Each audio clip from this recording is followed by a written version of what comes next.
What if your mind held the power to reshape reality? The thoughts you think and the beliefs you embrace aren't just passive, they're the foundation of your entire experience. In this journey, we'll discover how to unlock the hidden potential of your mind, transforming your world and shifting the very rules of existence in your favor. Welcome to the Secret Library. Before starting, please hit the like button and subscribe so we can continue making audiobooks like this. Chapter 1: The Mind's Infinite Potential. The human mind holds an extraordinary power, capable of shaping reality in ways often overlooked. It is the silent force behind innovation, personal growth, and even the seemingly impossible. Yet, for many, this immense potential remains untapped, locked behind walls of doubt, fear, and unconscious limitations. To begin unlocking this power, we must first understand the foundational role of belief, an active force that molds the world around us. Beliefs are not passive reflections of reality, they are its architects. Every thought we harbor sends ripples outward, influencing actions, relationships, and the broader environment. Your mind is the master key, reads an ancient adage, but the lock it opens is one you design. The challenge lies in identifying which beliefs empower us and which restrain us, and in reprogramming the mind to align with our highest aspirations. One compelling story of this principle comes from Alessandro, a 16th-century Florentine inventor renowned for his intricate mechanical creations. His clocks, automata, and early prototypes of flight devices captivated the imaginations of many. Yet, despite his external success, Alessandro wrestled with an internal struggle, the unshakable belief that his brilliance was accidental and fleeting. This self-doubt came to a head when a wealthy merchant presented him with an ambitious commission. The task, to create a clock so precise that it could chart the constellations with flawless accuracy. For Alessandro, this was more than a project, it was a test of his worth. His fear of failure paralyzed him. What if I prove to the world, and myself, that I am no genius at all, he thought. Days turned into weeks as Alessandro avoided the challenge, consumed by his anxieties. One evening, during a restless walk through Florence, he encountered an elderly scholar who radiated a calm confidence. The two struck up a conversation, and Alessandro poured out his fears. The scholar, after listening intently, offered a simple but profound insight: reality is shaped by the lens through which you view it. What you see as constraints are often the boundaries you've chosen to accept. Free your mind, and you will free your creations. Inspired by these words, Alessandro returned to his workshop with renewed determination. He approached the clock not as a test but as an exploration of possibility. Channeling his fears into focus, he began crafting with precision and passion. Over months, his doubts gave way to discovery, and the final result was nothing short of a masterpiece, a celestial clock that became a symbol of ingenuity and inspiration throughout Florence. Alessandro's transformation wasn't just mechanical, it was mental. By reframing his belief system, he unlocked a creative potential that had always been within him. His story illustrates a universal truth: belief precedes creation. To transform the world around us, we must first transform the world within. Centuries later, another story of belief unfolded, this time in a bustling university observatory. Elena, a young astrophysics student, had dreamed of studying the stars since childhood. Her fascination with the cosmos was boundless, but as she pursued her education, she encountered persistent doubt, not just from others, but from within. Professors, peers, and even family members questioned her aspirations. "Are you sure you're cut out for this?" they would ask, planting seeds of insecurity. By her third year, the weight of these doubts nearly crushed her resolve. One particularly difficult evening, she found herself alone in the observatory, gazing at the vast expanse of stars. Her mind churned with thoughts of quitting, of abandoning the path she had so passionately followed. It was then that Professor Hale, a seasoned astronomer with an unshakable optimism, entered the room. Sensing her turmoil, Hale shared his own story of doubt and perseverance. "Do you know why we study the stars?" he asked. When Elena shook her head, he continued, "Because they remind us of how small we are, and yet, how vast our potential is. The universe is a reflection of your own mind. If you can dream it, you can reach it." Encouraged by his words, Elena began to confront her fears directly. She started journaling, documenting her doubts and countering them with evidence of her accomplishments. Slowly but surely, she rebuilt her confidence. Over time, Elena's groundbreaking research on exoplanets earned her recognition in the scientific community, and she became a mentor to others facing similar struggles.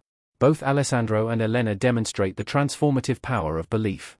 Neuroscience has shown that our thoughts shape neural pathways, reinforcing patterns of behavior and perception.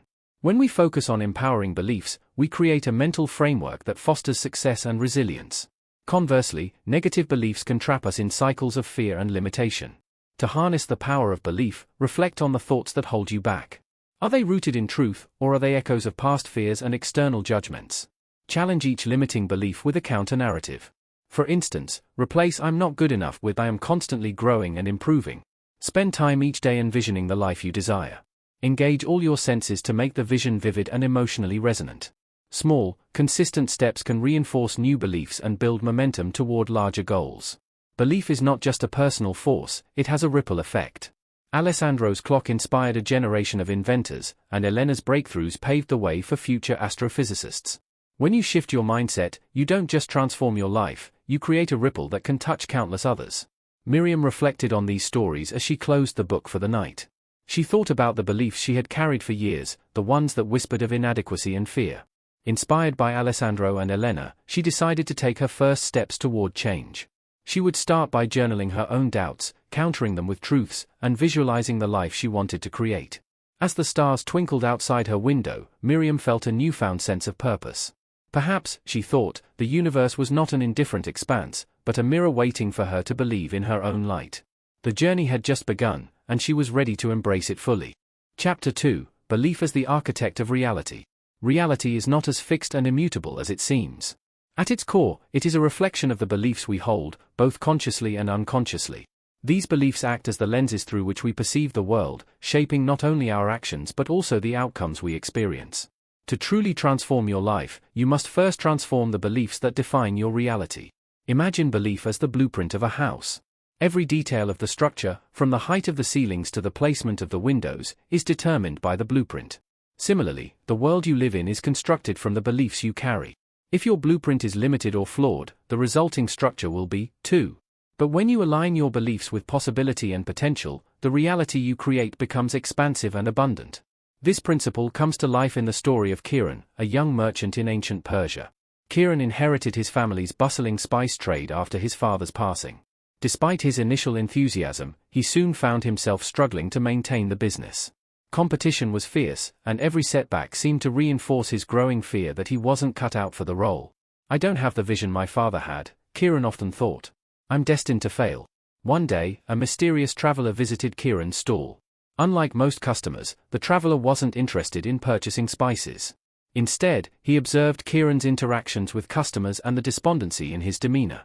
After a time, the traveler spoke. "You see yourself as a mere trader of spices," he said, "but your true role is much greater. The world you see is shaped by the stories you tell yourself. Change the story, and you change the world." Intrigued, Kiran asked the traveler to elaborate. The man explained that beliefs act as self-fulfilling prophecies. When you believe in scarcity, you attract scarcity. When you believe in abundance, opportunities reveal themselves. The traveler encouraged Kiran to shift his perspective, to see himself not as a struggling merchant but as a steward of prosperity, someone capable of creating value and forging connections. Kiran took the traveler's words to heart. Over the following months, he began reframing his challenges as opportunities to innovate.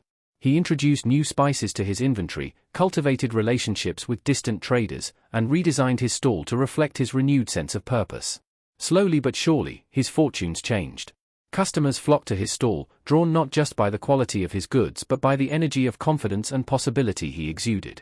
By the end of the year, Kiran's business was thriving, and he had become a respected figure in the market. Reflecting on his journey, he realized that his transformation began not with external changes but with the internal decision to rewrite the story he told himself. This concept is not limited to ancient merchants. Modern neuroscience supports the idea that beliefs shape reality. The brain operates as a predictive engine, constantly interpreting incoming information based on prior beliefs and expectations.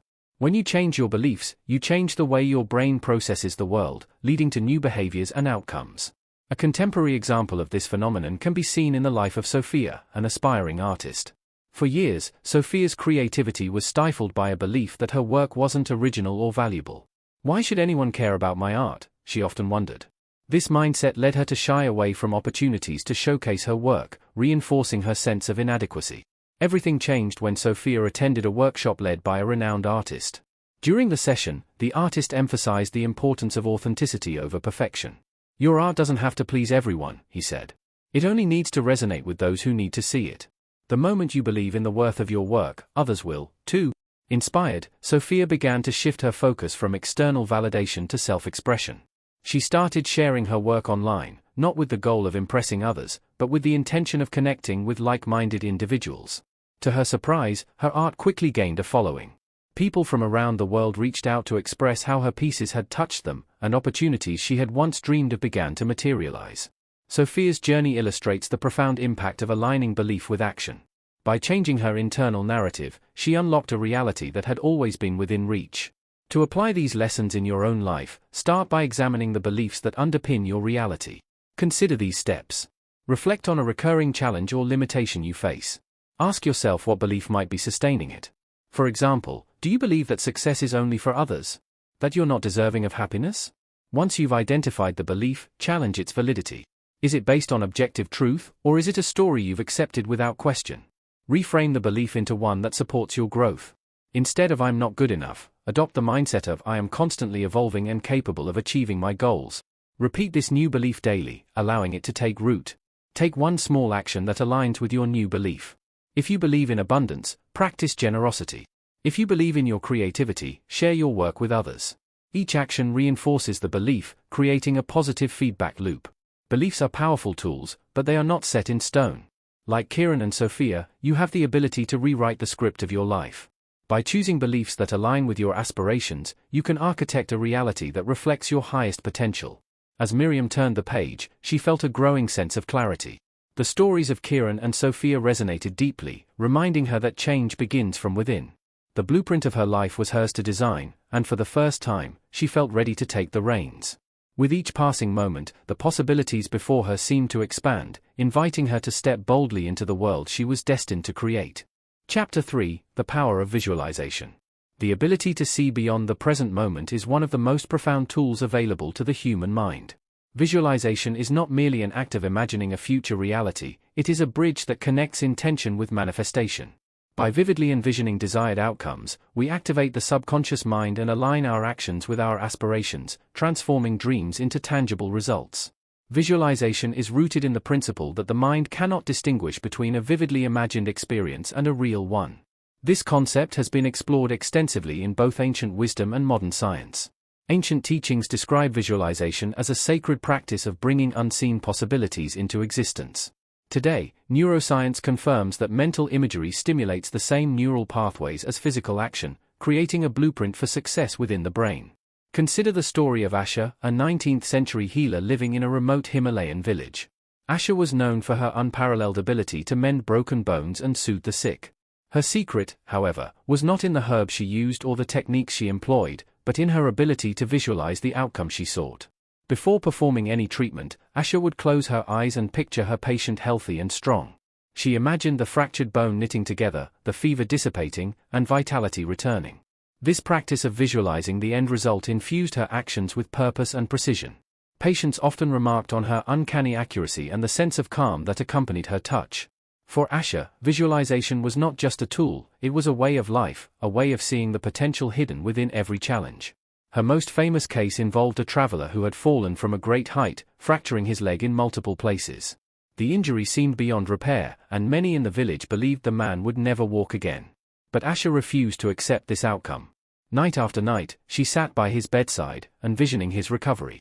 She saw him walking through the village, his stride confident and strong. Guided by this vision, she applied her treatments with unwavering faith.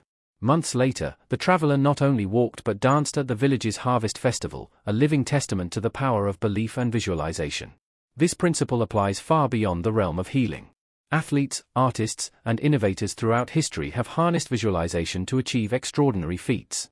One modern example is that of Marcus, a marathon runner who overcame insurmountable odds to compete at the highest level. Born with a congenital heart condition, Marcus was told he would never be able to endure strenuous physical activity. Yet, he held a vision of himself crossing the finish line of a major marathon, arms raised in victory. Every day, Marcus dedicated time to this vision. He didn't just see himself running, he felt the wind against his face, heard the cheers of the crowd, and experienced the surge of adrenaline as he neared the finish line. This mental rehearsal became his reality. It guided his training, inspired his perseverance, and gave him the strength to overcome setbacks. Against all odds, Marcus completed his first marathon and went on to become an advocate for athletes with disabilities. The power of visualization lies in its ability to shape not just the mind but also the body and spirit. It creates a feedback loop where imagined success fosters confidence, which in turn drives action. To harness this power, consider these steps. Begin by creating a vivid mental image of your goal. Close your eyes and immerse yourself in the details. What does success look like, sound like, and feel like? Engage all your senses to make the vision as real as possible. Anchor your visualization in emotion. It's not enough to see the outcome, you must feel the joy, excitement, and fulfillment that come with achieving it. Emotions amplify the mind's ability to internalize and act on the vision. Incorporate visualization into your daily routine. Consistency is key. Spend a few minutes each morning and evening focusing on your vision.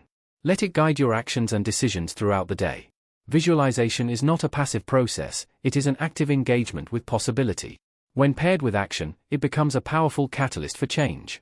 It is the mind's way of rehearsing success, preparing the path, and setting the stage for achievement. As Miriam read these stories and insights, she found herself inspired to practice visualization in her own life. She thought of her long-held dream of starting a community art center. For years, she had dismissed the idea as impractical, but now she began to see it differently.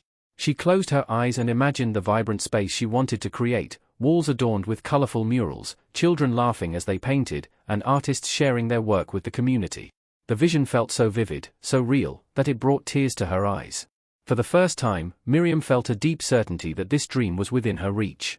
She resolved to take small steps each day to bring her vision to life, starting with finding a location and connecting with local artists. The chapter ended with a reflection: your mind is the canvas, and your thoughts are the brushstrokes. What you imagine, you create. Trust in the power of your vision, and let it guide you toward a reality beyond your wildest dreams. Chapter 4: Breaking Through Self-Imposed Limits. Limits are not always external barriers, often, they are constructs of the mind. These self-imposed boundaries, rooted in fear or past experiences, quietly dictate what we believe is possible. To transcend them, we must first recognize them, confront the beliefs that sustain them, and take deliberate action to break free. The story of Kai, a master craftsman in feudal Japan, exemplifies this transformation. Kai was known for his exquisite woodworking, creating furniture and sculptures that adorned the homes of nobility. Yet, despite his talent, he avoided larger projects, especially building bridges, a task that required engineering beyond his experience. Deep within, Kai believed his skill had limits. "I am not a bridge builder," he would tell himself. "That is beyond me." One day, the village elder approached Kai with an urgent request. A flood had destroyed the only bridge connecting their village to the neighboring town, leaving them isolated. The elder pleaded with Kai to construct a new bridge, explaining how essential it was for trade and the survival of the community. Despite his fear, Kai couldn't refuse. He spent sleepless nights staring at the river, doubting his ability to take on such a monumental task. Then, an old monk, traveling through the village, noticed Kai's turmoil. The monk approached him and shared a story of a sparrow attempting to fly across a great chasm. The sparrow, fearful of the vastness, hesitated on the edge until it realized that each flap of its wings would bring it closer to the other side. "You are not building a bridge," the monk told Kai. "You are building one piece at a time. Focus only on the next step." Inspired by the monk's wisdom, Kai began the work. He studied bridge designs, consulted with neighboring builders, and experimented with techniques he had never tried before. At each step, he focused not on the entire project but on the immediate task at hand. Slowly, piece by piece, the bridge took shape. When it was completed, it was more than a functional structure, it was a masterpiece of art and engineering. Villagers marveled at its beauty, and Kai's name became synonymous with ingenuity and perseverance. Kai's story reminds us that limits often exist only in our minds. By challenging these boundaries and focusing on incremental progress, we can achieve what once seemed impossible. In the modern world, similar breakthroughs occur every day. Consider Jasmine, a software developer who aspired to create her own startup. For years, she hesitated, convinced that she lacked the business acumen and leadership skills to succeed as an entrepreneur. Her self-doubt became a constant whisper, "You're not ready." The turning point came when Jasmine attended a conference on innovation. During a panel discussion, a successful founder shared her journey, emphasizing the importance of starting before you feel ready. "If you wait for the perfect moment," the founder said, "you'll wait forever. Progress comes from action, not perfection." Motivated by this advice, Jasmine decided to take her first step. She started with a small side project, an app designed to simplify task management for creative teams. The process was riddled with challenges, from coding bugs to marketing mishaps, but Jasmine persisted. Each problem she solved bolstered her confidence. Within a year, her app gained traction, attracting investors and earning her recognition as a rising star in the tech industry. Breaking through self-imposed limits requires more than determination, it requires a shift in mindset. Here are steps to guide this transformation. Identify a limitation you've accepted as unchangeable. Ask yourself, is this a true boundary, or is it a belief shaped by fear or past failures? Reflect on moments where you've underestimated your abilities and what factors influenced that perspective. Take one deliberate action that challenges this limitation. Start small but meaningful. For Kai, it was studying bridge designs. For Jasmine, it was developing a side project. Action disrupts the cycle of doubt and creates momentum. Seek wisdom and support from others.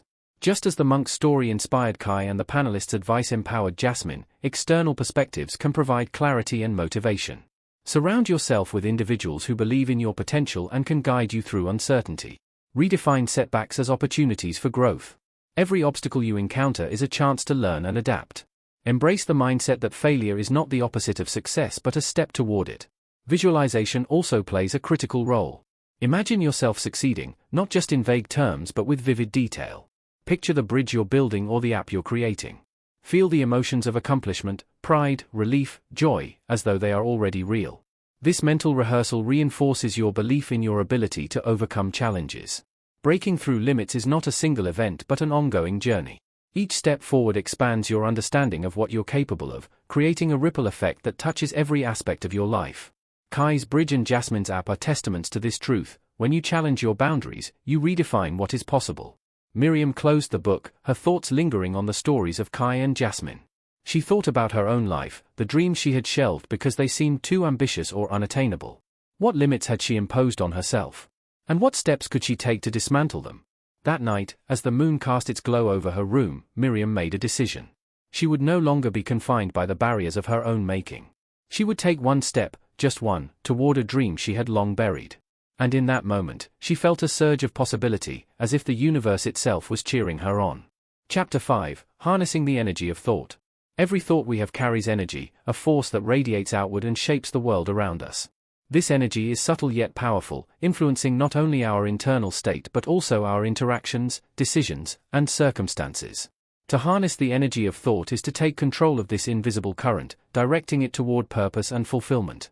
Thoughts, like ripples in a pond, spread far beyond their point of origin. The more we focus on a particular idea or intention, the stronger its energy becomes, attracting opportunities, people, and experiences that align with it.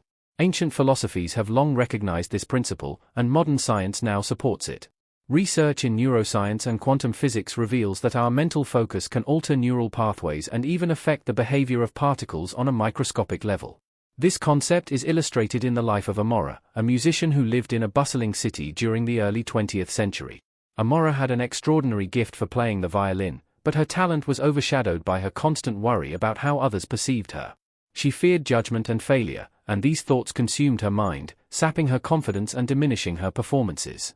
One day, an old maestro visited the music conservatory where Amora studied. The maestro, known for his wisdom and unconventional methods, observed her struggle.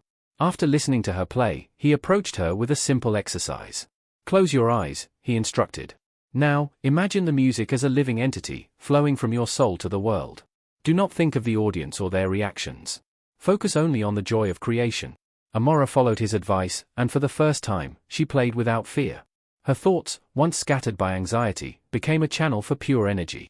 The music she created that day was described as transcendent, moving even the most stoic listeners to tears. From that moment, Amora embraced the practice of aligning her thoughts with her passion, transforming not only her performances but her entire approach to life. The energy of thought is not confined to artists or performers, it applies to every area of life. Consider Daniel, a young entrepreneur who dreamed of revolutionizing the way people accessed education. Daniel's vision was clear, but the path forward was fraught with challenges. He often found himself overwhelmed by doubt, wondering if his ideas were too ambitious or if he had the resources to bring them to life. One evening, while reading a book on mindset, Daniel encountered a passage that resonated deeply. "Your thoughts are the seeds of your reality. What you nurture will grow." Inspired, he decided to shift his focus from obstacles to possibilities. Instead of dwelling on what he lacked, he began visualizing his goals with clarity and conviction. Each morning, he spent a few minutes meditating on his vision, imagining the impact his platform would have on students worldwide. This mental shift had a profound effect. Daniel's renewed energy attracted collaborators who shared his passion, investors who believed in his mission, and mentors who guided him through uncharted territory. Within a few years, his platform became a global success, providing accessible education to millions. Harnessing the energy of thought involves more than positive thinking, it requires deliberate focus and intentionality. Here are steps to guide this practice. Begin by becoming aware of your thoughts. Pay attention to the narratives you repeat in your mind. Are they empowering or limiting? Awareness is the first step to transformation. Choose a specific intention to focus on. Whether it's achieving a goal, improving a relationship, or cultivating a skill, clarity is essential. Write down your intention in detail and revisit it often.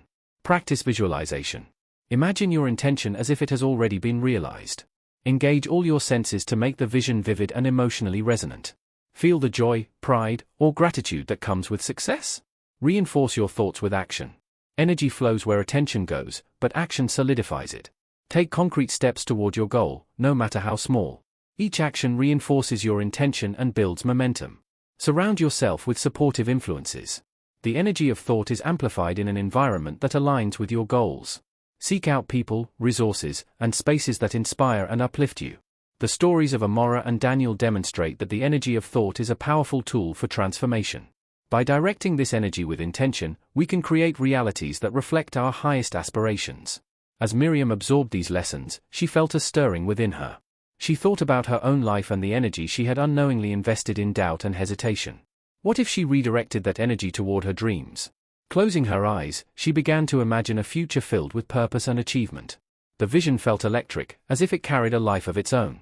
With each passing moment, Miriam felt her confidence grow. The current of thought energy, once scattered and unfocused, now flowed with clarity and strength. She resolved to harness this power, knowing that the reality she envisioned was within her reach. The journey had only just begun, but the path ahead was illuminated by the brilliance of her own mind. Chapter 6: The Ripple Effect of Actions. Every action we take sends ripples through the fabric of reality, influencing not only our immediate surroundings but also the broader web of connections that define our lives. These ripples often extend far beyond what we can see or imagine, shaping outcomes, relationships, and opportunities in ways that seem almost magical. To harness the full potential of our actions, we must act with intention and an awareness of the interconnectedness of all things. The concept of the ripple effect is beautifully illustrated in the life of Meera, a weaver from a small Indian village. Meera was known for her intricate tapestries, each thread woven with care and precision. Her work was admired not only for its aesthetic beauty but also for the stories it told, stories of community, resilience, and hope. Yet, Meera's influence extended far beyond her craft. One day, a devastating monsoon struck the village, destroying homes and leaving many without shelter or food. Meera, whose home had been spared, decided to act. She began weaving a new tapestry, one unlike any she had created before. This tapestry depicted the village's strength and unity in the face of adversity, a reminder of their shared resilience. She displayed it in the village square, where it became a symbol of hope and a rallying point for recovery efforts. The villagers, inspired by Meera's actions, came together to rebuild their community. They pooled their resources, shared labor, and supported one another through the crisis. Meera's tapestry, a single act of creativity and intention, had set off a ripple effect that transformed despair into collective action. Over time, the village not only recovered but thrived, with stronger bonds and a renewed sense of purpose. The ripple effect is not limited to grand gestures, even the smallest actions can create profound impacts. Consider Adrian, a teacher in a crowded urban school. Frustrated by the lack of resources and support for his students, Adrian began a modest initiative, a weekly story hour where he read aloud from books that encouraged critical thinking and creativity. His goal was simple: to spark curiosity and inspire his students to dream beyond their circumstances. At first, the impact seemed small. But over time, Adrian noticed subtle changes. Students who had been disengaged began participating. Their questions grew more thoughtful, their ambitions bolder. One of Adrian's students, a shy girl named Sophia, discovered a love for science through these stories. Years later, Sophia became a leading researcher in renewable energy, her innovations addressing critical environmental challenges. Reflecting on her journey, she often credited Adrian's story hours as the spark that ignited her passion. Adrian's story reminds us that the ripples we create may not always be visible or immediate, but they are no less powerful. Each action, no matter how small, contributes to a larger narrative of change and possibility. To maximize the ripple effect of your actions, consider these principles. Act with intention. Before taking any action, reflect on its potential impact. What message does it send? What energy does it carry? Actions rooted in authenticity and purpose are more likely to create positive ripples. Focus on consistency over magnitude. Small, consistent actions often have a greater cumulative effect than sporadic grand gestures. Like drops of water filling a jar, each action adds to the whole. Be mindful of your influence on others. The way you treat people, the words you speak, and the energy you bring to interactions all contribute to the ripples you create. Strive to uplift and inspire those around you. Embrace the interconnectedness of all things. Recognize that your actions are part of a larger web of cause and effect. This awareness can help you act with greater empathy and responsibility. Celebrate the ripples you see, but trust in the ones you cannot. Not every impact will be visible or immediate, but that doesn't diminish its significance. Have faith that your actions matter, even when their effects are not readily apparent. As Miriam pondered these lessons, she thought about the ripples she had created in her own life. Some had been intentional, like her efforts to mentor younger colleagues, while others were unintentional, born of moments of kindness or generosity she had long forgotten. She realized that each action, no matter how small, carried the potential to shape the world around her. Inspired, Miriam resolved to act with greater intention. She began by reaching out to a former mentor, expressing gratitude for their guidance. The response she received was heartfelt and unexpected. Her mentor, now retired, shared how much Miriam's success had meant to them, a ripple of impact that had come full circle. The ripple effect, Miriam realized, was not just about creating change, it was about being part of a continuum of influence and connection. Each action she took was a thread in the tapestry of life, woven together with countless others to create something greater than the sum of its parts. And with that understanding, Miriam felt a renewed sense of purpose, ready to embrace the boundless possibilities of her journey. Chapter 7: Mastering the Art of Focus. Focus is the compass that directs the energy of the mind. In a world filled with distractions and competing demands, the ability to concentrate on a single goal or task is a rare and invaluable skill. To master focus is to master one's destiny, channeling thoughts and actions toward meaningful outcomes. The importance of focus is perhaps best illustrated through the story of Liang, a calligrapher in ancient China. Liang was renowned for his elegant brushstrokes, each line imbued with precision and grace. His works were sought after by emperors and scholars alike, but what truly set him apart was not just his skill, but his extraordinary ability to focus. Liang believed that the quality of his art depended entirely on the clarity of his mind. Each morning, before lifting his brush, Liang would meditate by a quiet stream, clearing his thoughts and centering his attention. He would then spend hours practicing a single stroke, repeating it until his movements felt effortless and his mind remained unbroken by distraction. A scattered mind creates scattered lines, he often said. Only a focused mind can create beauty. One day, a rival calligrapher challenged Liang to a contest. The task was to complete a scroll of ancient poetry in the shortest amount of time. As the rival hurried through his strokes, Liang worked steadily and deliberately, his focus unwavering. When they finished, the difference was striking. The rival's scroll, though completed first, was marred by inconsistencies and errors. Liang's, on the other hand, was flawless, each stroke a testament to his mastery. Liang's victory was not just a triumph of skill but of focus. His story teaches us that concentration is not about working faster but about working with intention and clarity, allowing each action to align with a greater purpose. In modern times, the art of focus remains as relevant as ever. Consider Sophie, a young writer struggling to finish her first novel. Sophie's days were consumed by distractions, endless notifications, social obligations, and the nagging fear that her work wasn't good enough. Each time she sat down to write, her mind would wander, and her progress stalled. Everything changed when Sophie discovered the practice of time blocking. Inspired by an article on productivity, she began dedicating specific hours of her day solely to writing, free from interruptions. During these blocks, she turned off her phone, closed unnecessary tabs on her computer, and set a timer for focused work. At first, the discipline was challenging, but over time, she found herself entering a state of flow, a deep focus where her ideas seemed to pour effortlessly onto the page. Within months, Sophie completed her novel, a work that would go on to receive critical acclaim. Reflecting on her journey, she realized that the key to her success was not just talent but the ability to focus her energy on what truly mattered. To cultivate focus in your own life, consider these strategies. Begin with mindfulness. Take a few moments each day to quiet your mind and bring your attention to the present. This practice helps build the mental discipline needed for sustained focus. Eliminate distractions. Identify the factors that pull your attention away from your goals and create an environment that minimizes them. Whether it's turning off notifications, decluttering your workspace, or setting boundaries with others, small changes can have a big impact. Prioritize your tasks. Not all tasks are created equal. Focus on the ones that align most closely with your goals and let go of those that don't serve your purpose. A focused to-do list is more effective than a lengthy one. Practice single tasking. Multitasking divides your attention and reduces the quality of your work. Commit to one task at a time, giving it your full energy before moving on to the next. Incorporate breaks. Sustained focus requires balance. Schedule regular breaks to recharge your mind and prevent burnout. Use this time to stretch, breathe, or simply relax. The stories of Liang and Sophie demonstrate that focus is not an innate talent but a skill that can be cultivated through practice and intention. By mastering the art of focus, you can direct your energy toward meaningful achievements and unlock your true potential. As Miriam read these lessons, she thought about the distractions that had crept into her own life. She realized how often her attention was pulled in different directions, leaving her feeling scattered and unproductive. Inspired by the stories, she decided to implement a daily focus ritual. Each morning, she would write down her top 3 priorities and dedicate uninterrupted time to each one. The first day was challenging, as her mind resisted the discipline of staying on task. But with each passing day, Miriam felt her focus sharpening. She began to notice progress in areas that had long been stagnant, from personal projects to professional goals. The clarity and momentum she gained fueled her confidence, and for the first time in years, she felt fully present in her work. Miriam's journey reminded her that focus was not just about achieving more but about living more intentionally. With her newfound discipline, she felt equipped to tackle any challenge, knowing that the power of her attention was her greatest asset.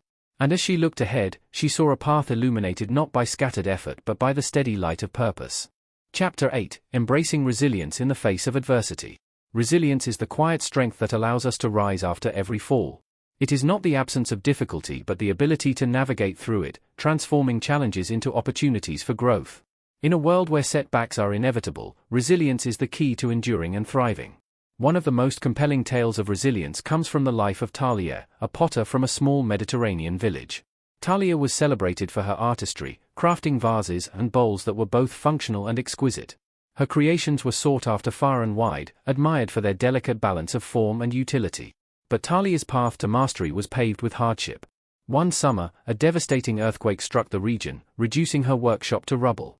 The kiln she had carefully built, the tools she had inherited from her grandmother, and dozens of unfinished pieces were all lost in an instant. For weeks, Talia mourned her losses, overwhelmed by a sense of helplessness. "How can I rebuild when everything is gone?" she asked herself.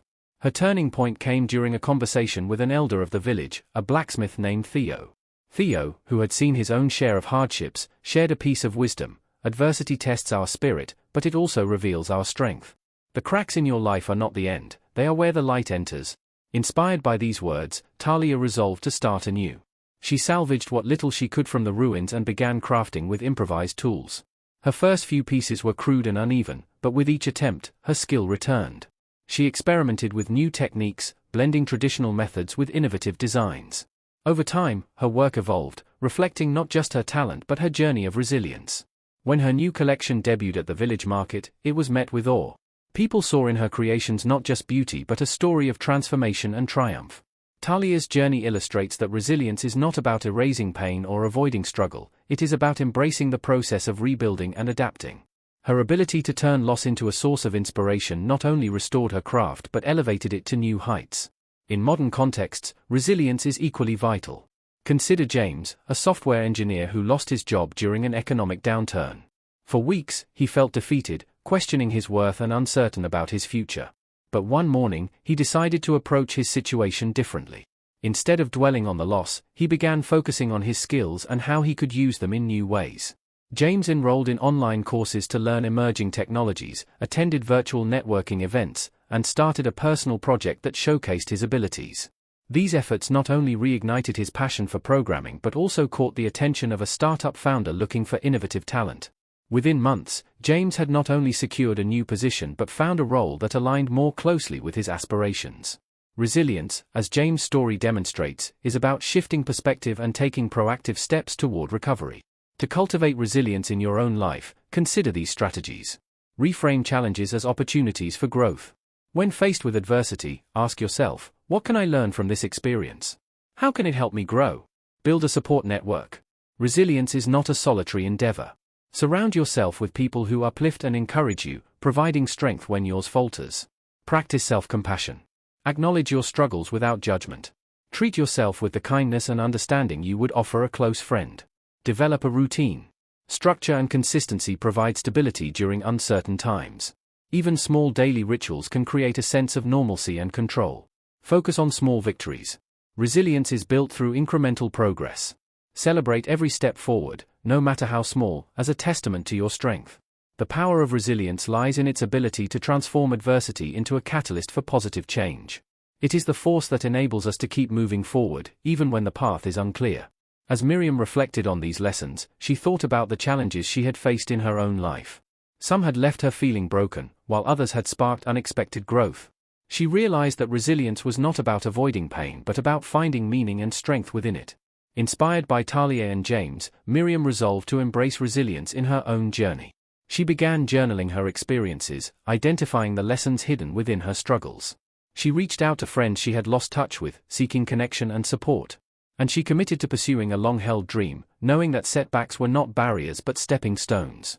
Resilience, Miriam discovered, was a choice, a decision to rise each time she fell, to see challenges as opportunities, and to trust in her ability to adapt and thrive. With this realization, she felt a renewed sense of hope and determination, ready to face whatever lay ahead. Chapter 9: The Transformative Power of Gratitude. Gratitude is a force that transcends mere acknowledgement. It has the power to transform perspectives, relationships, and even the trajectory of our lives. In a world often focused on what is lacking, gratitude shifts the lens to what is abundant, fostering a mindset of positivity and resilience. To embrace gratitude is to unlock a profound source of joy and inspiration. The story of Ayla, a gardener in 18th century Istanbul, beautifully illustrates this principle. Ayla's garden was renowned for its vibrant flowers and flourishing herbs, a sanctuary of beauty and tranquility. Yet, Ayla herself often felt burdened by life's demands, focusing more on the weeds in her path than the blooms she cultivated. One evening, after a particularly difficult day, Ayla encountered an old woman at the market. The woman, frail but cheerful, carried a basket of flowers she had picked from the wild. Despite her modest means, she radiated a sense of contentment. Curious, Ayla asked her the secret to her happiness. The woman smiled and handed Ayla a single flower, saying, "Happiness is not about having everything, it is about seeing the beauty in what you have." Inspired by this encounter, Ayla began a daily practice of gratitude. Each morning, she walked through her garden, pausing to appreciate its colors, scents, and textures. She started keeping a journal, jotting down 3 things she was grateful for each day. Over time, her outlook shifted. The challenges she faced felt less daunting, and the joy she derived from her work deepened. Her garden flourished not just because of her skill but because of the love and gratitude she poured into it. Ayla's story reminds us that gratitude is not a passive feeling but an active practice. It requires mindfulness and intention, a willingness to focus on the positive amidst the chaos of daily life. By doing so, we cultivate an inner garden of resilience and contentment. In modern contexts, the power of gratitude is supported by science. Research shows that practicing gratitude improves mental health, strengthens relationships, and enhances overall well-being. Consider the story of David, a corporate executive whose demanding career left him feeling disconnected and stressed. Despite his professional success, David often felt a void, as if something essential was missing. At a friend's suggestion, David began writing thank you notes, one each day, to people who had positively impacted his life. At first, the exercise felt awkward, but as he continued, something remarkable happened. The act of expressing gratitude not only deepened his connections with others but also shifted his own perspective. He started noticing the small acts of kindness and support that had gone unnoticed before. The gratitude he expressed outwardly began to reflect inwardly, fostering a sense of fulfillment and purpose. The ripple effects of gratitude extend far beyond the individual. When we express appreciation, we inspire others to do the same, creating a cycle of positivity that strengthens communities and relationships. To harness the transformative power of gratitude, consider these practices. Start a gratitude journal. Each day, write down 3 things you are grateful for. These can be as simple as a kind word, a warm meal, or a moment of laughter. Over time, this practice trains your mind to focus on the positive. Express your appreciation to others. Whether it's a heartfelt thank you note, a sincere compliment, or a small gesture of kindness, let the people in your life know they are valued. This not only strengthens relationships but also amplifies your own sense of gratitude. Incorporate gratitude into your daily routine. Begin and end your day with a moment of reflection, acknowledging the blessings in your life. This practice sets a positive tone and fosters resilience against challenges. Reframe difficulties as opportunities. Even in adversity, there are lessons to be learned and strengths to be gained. By finding gratitude in difficult moments, you build resilience and a deeper appreciation for life's complexities. Practice mindfulness. Gratitude flourishes in the present moment. By grounding yourself in the here and now, you become more attuned to the beauty and abundance that surround you. The stories of Ayla and David demonstrate that gratitude is a powerful catalyst for transformation. It shifts our focus from scarcity to abundance, from frustration to fulfillment, and from isolation to connection. By embracing gratitude, we not only enhance our own lives but also contribute to a more compassionate and harmonious world. As Miriam read these lessons, she felt a deep sense of resonance. She thought about the moments in her own life when gratitude had brought clarity and peace, even in the midst of struggle. Inspired, she decided to begin her own gratitude practice. Each evening, she would write down 3 things she was thankful for, allowing the day's blessings to take precedence over its challenges. The first night, her list was simple: the warmth of her morning coffee, a smile from a stranger, and the quiet comfort of her favorite book. But as the days passed, her lists grew richer and more nuanced, reflecting the depth of her awareness. She began expressing her gratitude to the people in her life, rekindling connections and strengthening bonds. Gratitude, Miriam discovered, was not just a practice but a perspective, a way of seeing the world through a lens of abundance and possibility. With each expression of thanks, she felt her spirit lift, as if the weight of life's burdens had been replaced by the lightness of appreciation. And in that lightness, she found a renewed sense of purpose and joy, ready to embrace whatever lay ahead.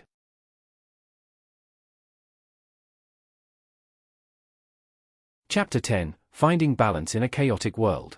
Balance is a state of harmony between competing forces, a delicate equilibrium that allows us to navigate life with grace and purpose. In a world that often demands more than it gives, finding balance is both a challenge and a necessity. It is the key to sustaining our well-being, fostering meaningful relationships, and achieving long-term fulfillment.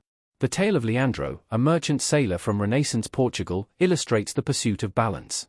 Leandro spent his days at sea, trading spices and silks in distant ports. His voyages were lucrative but grueling, leaving little time for his family or his health. Over time, the imbalance began to take its toll.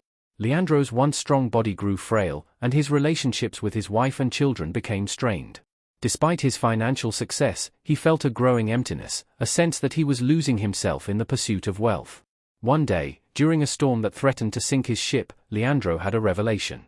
As the crew worked desperately to steady the vessel, Leandro noticed how the ship's balance, its ability to right itself, was what kept them alive.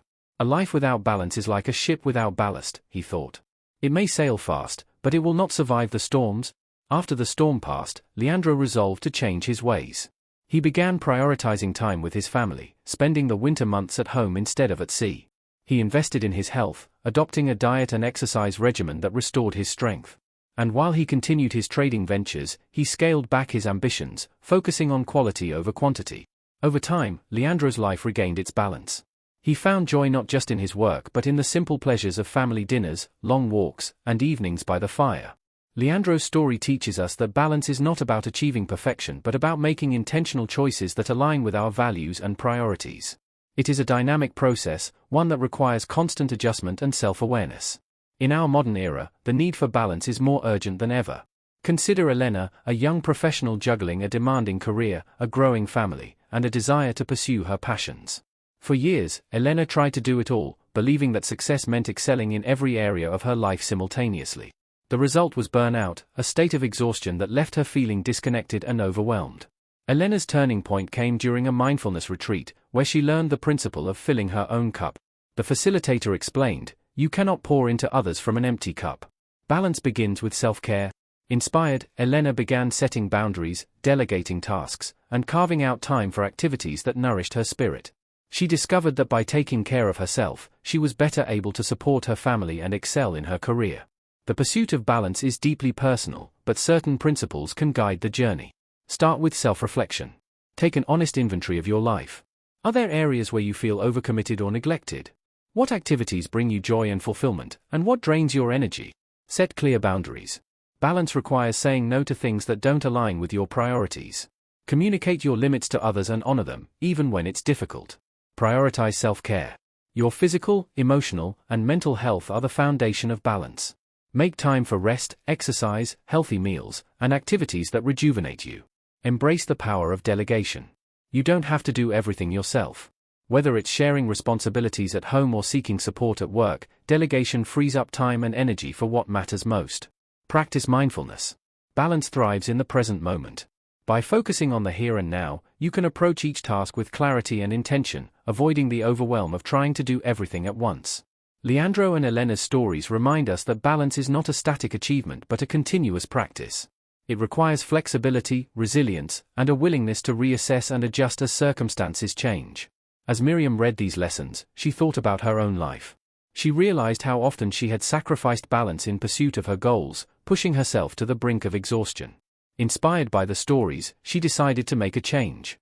She began by setting aside an hour each day for activities that brought her peace, whether it was reading, gardening, or simply sitting in quiet reflection. The effects were immediate and profound. Miriam found herself more focused and productive in her work, more present with her loved ones, and more at ease with herself. The balance she had sought was not a distant ideal but a daily practice, a series of small choices that added up to a life of harmony and fulfillment. In the weeks that followed, Miriam's commitment to balance deepened. She reconnected with old friends, rediscovered hobbies she had once loved, and learned to let go of perfectionism. Each step brought her closer to the life she envisioned, a life where her time and energy were spent on what truly mattered. Balance, Miriam discovered, was not about having it all but about having enough time, enough joy, enough love. And in that realization, she found a sense of peace she had never known, ready to embrace the future with open arms and a steady heart. Chapter 11: Cultivating Inner Peace Amid Life's Chaos. Inner peace is not the absence of turmoil but the ability to remain grounded and serene amidst life's inevitable chaos. It is a state of mind that allows us to navigate challenges with grace and clarity, fostering resilience and emotional stability. In a world filled with noise and distractions, cultivating inner peace is both a refuge and a source of strength. The story of Elise, a silversmith in medieval France, offers a glimpse into the transformative power of inner peace. Elise's craft required meticulous precision, each piece of jewelry a delicate balance of art and engineering. Yet, her life was anything but peaceful. She struggled to meet the demands of her clients, the expectations of her family, and her own perfectionism.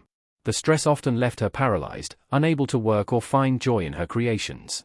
One day, a wandering monk visited the village and stopped by Elise's workshop.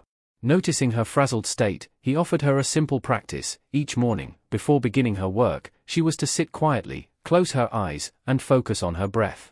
When your mind is like a stormy sea, he said, breathe deeply, and let the waves settle.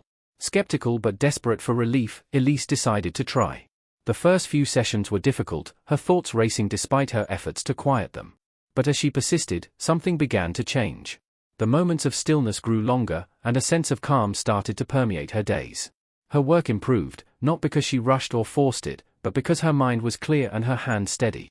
Clients noticed the change, describing her pieces as more inspired and harmonious than ever before.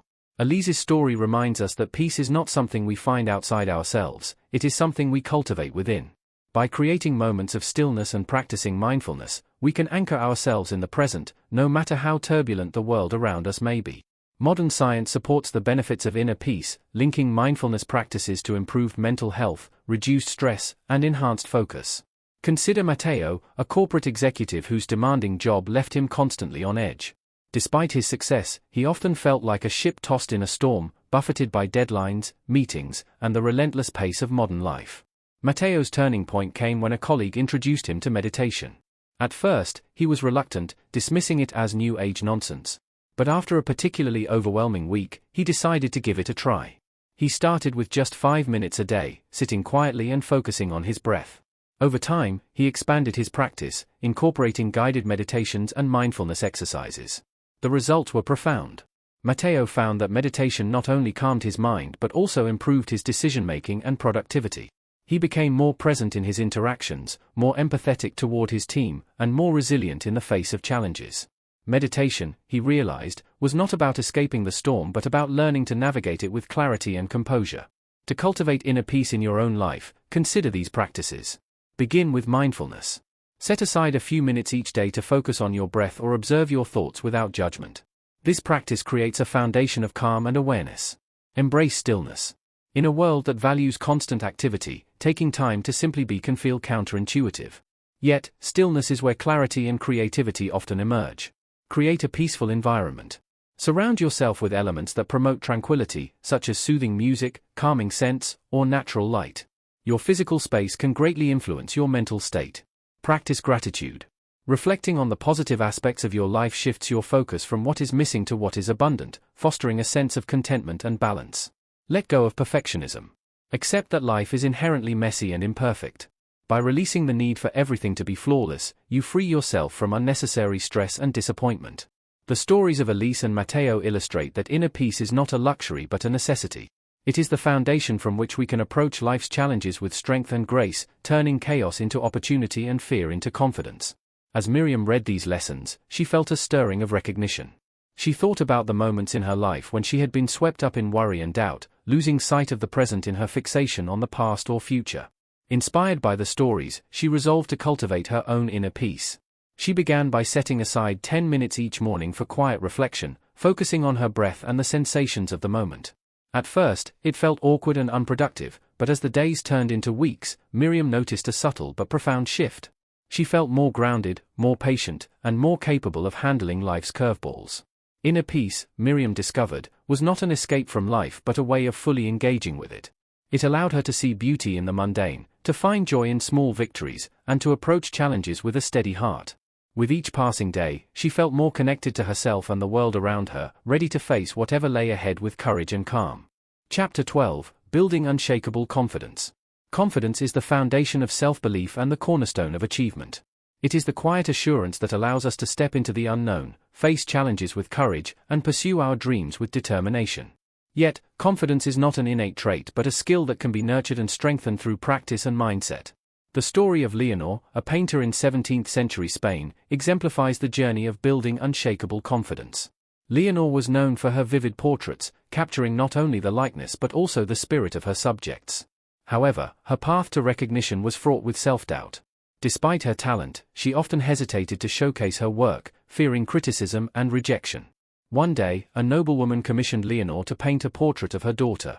It was an opportunity that could elevate Leonor's career, but she was paralyzed by the fear of failure.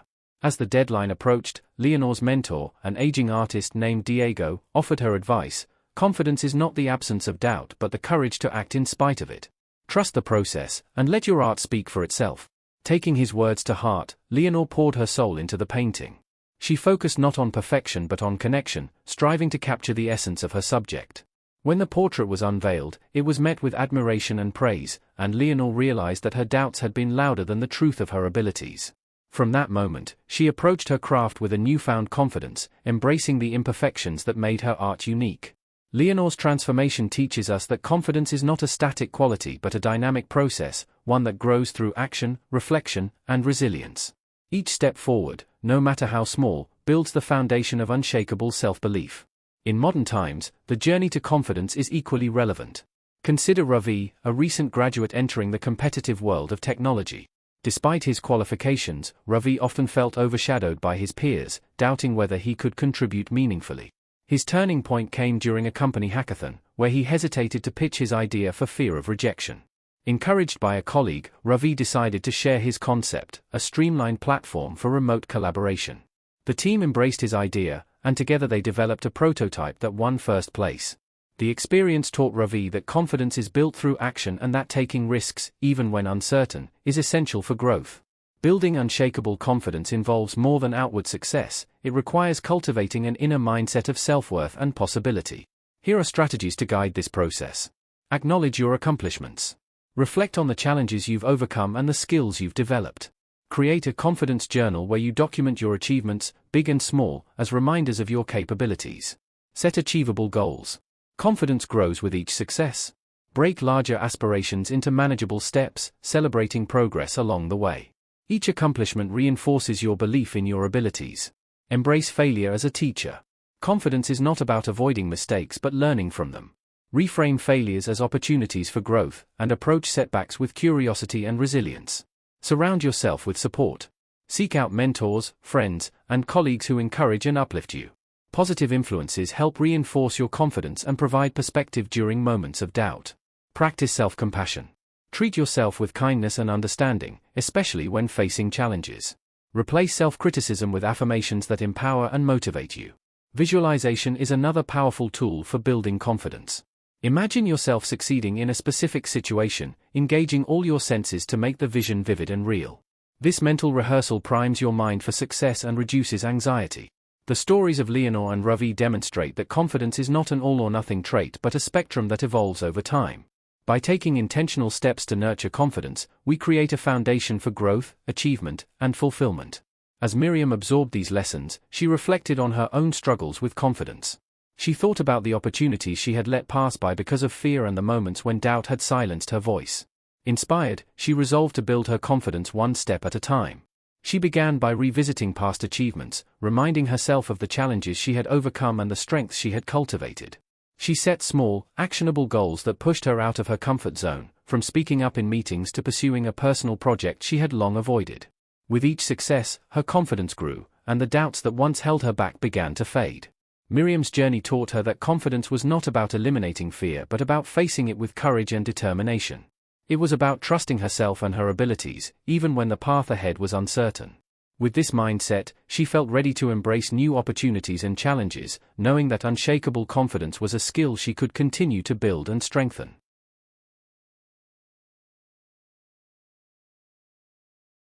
Chapter 13: Discovering Strength in Adversity. Adversity is an inevitable part of life, testing our resilience and shaping our character. While challenges can feel overwhelming, they often carry hidden opportunities for growth, transformation, and discovery.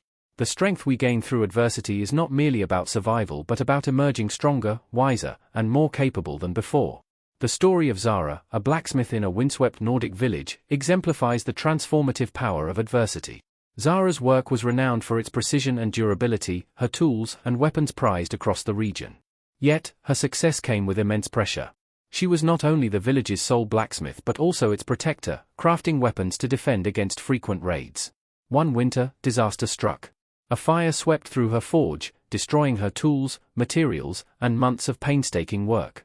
The loss was devastating, leaving Zara with little hope of rebuilding before the next raid. Her despair was palpable, a weight that threatened to crush her spirit. Amidst the ashes, an elder named Ingrid visited Zara. Known for her wisdom and unshakable calm, Ingrid shared a piece of advice: adversity is the fire that tempers steel. It is in the flames that we discover our true strength. Inspired by Ingrid's words, Zara resolved to rebuild. She scavenged for materials, borrowing tools from neighboring villages and working tirelessly through the harsh winter nights. In the process, Zara discovered an unexpected resilience within herself. The adversity forced her to innovate, developing new techniques that made her tools even more effective. By spring, her forge was not only restored but thriving, and her creations were more sought after than ever. Zara's journey showed her that strength is not about avoiding hardship but about rising to meet it, transforming challenges into catalysts for growth.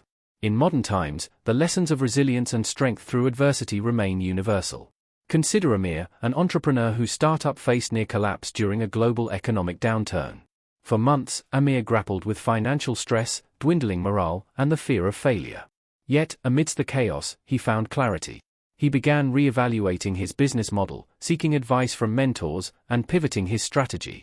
Through persistence and adaptability, Amir turned his company around, creating a leaner, more sustainable operation. The experience not only saved his business but also deepened his understanding of leadership, perseverance, and innovation. Reflecting on the journey, Amir often said, "Adversity didn't break me, it built me."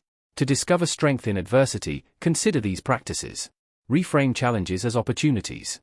Ask yourself, what can I learn from this situation? How can it make me stronger or more resilient? Focus on what you can control. In the face of adversity, it's easy to feel powerless. By identifying and acting on the aspects within your control, you regain a sense of agency and purpose. Seek support and perspective. Adversity can be isolating, but you don't have to face it alone. Reach out to friends, family, or mentors who can provide guidance, encouragement, and a fresh perspective. Cultivate patience and perseverance. Strength through adversity often takes time. Trust in your ability to endure and adapt, even when the path forward feels unclear. Reflect on past challenges. Remember the times you've overcome difficulties before. Draw strength from those experiences, knowing that you've faced hardship and emerged stronger. The stories of Zara and Amir highlight the universal truth that adversity is not a dead end but a turning point. It is through facing challenges that we discover hidden reserves of strength, creativity, and resilience. As Miriam read these lessons, she reflected on her own struggles. She thought about the setbacks that had once seemed insurmountable, the moments when she had doubted her ability to move forward. Yet, looking back, she realized how those experiences had shaped her, teaching her lessons she might never have learned otherwise.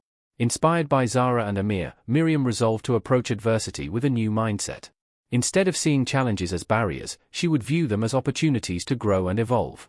She began journaling about her struggles, documenting not only the difficulties but also the insights and strengths she gained along the way. In the weeks that followed, Miriam faced several challenges, from professional hurdles to personal setbacks. Each time, she reminded herself of the lessons from Zara and Amir, drawing on their stories to find courage and determination. With each victory, no matter how small, she felt her confidence and resilience grow. By the end of the chapter, Miriam understood that adversity was not something to be feared but embraced. It was a teacher, a forge, a mirror reflecting her potential. With this realization, she felt ready to face whatever lay ahead, knowing that within every challenge was the opportunity to discover her true strength.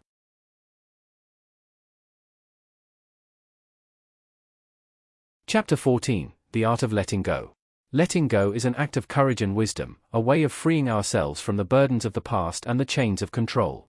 It is not about giving up but about surrendering to the flow of life, releasing what no longer serves us to create space for growth, healing, and transformation. In learning to let go, we embrace a profound liberation that allows us to move forward unencumbered. The story of Nadia, a merchant in ancient Damascus, illustrates the transformative power of letting go. Nadia's business was built on the trade of exquisite fabrics, her shop a bustling hub of activity and prosperity. Yet, Nadia was known not only for her wares but also for her insistence on perfection.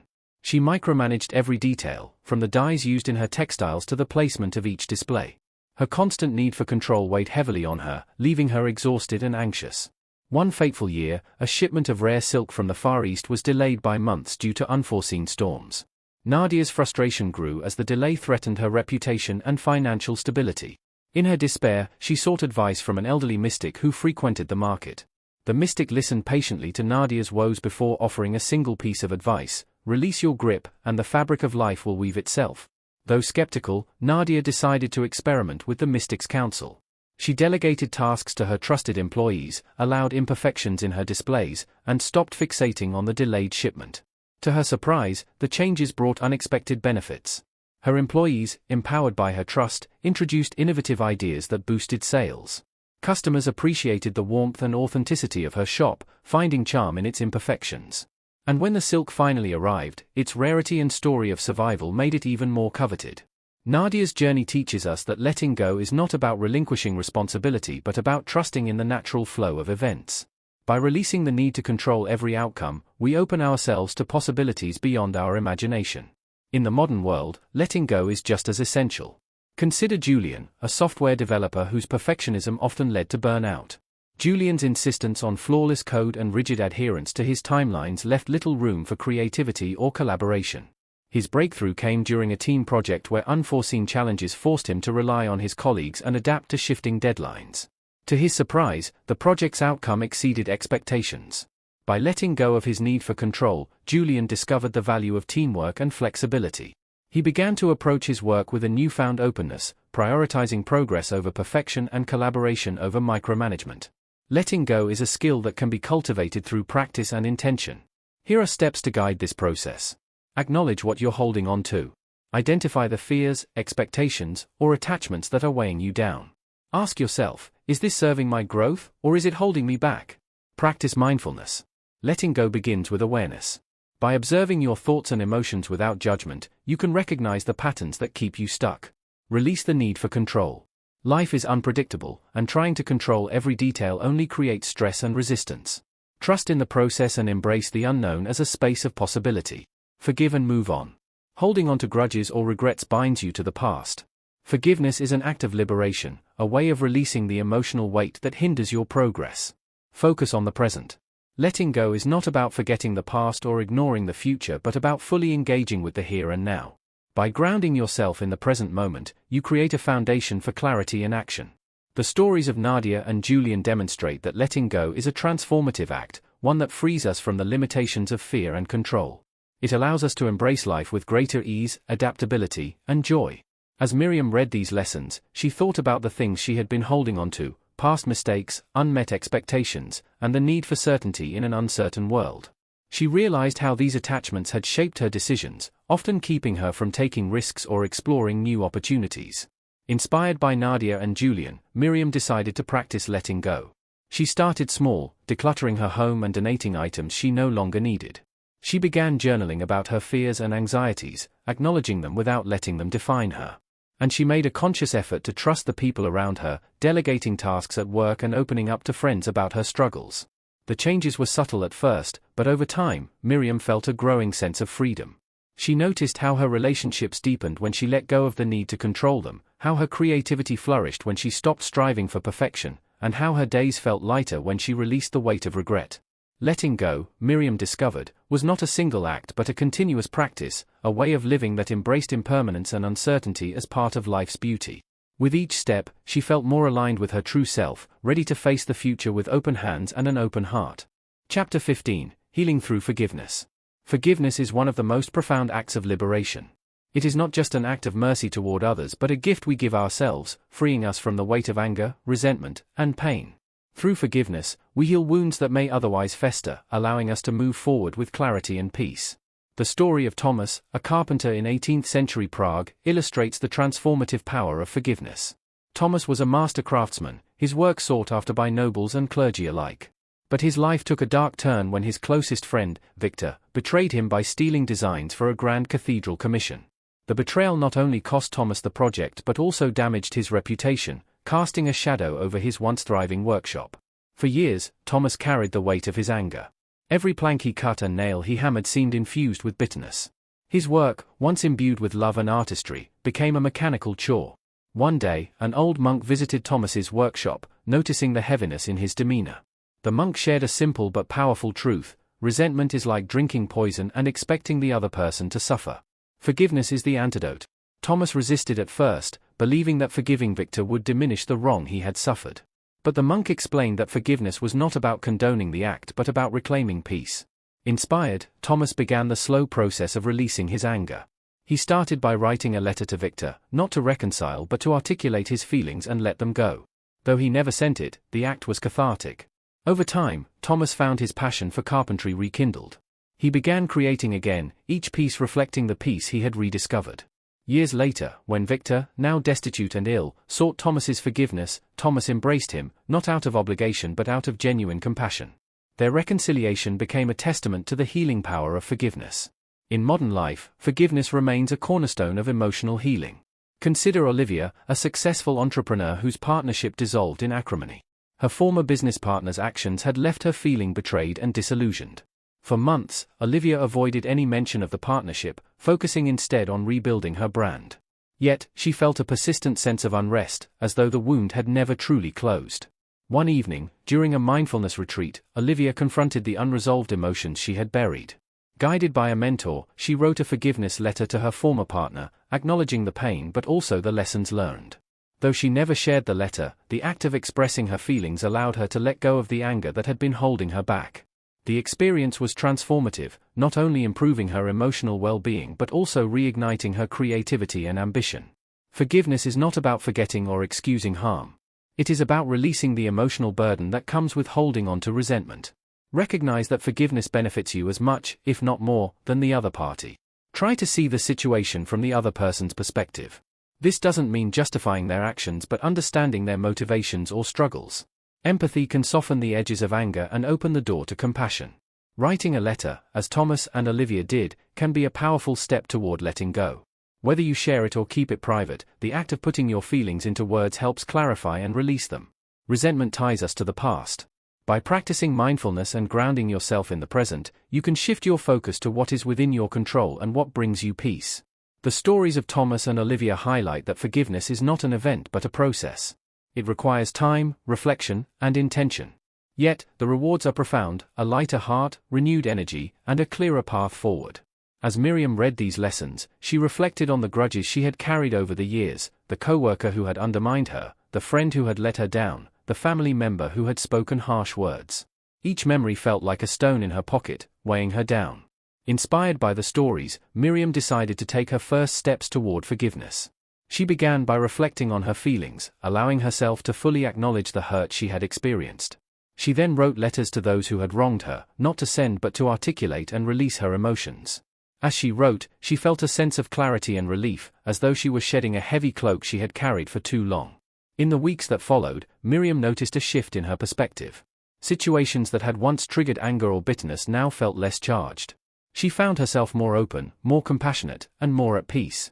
Forgiveness, she realized, was not about changing the past but about freeing herself to embrace the present and the future. By the end of the chapter, Miriam understood that forgiveness was a gift she gave herself, a way of healing the wounds that life inevitably leaves behind. With each act of forgiveness, she felt her spirit lift, ready to face the world with a lighter heart and a stronger sense of self. Chapter 16: The Power of Presence. Presence is the art of fully engaging with the moment, unburdened by the past or anxious about the future. It is a state of awareness that brings clarity, joy, and connection, allowing us to experience life as it unfolds.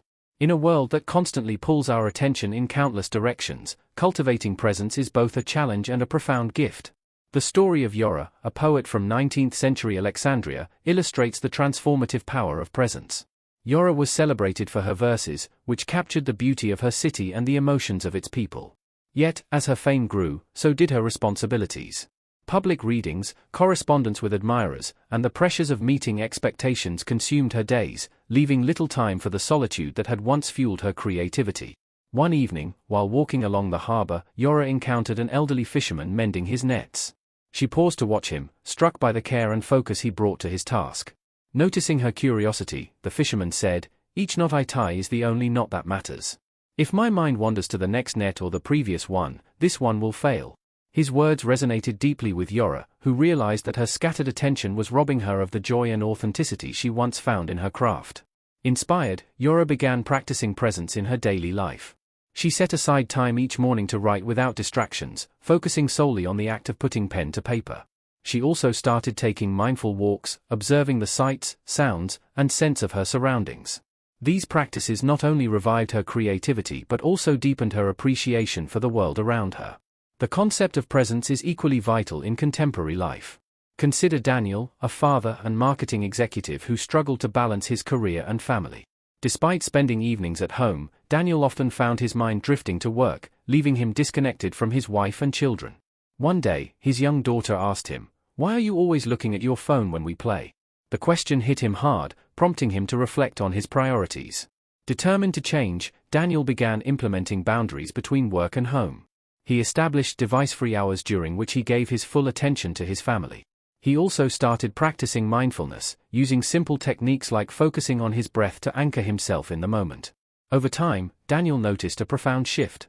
His relationships grew stronger, his stress diminished, and he found greater satisfaction in both his personal and professional life. To cultivate presence, consider these practices. Start with mindfulness. Dedicate a few minutes each day to observing your breath or sensations in your body. This simple exercise trains your mind to stay grounded in the present. Limit distractions. Create environments that support focus and connection. Whether it's turning off notifications during meals or setting aside time for uninterrupted work, small changes can make a big difference. Engage your senses. When you feel your mind wandering, bring your attention to what you can see, hear, smell, taste, or touch. Sensory awareness is a powerful way to anchor yourself in the here and now. Practice active listening. When interacting with others, give them your full attention. Avoid thinking about what you'll say next or letting your mind drift to unrelated topics. Presence fosters deeper connections and understanding. Embrace imperfection. Presence is not about achieving a perfect state of focus but about returning to the moment whenever you notice your attention has wandered. Be patient and compassionate with yourself. The stories of Yora and Daniel demonstrate that presence is not a passive state but an active choice. It requires intention, practice, and a willingness to let go of distractions and preoccupations. As Miriam read these lessons, she thought about her own life and the moments she had missed because her mind was elsewhere. She recalled dinners with friends where she had been more engaged with her phone than the conversation, or walks in nature where she had been too preoccupied to notice the beauty around her. Inspired, she resolved to embrace the power of presence. Miriam began by establishing daily rituals that encouraged mindfulness. She started her mornings with 10 minutes of quiet reflection, focusing on her breath and setting intentions for the day. She also created connection hours with her family, during which all devices were set aside, and attention was given fully to one another. The effects were immediate and profound. Miriam felt more grounded and connected, not only to others but also to herself. She discovered joy in simple activities, from savoring a cup of tea to watching the sunset. Presence, she realized, was not about doing more but about experiencing more fully. By the end of the chapter, Miriam understood that presence was a practice, one that required patience and commitment but offered endless rewards. With each moment she embraced, she felt more alive, more attuned to the richness of life, and more ready to face the future with an open heart and a clear mind. Chapter 17, Unlocking the Courage to Dream. Dreams are the seeds of possibility, glimpses of what life could become if we dared to pursue them. Yet, fear, doubt, and the weight of practicality often lock these dreams away, relegating them to the back of our minds. Unlocking the courage to dream is not about dismissing challenges but about choosing hope and action in the face of uncertainty. The story of Amora, a seamstress in 19th-century Cairo, embodies this truth. From her modest home, she envisioned a boutique showcasing her unique designs, gowns that blended traditional elegance with modern flair. Yet, the obstacles seemed insurmountable. Financial limitations, societal expectations, and her own fears held her back. Her dream was alive, but she felt it slipping through her fingers.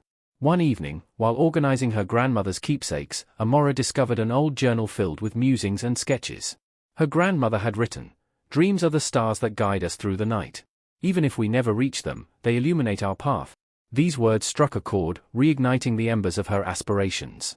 Inspired, Amora resolved to take the first step, to act, however small. She began dedicating evenings to sketching designs, her imagination spilling onto the pages of her notebook. Though her days were consumed by tailoring for clients, these quiet moments became a sanctuary for her creativity. Over time, her sketches evolved into a portfolio she felt proud to share. When a wealthy merchant's wife commissioned a gown, Amora poured her heart into the project, creating a masterpiece that captured both tradition and innovation. The gown's success marked a turning point, earning her more commissions and eventually the means to open a small shop. Amora's journey was not linear. Setbacks, criticism, and self-doubt remained constant companions. Yet, her courage to keep dreaming and acting despite these challenges allowed her to realize her vision. Her boutique became a symbol of possibility, inspiring others in her community to pursue their own dreams. In the present day, the courage to dream remains just as vital. Consider Darius, a teacher with a long-standing aspiration to write a novel. For years, he allowed the demands of his career and the fear of failure to overshadow this dream. One summer, during a break, Darius decided to begin. He committed to writing a single page each day, a manageable goal that slowly built momentum. The process was not without struggles. Some days, the words flowed, on others, self-doubt loomed large. But Darius pressed on, drawing inspiration from his students' stories of resilience. A year later, his manuscript was complete. To his amazement, a publisher recognized its potential, and the novel became a testament to the power of persistence and belief. Both Amora and Darius demonstrate that dreams do not require grand beginnings. They thrive on small, consistent efforts and the courage to take that initial step. To unlock your own courage to dream, consider these steps. Visualize your dream. Spend time imagining what your life would look like if you achieved it. This creates a mental roadmap and strengthens your commitment. Break it into steps. Large aspirations can feel overwhelming. Divide your dream into smaller, actionable goals to build momentum. Seek a supportive environment. Surround yourself with people who encourage and inspire you. Their belief in your potential can bolster your confidence. Learn from setbacks. Failures are not the end of the road but lessons that refine your journey. Embrace them as opportunities to grow. Celebrate progress. Each milestone, no matter how small, is a step closer to your dream. Acknowledge and cherish these victories. As Miriam read these lessons, she thought about her own neglected dreams. She had once aspired to paint, to travel, and to write a memoir, visions she had set aside in favor of practical responsibilities. Inspired by Amora and Darius, Miriam resolved to take action. She began by setting up a small easel in her living room, dedicating an hour each week to painting. She also started journaling, capturing memories and reflections that could one day form the foundation of her memoir. The results were immediate. Miriam felt a renewed sense of purpose and joy, as though she were reconnecting with a long-lost part of herself. The courage to dream, she realized, was not about the scale of the dream but the willingness to pursue it despite fear and doubt. Each brushstroke, each journal entry, became a declaration of hope. By the end of the chapter, Miriam understood that dreaming was an act of defiance against limitation and despair. It was a choice to believe in possibility, to trust in her own potential, and to take steps toward a future shaped by her aspirations. With her dreams reignited, she felt ready to face the world with a newfound sense of courage and purpose. Chapter 18, Resilience in Motion. Resilience is the ability to adapt and thrive in the face of adversity. It is not merely enduring hardships but transforming them into opportunities for growth. Life's trials may bend us, but resilience ensures we do not break. Instead, we rise stronger, with greater clarity and purpose. The story of Elias, a potter in Renaissance Florence, exemplifies resilience in action. Elias was celebrated for his intricately designed vases, each a testament to his artistry and skill. Yet, his path was marked by challenges. One fateful night, a fire swept through his workshop, reducing years of work and materials to ash. The loss was devastating, threatening not only his livelihood but also his sense of identity. For weeks, Elias wandered the streets, consumed by despair. His hands, once steady and skilled, felt heavy with hopelessness. One day, while sitting by the Arno River, Elias observed the gentle flow of the water. He noticed how the current navigated around obstacles, shaping and reshaping its path without resistance. The realization struck him: resilience was not about fighting adversity but flowing with it, finding new ways to move forward. Inspired, Elias returned to his workshop, or what remained of it. He began salvaging what he could, repurposing broken pieces of pottery into mosaics. Though the work was unfamiliar and challenging, it sparked a new wave of creativity. The mosaics gained attention for their unique beauty, leading to commissions that allowed Elias to rebuild his workshop. Over time, his pottery evolved, incorporating elements of his mosaic designs. What began as a setback became a foundation for reinvention. Elias's story reminds us that resilience is not about avoiding hardships but embracing them as opportunities to grow and adapt. Each challenge carries the seeds of transformation, waiting to be nurtured by perseverance and creativity. In contemporary life, resilience is a crucial skill. Consider Nadia, a single mother navigating the demands of work, parenting, and personal growth. After losing her job during an economic downturn, Nadia faced overwhelming uncertainty. Yet, instead of succumbing to despair, she viewed the situation as an opportunity to reevaluate her career. Nadia enrolled in online courses to develop new skills, networking with professionals in her desired field. The process was far from easy. There were moments of self-doubt and financial strain. But Nadia's determination paid off. Within a year, she secured a position that aligned with her passions, providing not only stability but also fulfillment. Her journey demonstrated that resilience is not just enduring difficulties but actively shaping a better future. To cultivate resilience, consider these strategies. Embrace adaptability. Resilience requires flexibility. When plans falter, explore alternative paths rather than clinging to what no longer works. Build a support network. Surround yourself with people who uplift and encourage you. Shared strength can help weather life's storms. Practice self-compassion. Be gentle with yourself during tough times. Acknowledge your efforts and celebrate small victories along the way. Focus on what you can control. In chaotic situations, identify aspects within your influence and take proactive steps to address them. This restores a sense of agency. Reflect and learn. Adversity often carries valuable lessons. Take time to reflect on what challenges have taught you, using those insights to navigate future obstacles. The stories of Elias and Nadia illustrate that resilience is not a static trait but a dynamic process. It is the result of intentional actions and mindsets that enable us to overcome setbacks and find meaning in adversity. As Miriam read these lessons, she thought about the challenges she had faced in recent years. From career setbacks to personal struggles, each hardship had tested her limits. Yet, she realized that these experiences had also shaped her resilience, revealing strengths she had not known she possessed. Inspired, Miriam resolved to embrace resilience as a guiding principle in her life. She began journaling about her challenges, identifying the lessons they had taught her. She also reached out to friends and mentors, building a network of support that reminded her she was not alone. In the weeks that followed, Miriam approached obstacles with a new perspective. When faced with a demanding project at work, she viewed it as an opportunity to develop her skills.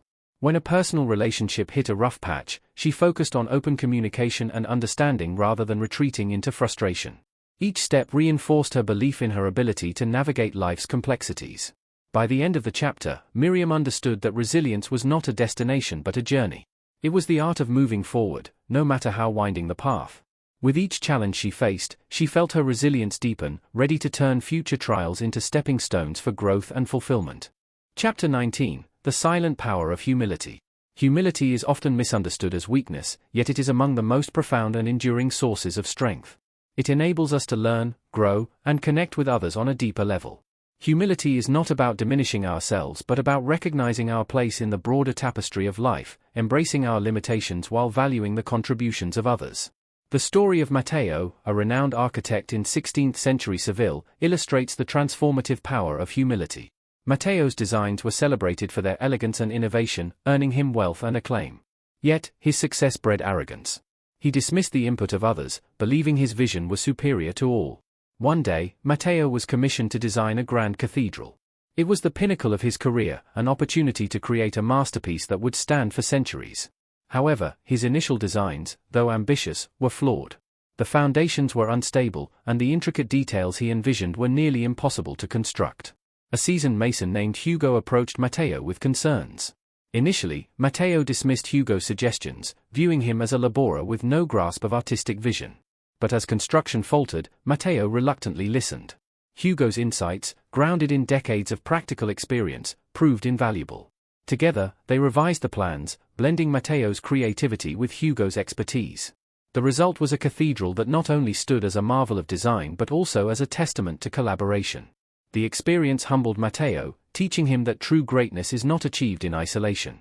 By valuing the wisdom of others, he discovered that humility was not a threat to his brilliance but a complement to it, enriching his work and his life. In today's world, humility remains a cornerstone of leadership and personal growth. Consider Priya, a tech entrepreneur who built a successful startup. Despite her achievements, Priya often felt overwhelmed by the rapid pace of innovation. Instead of pretending to have all the answers, she adopted a humble approach. Priya sought guidance from mentors, encouraged her team to share ideas openly, and admitted when she didn't know something. This culture of humility fostered trust and innovation, enabling her company to adapt and thrive in a competitive landscape. To cultivate humility, consider these practices. Acknowledge your limitations. Recognizing that you don't know everything is the first step toward growth. Embrace the opportunity to learn from others and from new experiences. Listen actively. Humility involves truly hearing others, valuing their perspectives, and considering their insights without defensiveness or judgment. Celebrate others' contributions. Whether in personal relationships or professional settings, acknowledge and appreciate the efforts and achievements of those around you. Reflect on your actions. Regular self-assessment helps you stay grounded, reminding you of the broader context in which you operate. Practice gratitude. Humility and gratitude go hand in hand. By focusing on what you have and the support you've received, you cultivate a mindset of appreciation rather than entitlement. The stories of Matteo and Priya demonstrate that humility is not a sign of weakness but a source of strength. It opens doors to learning, fosters collaboration, and deepens our connections with others. As Miriam read these lessons, she thought about moments when pride had held her back. She remembered instances at work where she had resisted feedback, clinging to her own ideas even when they faltered. She reflected on personal relationships where her reluctance to admit fault had strained connections. Determined to embrace humility, Miriam began by actively seeking feedback from her colleagues and listening without defensiveness. She also started journaling about the contributions of others in her life, cultivating a habit of gratitude and recognition. Over time, she noticed a shift in her interactions. By valuing the perspectives of those around her, she strengthened relationships and uncovered new opportunities for growth. In the weeks that followed, Miriam's commitment to humility deepened. She found joy in learning from others, whether it was a mentor's advice or a friend's insight. Each act of humility felt like a step toward becoming her best self, a person grounded in strength, openness, and connection. By the end of the chapter, Miriam understood that humility was not about diminishing her own worth but about expanding her perspective. It was a silent power, one that allowed her to navigate life with grace, authenticity, and a profound sense of purpose. Chapter 20, The Art of Patience. Patience is a quiet but profound virtue, a bridge between effort and achievement.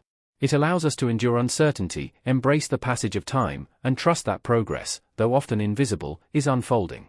In a fast-paced world, patience can feel like a lost art, yet it remains a cornerstone of lasting success and inner peace. The story of Annika, a vintner in 18th-century Tuscany, illustrates the transformative power of patience. Annika's family vineyard was renowned for its robust wines, but a series of harsh winters had left the vines weakened. Determined to restore the vineyard's former glory, Annika threw herself into the work, pruning, fertilizing, and replanting with relentless energy. Yet, as the seasons passed, the vine's recovery was slow. Frustrated, Annika sought the counsel of her elderly neighbor, Marco, whose vineyard thrived despite the same harsh conditions. Marco shared a simple but profound truth: the vines will grow in their own time. Nurture them, but do not rush them. Wine, like life, cannot be hurried. Annika took Marco's advice to heart, adjusting her approach. She continued her efforts but released her expectations of immediate results. Instead of focusing on what wasn't happening, she began appreciating the small signs of progress: new shoots, healthier leaves, and stronger roots. When the harvest finally came, the grapes produced a wine of unparalleled depth and complexity, a testament to the patience that had allowed the vineyard to thrive. Patience, as Anika discovered, is not passive but active. It requires resilience, trust, and a willingness to endure discomfort for the sake of a greater goal. Her story reminds us that growth often happens beneath the surface, unseen but essential. In modern times, the art of patience remains as relevant as ever. Consider Ravi, a software developer working on a groundbreaking app. The initial excitement of the project gave way to challenges, bugs, delays, and unforeseen obstacles. Ravi's impatience threatened to derail his focus, as he constantly pushed himself and his team for faster results. During a mentorship session, his mentor, a seasoned developer, advised him, "Innovation takes time. Patience isn't about waiting, it's about trusting the process and persevering through the struggles." Inspired, Ravi shifted his perspective. He began approaching problems with curiosity rather than frustration, celebrating incremental progress and learning from setbacks. When the app finally launched, it exceeded expectations, its success built on the foundation of patient refinement. To cultivate patience in your own life, consider these strategies. Reframe waiting as growth.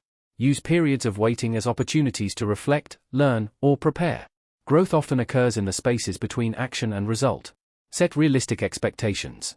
Patience thrives when we align our goals with the natural pace of progress. Break large objectives into smaller milestones to maintain motivation. Practice mindfulness. By staying present in the moment, you can reduce the anxiety that often accompanies impatience. Focus on what you can do now rather than fixating on outcomes. Embrace setbacks as part of the journey. Challenges are not roadblocks but stepping stones. Patience allows us to see setbacks as opportunities for growth and refinement. Celebrate small wins. Acknowledging incremental progress reinforces the value of patience and keeps you motivated over the long term. The stories of Anika and Ravi demonstrate that patience is not about passively waiting for change but about actively engaging with the process. It is a mindset that transforms obstacles into opportunities and delays into lessons. As Miriam read these lessons, she thought about her own struggles with impatience. She recalled moments when her eagerness for results had led to frustration or hasty decisions.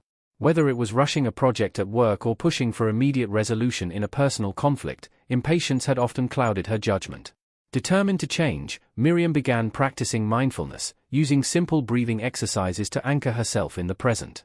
She also started journaling about her goals, breaking them into manageable steps and celebrating each small achievement.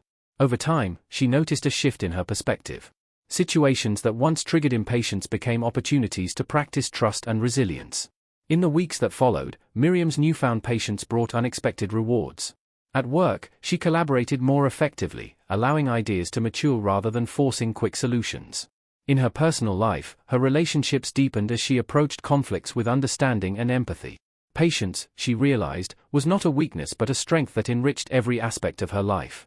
By the end of the chapter, Miriam understood that patience was more than a virtue, it was a skill that could be cultivated and refined.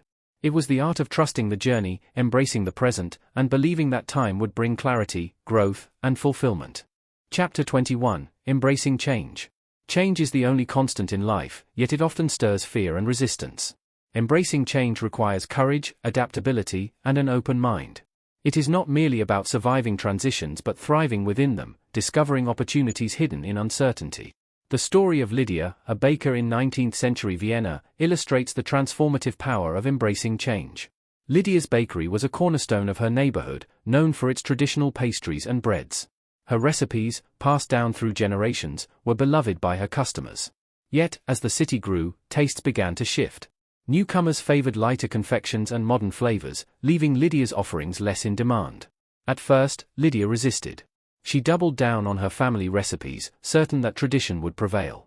But as sales dwindled, she realized that her refusal to adapt threatened not only her livelihood but also the legacy she sought to preserve.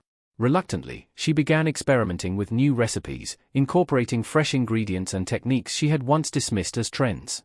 Her first attempts were met with mixed results. Some customers embraced the changes, while others lamented the loss of familiarity. But Lydia persisted, refining her approach with each batch. She began to see change not as a betrayal of tradition but as an evolution of it. Over time, her bakery became a bridge between the old and the new, blending classic techniques with contemporary flavors. It flourished, attracting a diverse clientele and cementing its place in Vienna's culinary landscape. Lydia's journey demonstrates that embracing change is not about abandoning the past but integrating it with the present. It is about finding harmony between stability and innovation, creating something stronger and more resilient. In today's rapidly changing world, the ability to adapt is more crucial than ever. Consider Raj, a graphic designer who built his career on print media. As digital platforms began dominating the industry, Raj initially resisted the shift, believing his expertise in traditional design would remain relevant. However, as opportunities dwindled, he recognized the need to evolve. Raj enrolled in online courses to learn digital design tools and techniques. The transition was challenging, filled with moments of frustration and doubt. Yet, his willingness to embrace change allowed him to expand his skill set and remain competitive. Over time, Raj not only adapted to the new landscape but also found creative freedom in the possibilities digital design offered. What once seemed like an end became a new beginning. To embrace change effectively, consider these strategies. Shift your perspective. View change as an opportunity for growth rather than a threat. Ask yourself, what can I learn from this transition? How can it benefit me in the long run? Stay curious. Cultivate a mindset of lifelong learning. The more you seek knowledge and experiences, the more adaptable you become. Focus on what you can control. Change often brings uncertainty, but there are always aspects within your influence. Direct your energy toward these areas to maintain a sense of agency. Build a support system. Surround yourself with people who encourage and inspire you. Their perspectives and experiences can help you navigate unfamiliar terrain. Practice self-compassion. Change is rarely easy. Be patient with yourself as you adjust, and acknowledge the effort you're putting into the process. The stories of Lydia and Raj highlight that change is not something to be feared but embraced. It is a catalyst for growth, creativity, and resilience, pushing us to discover strengths we may not have known we possessed. As Miriam read these lessons, she thought about the changes she had resisted in her own life. Whether it was clinging to outdated methods at work or avoiding personal transitions, her fear of the unknown had often held her back.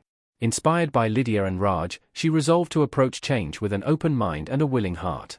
Miriam began by identifying areas in her life where change was needed. She updated her skills by taking online courses, exploring new hobbies, and reconnecting with friends she had drifted away from. Each step, though small, built her confidence and adaptability. In the weeks that followed, Miriam's newfound willingness to embrace change brought unexpected rewards. At work, her innovative ideas earned her recognition and new opportunities. In her personal life, she found joy in trying new activities and meeting new people. Change, she realized, was not an obstacle but a gateway to growth and fulfillment. By the end of the chapter, Miriam understood that embracing change was not about erasing the past but about building upon it. With each transition, she felt more capable, resilient, and ready to face whatever the future might bring. Chapter 22: The Strength in Community. Humans are inherently social beings, thriving when they connect, share, and support one another.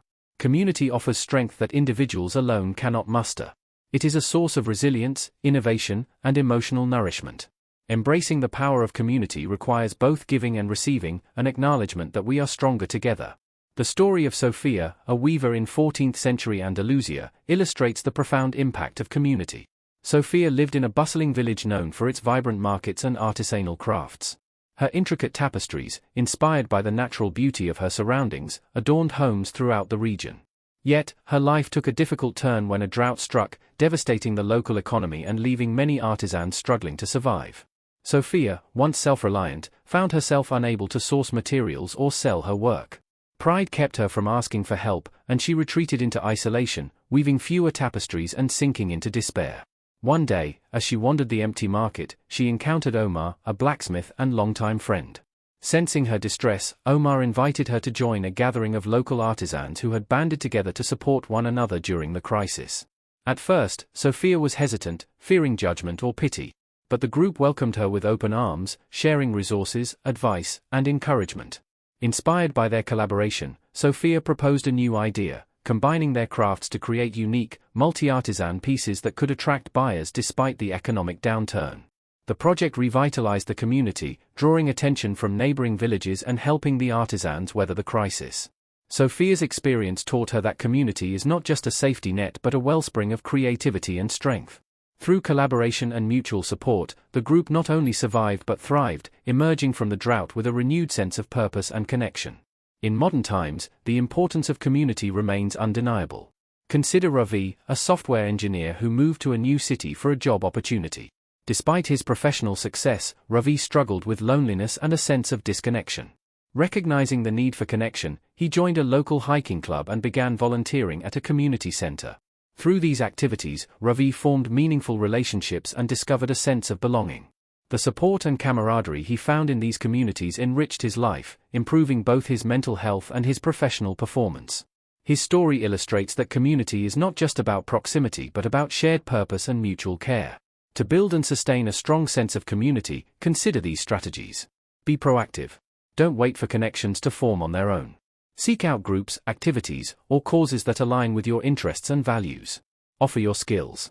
Sharing your talents and knowledge strengthens the bonds within a community and fosters a sense of reciprocity. Practice active listening. Genuine engagement with others builds trust and understanding, creating deeper and more meaningful connections. Embrace diversity. Communities are enriched by different perspectives and experiences. Be open to learning from those who differ from you. Foster inclusivity. Make an effort to welcome newcomers and create an environment where everyone feels valued and included. The stories of Sophia and Ravi demonstrate that community is not just a collection of individuals but a dynamic, living entity. It thrives on the contributions of its members and offers strength in return, creating a cycle of support and growth. As Miriam read these lessons, she reflected on her own relationship with community. While she had always valued her independence, she realized that she had often overlooked the strength that came from connection. Inspired by Sophia and Ravi, she resolved to engage more actively with the people around her. Miriam began by reconnecting with old friends and reaching out to colleagues she admired. She also joined a local book club, finding joy in shared discussions and new friendships. At work, she proposed a mentorship program, bringing together employees of different departments to exchange knowledge and support one another. The changes were transformative. Miriam felt a renewed sense of belonging and purpose, as though she were part of something larger than herself. Through her efforts, she not only strengthened her own sense of community but also inspired others to do the same. By the end of the chapter, Miriam understood that community was not a luxury but a necessity, a foundation upon which both individuals and societies flourish. She realized that by giving to and receiving from her community, she was tapping into an endless source of strength, resilience, and inspiration. Chapter 23: The Power of Gratitude. Gratitude is more than an expression of thanks, it is a lens through which we can view the world with clarity and appreciation. By embracing gratitude, we shift our focus from what we lack to what we have, fostering a sense of abundance and connection. This simple yet profound mindset transforms not only our outlook but also our relationships and overall well-being. The story of Elena, a merchant in 17th-century Venice, exemplifies the transformative power of gratitude.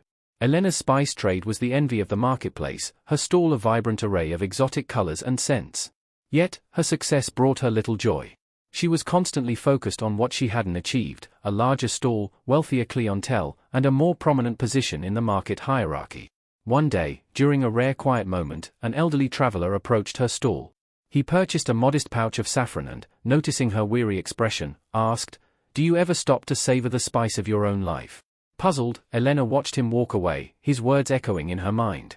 That evening, she began reflecting on what she was grateful for: the steady income from her trade, the loyal customers who returned week after week, and the vibrant community of merchants who supported one another. Elena started keeping a small journal, noting 3 things she was grateful for each day. The practice transformed her perspective. She began to notice the small joys of her work: a customer's smile, the rich aroma of cinnamon wafting through the air, and the vibrant chatter of the marketplace. Gratitude rekindled her passion for her trade and brought her a sense of peace that had long eluded her. In modern life, gratitude continues to be a powerful tool for cultivating happiness and resilience. Consider Jake, an overwhelmed college student juggling a demanding course load and part-time job. He often felt consumed by stress and dissatisfaction, focusing on what wasn't going well. A professor introduced Jake to the concept of gratitude journaling, encouraging him to write down 3 positive things each day. Initially skeptical, Jake gave it a try. Over time, the practice shifted his focus from his struggles to his successes, however small. He found himself appreciating a supportive friend, a particularly engaging lecture, or even the comfort of a warm cup of coffee during a long study session. Gratitude didn't erase Jake's challenges, but it provided him with a sense of balance and perspective. To cultivate gratitude, consider these practices. Keep a gratitude journal. Spend a few minutes each day writing down things you are thankful for. This simple practice rewires your brain to focus on the positive aspects of your life. Express appreciation to others. Take the time to thank those who have made a difference in your life. A kind word or gesture can deepen your connections and uplift both you and the recipient. Savor the present moment. Whether it's a meal, a conversation, or a sunset, immerse yourself fully in the experience and appreciate its richness. Reframe challenges. Look for the silver linings in difficult situations. Gratitude helps us find meaning and growth in adversity. Practice mindfulness.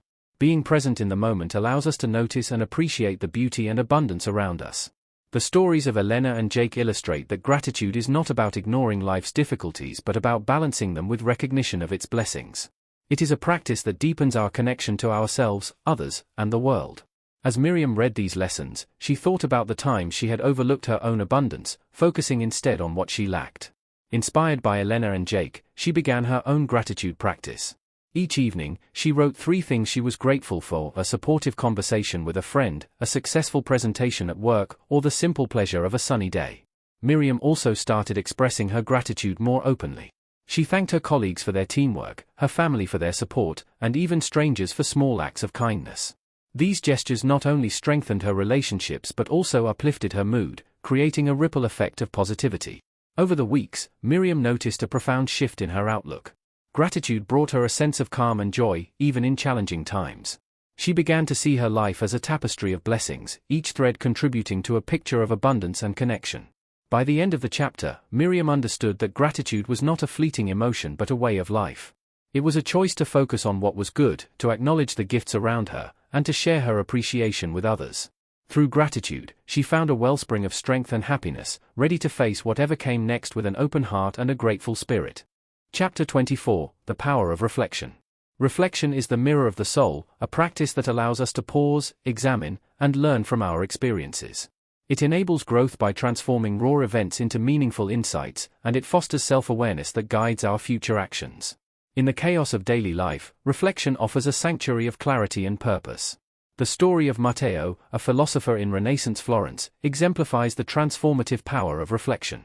Matteo was known for his eloquent speeches and written works that inspired both scholars and the general public.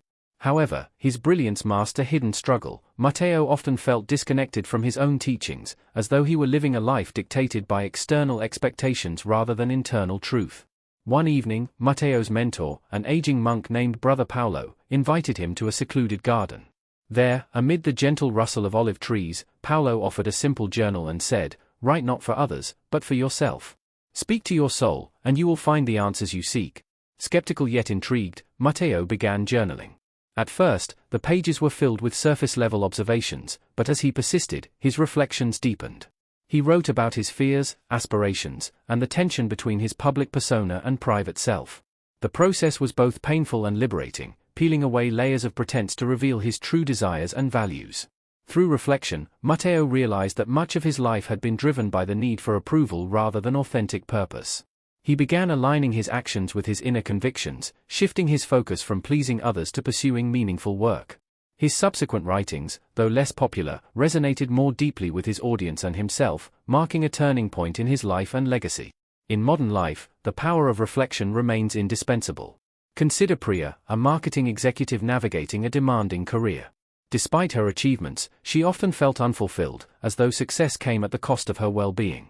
A leadership workshop introduced Priya to reflective practices, encouraging her to spend 10 minutes each evening journaling about her day, its highs, lows, and lessons. Initially, Priya struggled to make time for this habit, but persistence revealed its value. Her reflections uncovered patterns she hadn't noticed. She derived the most satisfaction from creative projects and collaborative efforts, while administrative tasks drained her energy. Armed with this insight, Priya began delegating non-essential responsibilities and advocating for a role that aligned more closely with her strengths and passions. The result was a renewed sense of purpose and balance. To harness the power of reflection, consider these practices. Set aside dedicated time. Reflection requires intention. Designate a specific time each day or week to pause and look inward, free from distractions. Ask meaningful questions. Use prompts such as, "What brought me joy today? What challenges did I face, and how did I handle them? What did I learn about myself?" Use a journal. Writing helps organize thoughts and provides a record of your journey. Over time, revisiting past entries can reveal growth and recurring themes. Practice self-compassion. Reflection is not about judgment but understanding. Approach your thoughts and actions with kindness, recognizing that growth is a process. Seek solitude. Quiet moments away from the noise of daily life create space for deeper introspection and connection with your inner self. The stories of Matteo and Priya demonstrate that reflection is not a passive activity but an active engagement with life's experiences. It transforms challenges into lessons, successes into affirmations, and doubts into clarity. As Miriam read these lessons, she thought about how rarely she paused to reflect. Her days were filled with tasks and responsibilities, leaving little room for introspection. Inspired by Matteo and Priya, she decided to incorporate reflection into her routine. She began by journaling each evening, noting her thoughts, feelings, and observations. The practice quickly became a cornerstone of Miriam's self-care. Through reflection, she gained a deeper understanding of her values, motivations, and patterns.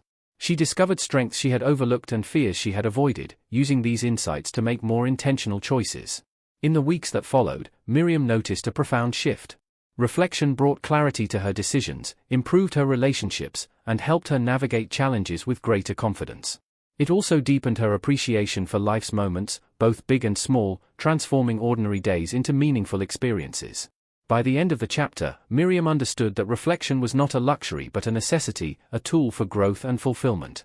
It was a practice that illuminated her path, guiding her toward a life of authenticity, purpose, and self-discovery.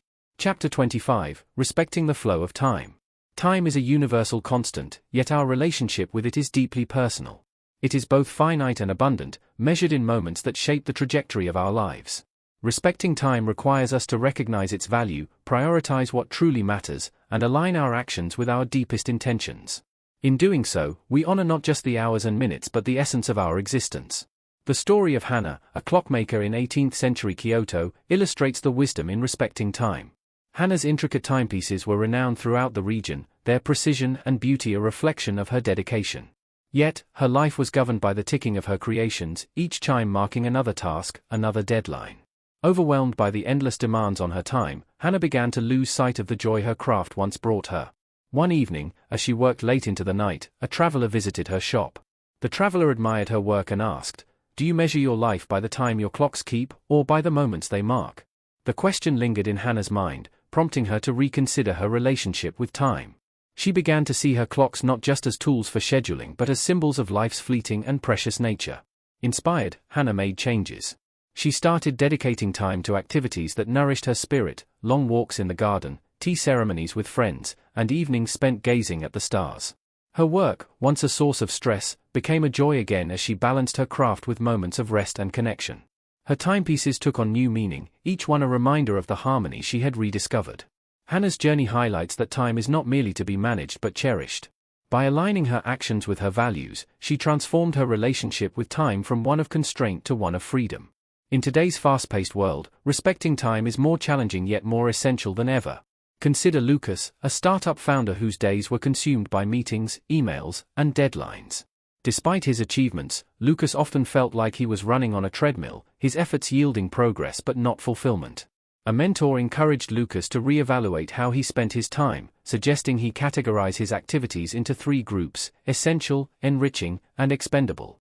The exercise revealed that much of his day was spent on expendable tasks that added little value. Lucas began delegating these tasks, creating space for the essential work of growing his business and the enriching pursuits of family, hobbies, and self-care. To respect time effectively, consider these practices. Clarify your priorities. Identify what truly matters to you and allocate your time accordingly. Let your values guide your schedule. Embrace the power of no. Saying no to less important demands creates room for what aligns with your goals and well-being. Practice mindfulness. Be present in each moment, whether you're working, relaxing, or connecting with others. Mindfulness enhances the quality of your time. Avoid multitasking. Focus on one task at a time to maximize efficiency and satisfaction. Multitasking often leads to fragmented attention and diminished results. Celebrate small moments. Time is measured not just in hours but in experiences. Pause to appreciate the beauty and meaning in everyday moments. The stories of Hana and Lucas demonstrate that respecting time is not about filling every moment with productivity but about aligning our use of time with what brings meaning and joy. It is a practice that fosters balance, clarity, and fulfillment. As Miriam read these lessons, she thought about her own relationship with time. She often felt torn between competing demands, struggling to find a sense of balance. Inspired by Hannah and Lucas, she resolved to approach time with greater intention and care.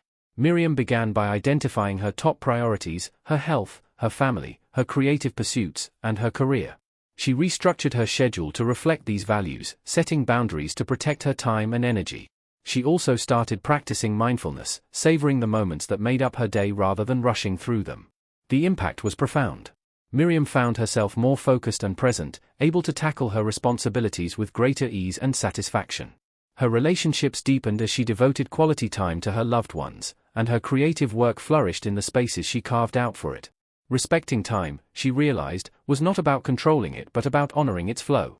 By the end of the chapter, Miriam understood that time was not an enemy to be conquered but an ally to be cherished. Each moment held the potential for meaning and beauty, if only she chose to see it. With this perspective, she felt equipped to navigate her days with grace, purpose, and a profound appreciation for the gift of time. Chapter 26: Trust in Resilience. Resilience is the art of enduring life's storms while building strength from the challenges we face. It is not the absence of hardship but the ability to recover, adapt, and move forward with greater clarity and courage. Trusting in resilience requires a belief that within us lies the capacity to transform difficulties into stepping stones. The story of Leona, a blacksmith in 15th century Prague, illustrates this principle.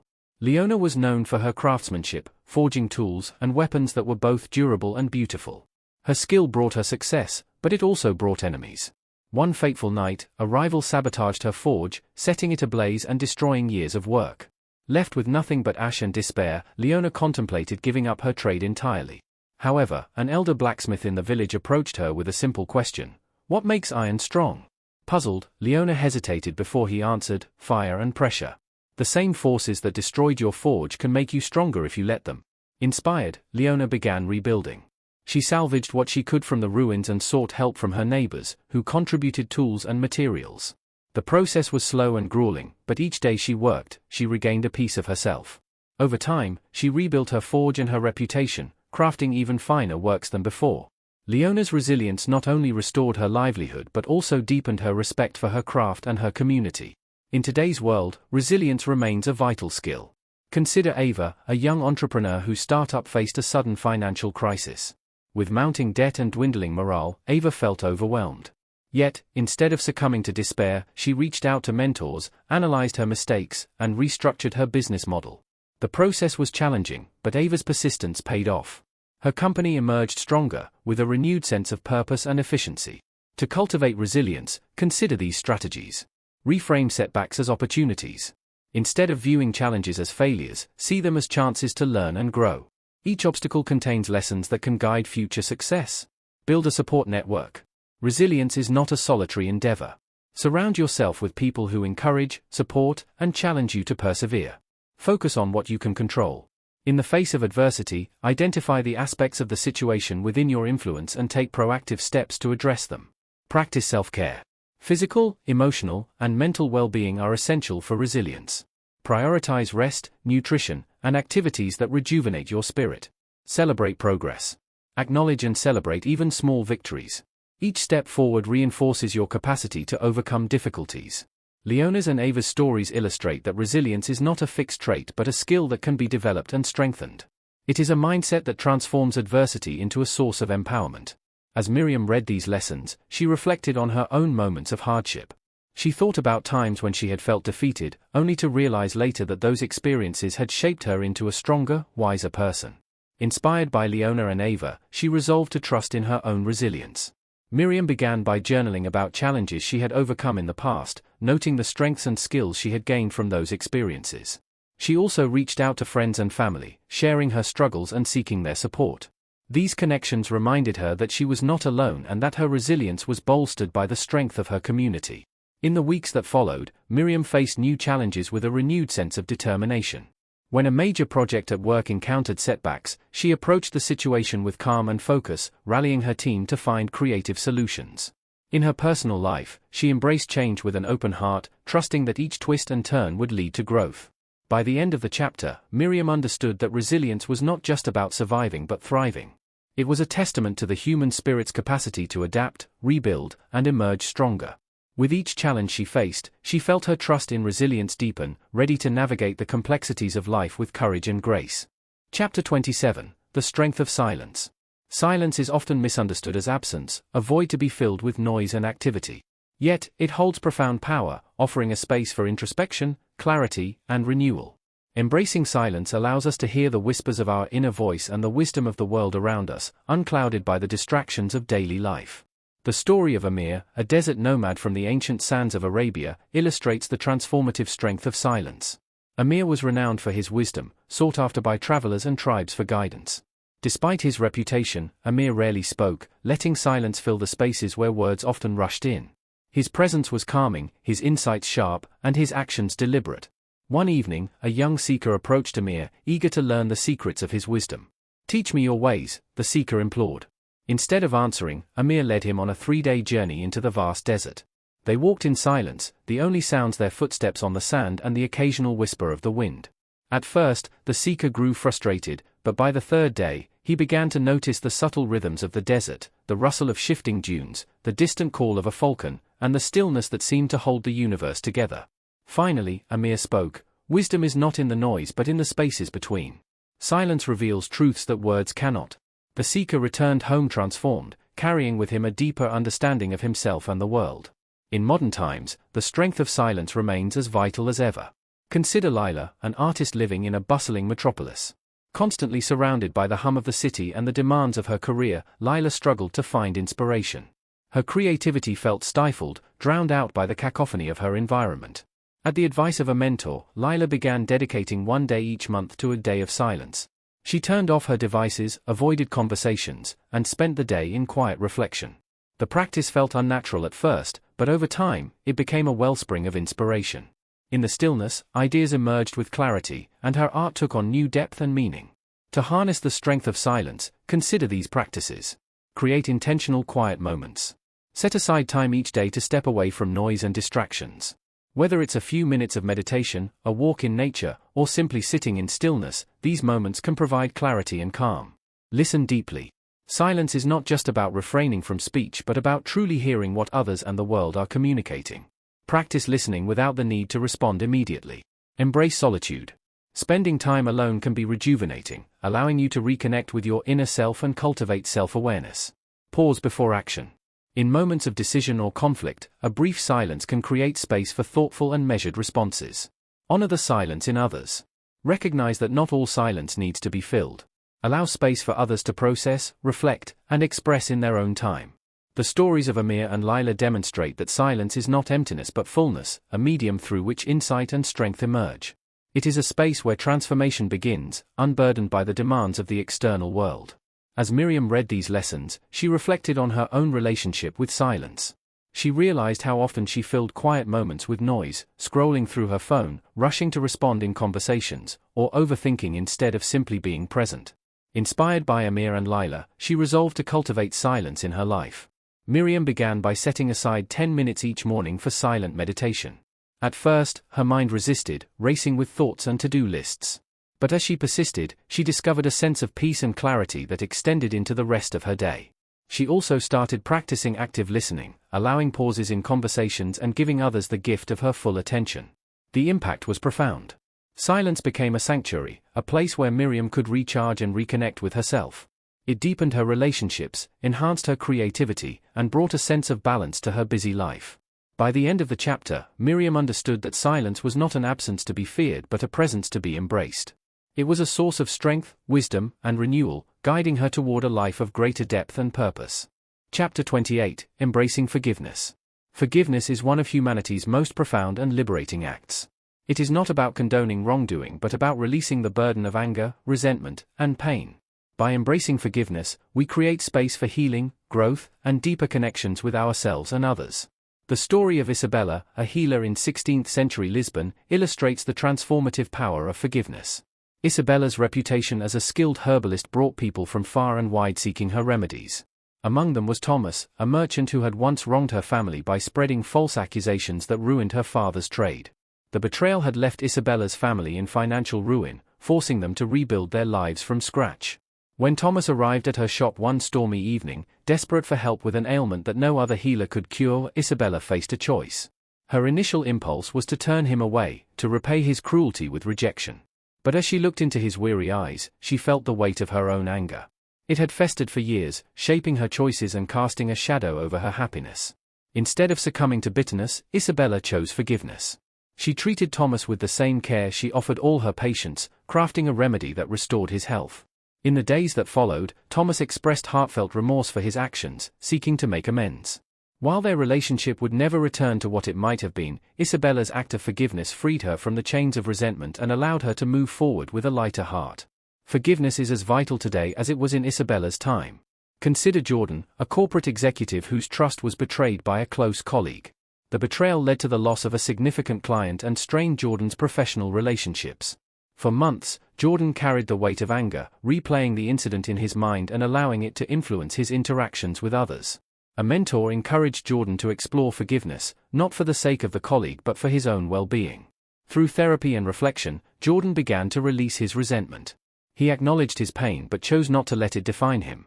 By forgiving his colleague, he regained clarity and confidence, strengthening his leadership and restoring harmony within his team.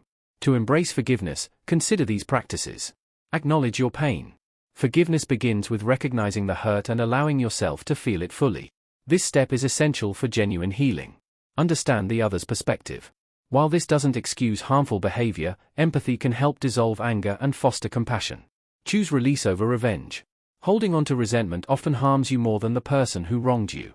Letting go is an act of self-care and empowerment. Set boundaries. Forgiveness doesn't mean allowing the same harm to happen again. Protect yourself by establishing clear boundaries if needed. Focus on your growth. Use the experience as an opportunity to learn, grow, and strengthen your resilience. The stories of Isabella and Jordan illustrate that forgiveness is not a single act but a process. It is a journey of self-discovery and liberation, allowing us to reclaim our peace and move forward unburdened. As Miriam read these lessons, she thought about the grudges she had carried in her own life. Whether it was a friend who had betrayed her trust or a colleague who had undermined her efforts, the weight of unresolved resentment had taken a toll on her happiness. Inspired by Isabella and Jordan, Miriam resolved to practice forgiveness. Miriam began by journaling about the incidents that had hurt her, acknowledging her feelings without judgment. She then wrote letters to the individuals involved, not to send but to articulate her emotions and find closure. The process was painful but cathartic, allowing her to release the anger that had held her captive. In the weeks that followed, Miriam noticed a profound shift. Forgiveness brought her a sense of freedom and clarity, enabling her to focus on the present rather than reliving the past. Her relationships improved as she approached others with greater empathy and understanding, and her own sense of self grew stronger. By the end of the chapter, Miriam understood that forgiveness was not about erasing the past but about reclaiming her future. It was an act of courage and compassion, a gift she gave herself as much as others. With forgiveness as her guide, she felt ready to embrace life with an open heart and unshakable strength. Chapter 29, Balancing Expectations. Expectations shape much of our lives, acting as both motivators and sources of stress. They come from within, driven by our goals and desires, and from without, imposed by family, society, and circumstances. Balancing expectations is a skill that requires self-awareness, boundaries, and a willingness to redefine success on your own terms. The story of Clara, an apprentice painter in 18th-century Paris, offers a glimpse into the struggle of managing expectations. Clara's work displayed remarkable talent, catching the eye of a renowned artist who agreed to mentor her. Thrilled by the opportunity, Clara threw herself into her craft, determined to meet the high standards set by her mentor. However, as weeks turned into months, Clara found herself paralyzed by the weight of expectations. Her mentor's critique, though constructive, felt overwhelming. The pressure to produce perfection robbed her of the joy she once found in painting. Frustrated, she began doubting her abilities. One evening, Clara visited a small gallery showcasing works by lesser-known artists. Among the pieces was a simple yet evocative painting, an unfinished portrait with visible brushstrokes and imperfections. The artist's note read, "This is not perfect, but it is honest." The message resonated deeply with Clara, reminding her why she had begun painting in the first place. Inspired, Clara returned to her easel with a new approach. She set aside the need for perfection and focused on expressing her unique perspective. While her mentor's guidance remained valuable, Clara learned to balance his expectations with her own vision. Her work flourished, gaining recognition for its authenticity and emotion. In today's fast-paced world, balancing expectations is more critical than ever. Consider Adam, a young professional navigating the demands of a high-stakes corporate job.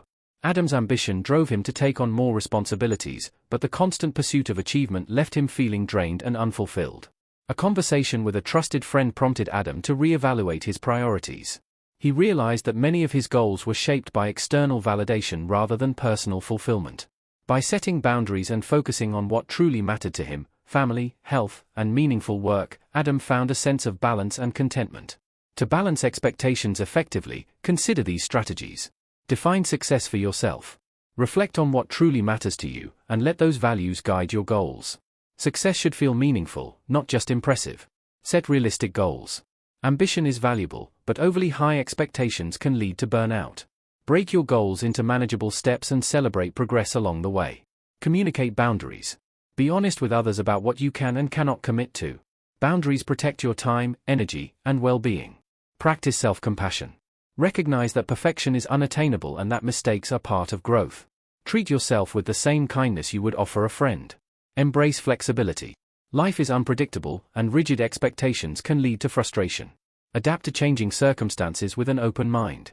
The stories of Clara and Adam illustrate that balancing expectations is not about lowering standards but about aligning them with your values and capabilities. It is a practice that fosters authenticity, resilience, and fulfillment. As Miriam read these lessons, she reflected on the expectations she had placed on herself. From career ambitions to personal relationships, she often felt torn between her own desires and the pressures of others. Inspired by Clara and Adam, she decided to take a more mindful approach to her goals. Miriam began by journaling about what success meant to her. She realized that many of her aspirations were influenced by societal norms rather than her own passions. With this insight, she redefined her priorities, focusing on what brought her genuine joy and purpose. In the weeks that followed, Miriam noticed a profound shift. By balancing expectations, she found herself more at peace with her choices. She approached her work with renewed creativity, deepened her relationships, and allowed herself to enjoy life's simple pleasures without guilt. By the end of the chapter, Miriam understood that balancing expectations was not about doing less but about doing what truly mattered. It was a journey of self-discovery and empowerment, guiding her toward a life of authenticity and balance. Chapter 30: The Power of Acceptance. Acceptance is a profound act of strength. It is not surrendering to circumstances but embracing reality as it is, without resistance or denial. Acceptance allows us to find peace amidst chaos, clarity in confusion, and resilience in adversity. By embracing what is, we empower ourselves to respond with wisdom and grace. The story of Elias, a fisherman in a small coastal village, illustrates the transformative power of acceptance. For years, Elias thrived in his trade, providing for his family and contributing to his community. But one stormy night, a ferocious tempest ravaged the coast, destroying his boat and much of his livelihood. The loss was devastating, and Elias wrestled with anger, grief, and a sense of helplessness. For weeks, he tried to rebuild his life as it had been, borrowing money to buy a new boat and returning to the sea. Yet, each attempt was met with setbacks, mechanical failures, poor catches, and dwindling funds. One evening, as he sat on the shore watching the waves, a retired sailor joined him. The sailor said, "The sea does not mourn, and neither should you. Let go of what was and find what can be." Elias took the sailor's words to heart. Instead of clinging to his old life, he began exploring new opportunities. He used his knowledge of the sea to become a guide for travelers, sharing stories and insights about the ocean's mysteries. Over time, his new path brought him fulfillment and stability, transforming his loss into a source of growth and renewal. In the modern world, acceptance remains a cornerstone of emotional and mental well-being. Consider Leah, a young woman navigating a recent diagnosis of a chronic illness. The news shattered her sense of normalcy, leaving her overwhelmed by fear and frustration. For months, Leah resisted her condition, focusing on what she could no longer do and mourning the life she had envisioned. A counselor introduced Leah to the concept of radical acceptance, acknowledging her reality without judgment or resistance. Though difficult at first, the practice helped Leah find peace. By accepting her limitations, she discovered ways to adapt, pursuing hobbies that brought her joy and building a supportive network of friends and advocates.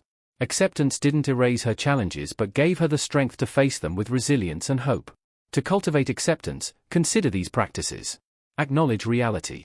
Begin by observing your situation without judgment or resistance. Acceptance starts with seeing things as they are. Release control. Recognize what is within your power to change and what is not. Focus your energy on what you can influence. Practice mindfulness. Being present in the moment fosters acceptance by reducing anxiety about the past or future. Find meaning in adversity. Even in difficult circumstances, look for lessons or opportunities for growth. Acceptance often reveals hidden strengths. Seek support. Surround yourself with people who encourage and uplift you. Their perspectives can help you navigate challenges with clarity and courage. The stories of Elias and Leah demonstrate that acceptance is not passive but active. It is a choice to face reality with open eyes and an open heart, transforming challenges into opportunities for growth and connection. As Miriam read these lessons, she thought about the areas of her life where she struggled with acceptance. Whether it was the end of a relationship, setbacks at work, or unfulfilled dreams, resistance had often held her back. Inspired by Elias and Leah, she resolved to approach life with greater acceptance. Miriam began by identifying situations she could not change and practicing mindfulness to ease her resistance. She also started journaling about what she could learn from her challenges, reframing them as opportunities for growth. Over time, acceptance became a source of peace and strength, allowing her to focus on the present and embrace life's uncertainties. In the weeks that followed, Miriam noticed a profound shift. She approached her relationships with greater compassion, her work with renewed purpose, and her own journey with a sense of calm. Acceptance didn't mean giving up, it meant finding the courage to move forward, no matter the circumstances. By the end of the chapter, Miriam understood that acceptance was not about resignation but empowerment. It was a tool for navigating life's complexities with grace, transforming obstacles into stepping stones and loss into liberation. With acceptance as her guide, she felt ready to embrace the unknown and create a life of resilience, peace, and purpose.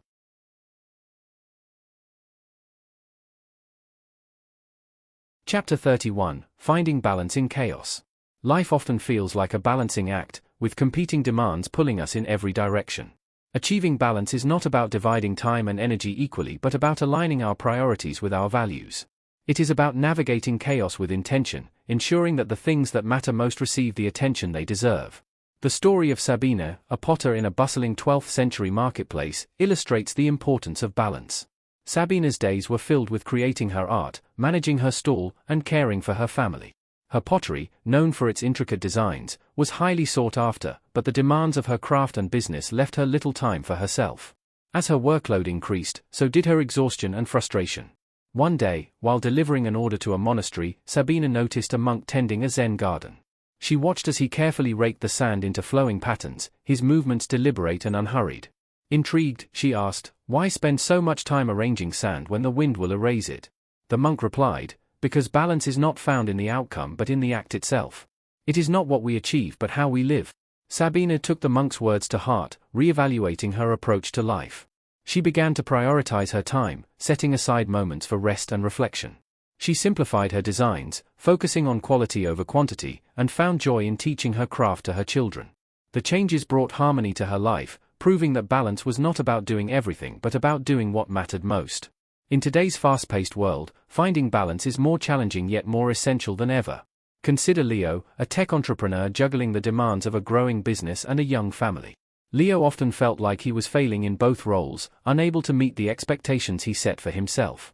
A coach helped Leo identify his core values: family, innovation, and personal growth. By aligning his actions with these values, Leo restructured his schedule. He designated specific hours for family time, set clear boundaries for work, and made space for hobbies that rejuvenated him. The result was not a perfectly balanced life but one that felt fulfilling and sustainable. Leo's transformation wasn't instantaneous, nor was it linear. There were days when work demands seemed insurmountable, and family commitments clashed with professional obligations. However, his resolve to maintain balance meant that he consistently revisited his priorities and adjusted his strategies. His family noticed the difference, appreciating the moments he carved out for connection. His team at work, too, thrived under his recalibrated leadership, inspired by his commitment to balance. Similarly, Sabina's journey unfolded in phases. The first challenge she faced was internal, overcoming the guilt of saying no to requests that didn't align with her priorities. She realized that each no was a yes to something more important. This mindset shift gave her the courage to restructure her days, making time for personal rituals that rejuvenated her spirit. Morning walks became a sacred routine, a time to connect with nature and center herself before the demands of the day. To cultivate balance, consider these strategies. Clarify your priorities. Reflect on what truly matters to you. Let your values guide your decisions and actions. Set boundaries. Protect your time and energy by saying no to commitments that don't align with your priorities. Embrace flexibility. Balance is not static, it requires constant adjustment as circumstances change. Practice mindfulness. Being present in each moment helps you engage fully with what you're doing, whether it's work, rest, or play. Celebrate small wins. Acknowledge your efforts and progress, even if they seem minor. Balance is built step by step. Ask for help when needed. Balance doesn't mean doing everything alone. Reach out to your network for support in areas where you're stretched thin. Schedule time for joy. Include activities in your calendar that bring you happiness and fulfillment, whether it's a hobby, a walk, or time with loved ones. Revisit and refine. Balance evolves. Regularly reflect on what's working and make adjustments as your life changes. The stories of Sabina and Leo illustrate that balance is not about perfection but about harmony. It is a dynamic process that evolves with our lives, requiring ongoing reflection and adjustment. As Miriam read these lessons, she thought about the chaos she often felt in her own life. From managing her career to maintaining relationships and pursuing personal goals, the demands on her time left her feeling stretched thin. Inspired by Sabina and Leo, she resolved to create more balance in her life. Miriam began by identifying her top priorities: her health, her family, her creative pursuits, and her career. She restructured her days to reflect these values, setting boundaries to protect her time and energy. She also started practicing mindfulness, focusing fully on each task rather than multitasking. The transition wasn't seamless. Miriam faced resistance from colleagues and friends who were used to her overextending herself. She also struggled with the fear of missing out, wondering if saying no to certain opportunities might close doors permanently. However, she reminded herself that balance wasn't about doing everything but about doing the right things. In the weeks that followed, Miriam noticed a profound shift. She felt more present and engaged in her relationships, more focused and productive in her work, and more at peace with herself. Balance didn't mean eliminating chaos but navigating it with intention and grace. Her creative pursuits flourished as well. The time she dedicated to her hobbies became a wellspring of inspiration, fueling both her personal fulfillment and professional innovation. She found that by honoring her need for rest and renewal, she was able to bring more energy and focus to all areas of her life. By the end of the chapter, Miriam understood that balance was not a destination but a journey. It was a practice of continually aligning her actions with her values, creating a life that felt rich and meaningful despite its complexities. With balance as her guide, she felt equipped to face life's challenges with confidence and clarity. Chapter 32: Strength in Adversity. Adversity tests the very core of who we are, pushing us to the limits of our resilience and resolve. Yet, it is in these trials that we often discover our greatest strengths. Facing adversity is not about avoiding challenges but about embracing them, finding within ourselves the courage and determination to rise. The story of Eric, a blacksmith in a war-torn medieval village, exemplifies the transformative power of adversity. Eric's forge was the heart of his community, providing tools and weapons that were essential for survival. When raiders attacked his village, leaving destruction in their wake, Eric's forge was reduced to ashes. Left with nothing but his hammer and an anvil, he faced a choice: succumb to despair or rebuild from the rubble. Eric chose the latter. With the help of his neighbors, he began gathering remnants of iron and salvaging what he could. Each piece of metal he reforged symbolized a small victory over the chaos that had engulfed his world. The process was grueling, but his determination inspired others in the village. They, too, began to rebuild, finding strength in Eric's unwavering resolve. Over time, the forge not only returned to its former glory but became a symbol of the community's resilience. Eric's journey wasn't without setbacks. The raiders' destruction had left the entire village demoralized, with some families relocating and others giving up hope. Eric's resolve to rebuild often seemed like a solitary battle. However, his steadfast dedication slowly rekindled a sense of unity. As villagers saw the spark of hope reignite in Eric's forge, they began to believe in the possibility of a better future. By the time the forge was fully operational, it wasn't just a place for tools, it had become a beacon of resilience. Adversity in modern times can be just as challenging, though it often manifests in different forms. Consider Sophie, a single mother navigating the sudden loss of her job. With bills mounting and limited resources, Sophie felt overwhelmed. Yet, instead of giving in to fear, she decided to focus on what she could control. She began attending free workshops to learn new skills, applied for assistance programs, and sought out support from friends and family. Initially, Sophie's progress was slow. Rejections from potential employers and the challenges of adapting to new skills tested her resolve. But Sophie's determination never wavered. She turned each setback into motivation, adjusting her strategies and seeking feedback to improve her approach.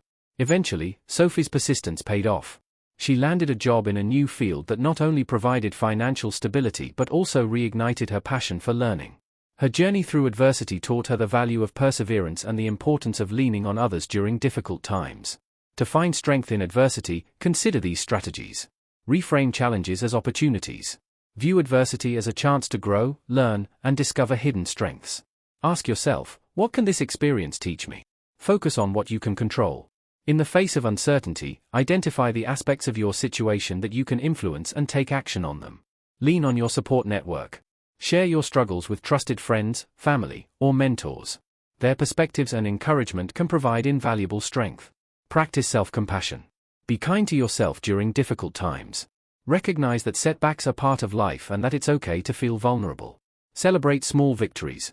Acknowledge and appreciate each step forward, no matter how small. These moments build momentum and reinforce your resilience. The stories of Eric and Sophie demonstrate that adversity, while painful, is also a powerful teacher. It challenges us to adapt, persevere, and emerge stronger than before.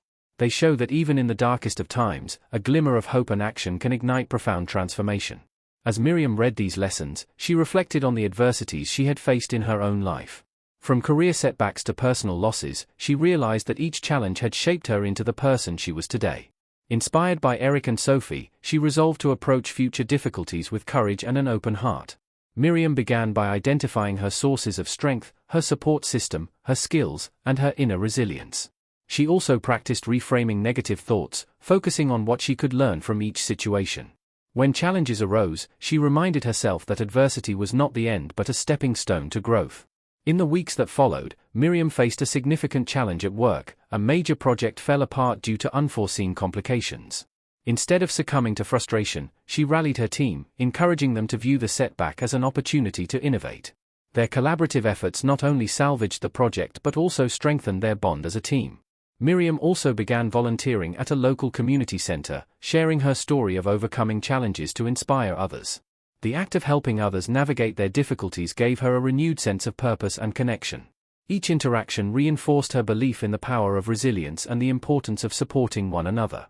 By the end of the chapter, Miriam understood that strength in adversity was not about avoiding pain but about transforming it. It was a testament to the human spirit's ability to endure, adapt, and triumph. With each challenge she faced, she grew more confident in her ability to navigate life's uncertainties, emerging stronger and more resilient than ever. Chapter 33, Embracing Self-Discipline. Self-discipline is often seen as the cornerstone of personal and professional success. It is the ability to align our actions with our long-term goals, even in the face of short-term temptations or challenges. Embracing self-discipline empowers us to take control of our lives, transforming dreams into realities through consistent effort and commitment. The story of Malik, a calligrapher in the bustling markets of ancient Baghdad, illustrates the transformative power of self-discipline. Malik was known for his exquisite scrolls, each stroke of his pen imbued with grace and precision. Yet, this mastery did not come easily. Malik spent years practicing his craft, waking before dawn each day to perfect his technique. His dedication was unwavering, even when fatigue or distraction threatened to pull him away. One day, an apprentice asked Malik how he maintained such discipline. Malik replied, "A river carves its path through stone not by force, but by persistence." Discipline is the flow of our will, shaping our destiny one steady drop at a time. Malik's words resonated deeply with the apprentice, who went on to adopt similar habits of diligence and focus. In Malik's later years, his scrolls were not just works of art but symbols of what self-discipline could achieve. His story became a source of inspiration, reminding others that greatness is not born in moments of brilliance but in the quiet hours of consistent effort. In modern life, self-discipline remains a vital skill. Consider Emma, a writer who dreamed of publishing a novel but struggled to find time amidst her busy schedule. For years, she put off her aspirations, believing that inspiration would strike when the time was right. However, after attending a seminar on goal setting, Emma realized that waiting for the perfect moment was holding her back. Emma committed to writing for just 30 minutes each day, no matter how tired or uninspired she felt. At first, the progress seemed insignificant, but over months, her manuscript began to take shape. By the end of the year, Emma had completed her first draft, a feat that once felt impossible. Her journey taught her that self-discipline is not about monumental leaps but consistent steps toward a goal.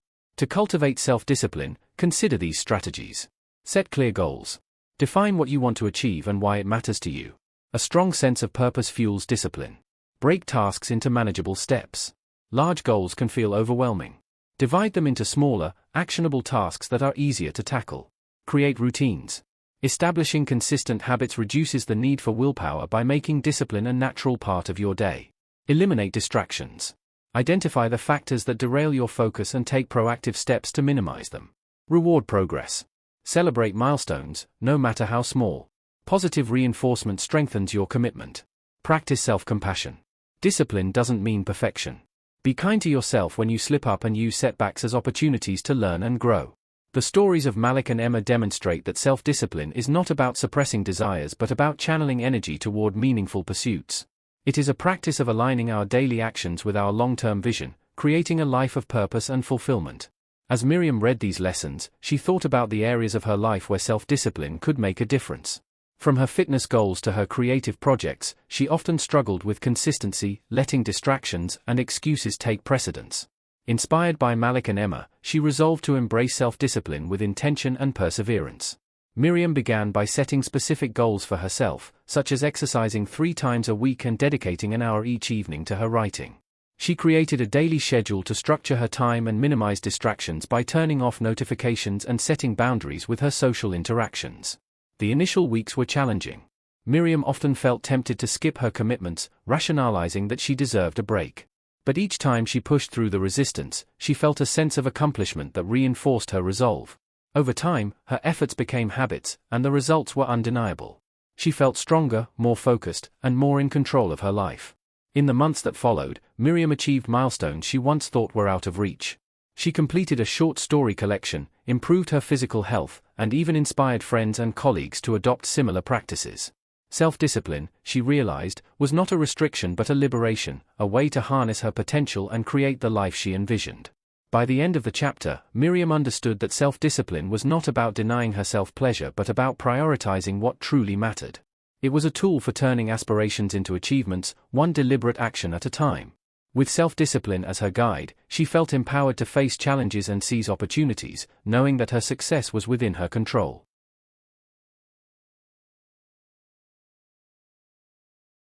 Chapter 34, Trust and Vulnerability.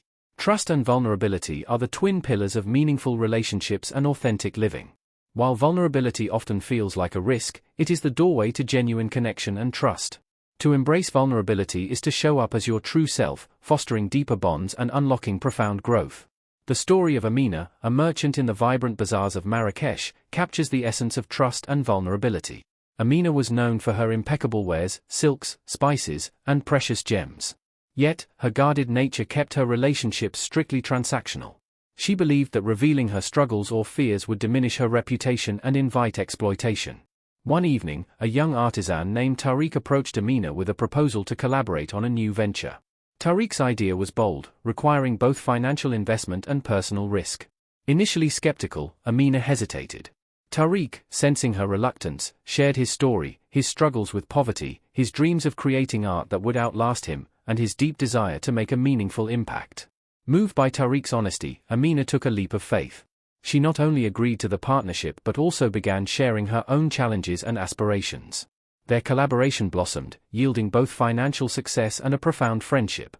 Amina discovered that her vulnerability did not weaken her, it strengthened her relationships and enriched her life. Over time, Amina's openness extended beyond her partnership with Tariq. She began cultivating deeper connections with her other suppliers and customers, sharing stories of her journey as a merchant. Her vulnerability inspired others to share their own experiences, creating a web of trust that enhanced both her personal and professional life. The bazaar became more than just a marketplace, it turned into a community built on mutual respect and understanding. In the modern world, trust and vulnerability remain critical. Consider Ethan, a team leader in a fast-paced tech company. Ethan believed that displaying vulnerability would undermine his authority, so he maintained a facade of confidence and control. However, this approach alienated his team, creating a culture of mistrust and superficial interactions. After attending a leadership workshop, Ethan decided to change his approach. He began sharing his challenges openly, asking for feedback, and encouraging his team to do the same. The shift was transformative. By modeling vulnerability, Ethan fostered a culture of trust and collaboration. His team's morale and performance improved, and he experienced a newfound sense of connection and fulfillment. Ethan's journey wasn't without its hurdles. Initially, some team members were hesitant to reciprocate his openness, fearing judgment or repercussions. Ethan remained patient, consistently demonstrating authenticity and ensuring that his vulnerability was met with understanding rather than criticism. Gradually, his team followed suit, sharing their struggles and supporting one another. The trust they built became a foundation for innovation and resilience. To cultivate trust and vulnerability, consider these practices. Start small. Begin by sharing minor vulnerabilities with trusted individuals. Gradually expand your comfort zone as you build confidence. Listen actively. Trust is a two-way street. Show genuine interest in others' experiences and emotions, creating space for mutual openness. Embrace imperfection. Vulnerability is not about being flawless but about being real. Acknowledge your imperfections as part of your humanity. Set boundaries. While vulnerability is powerful, it requires discernment. Share openly but wisely, ensuring your trust is well placed. Be patient. Trust takes time to build. Allow relationships to deepen naturally through consistent honesty and mutual respect. Foster environments of safety. Whether at work or in personal relationships, create spaces where others feel secure enough to express themselves authentically. The stories of Amina and Ethan demonstrate that trust and vulnerability are not signs of weakness but of courage and authenticity. They pave the way for richer relationships, deeper understanding, and a more fulfilling life. As Miriam read these lessons, she thought about her own relationships. She often hesitated to share her true feelings, fearing judgment or rejection. Inspired by Amina and Ethan, she resolved to approach vulnerability with an open heart. Miriam began by having honest conversations with her closest friends, sharing her fears, hopes, and struggles. She also practiced active listening, creating a safe space for others to be vulnerable with her. These exchanges deepened her connections, bringing a sense of warmth and authenticity to her relationships. In her professional life, Miriam adopted a similar approach. She acknowledged her challenges in team meetings and invited her colleagues to do the same.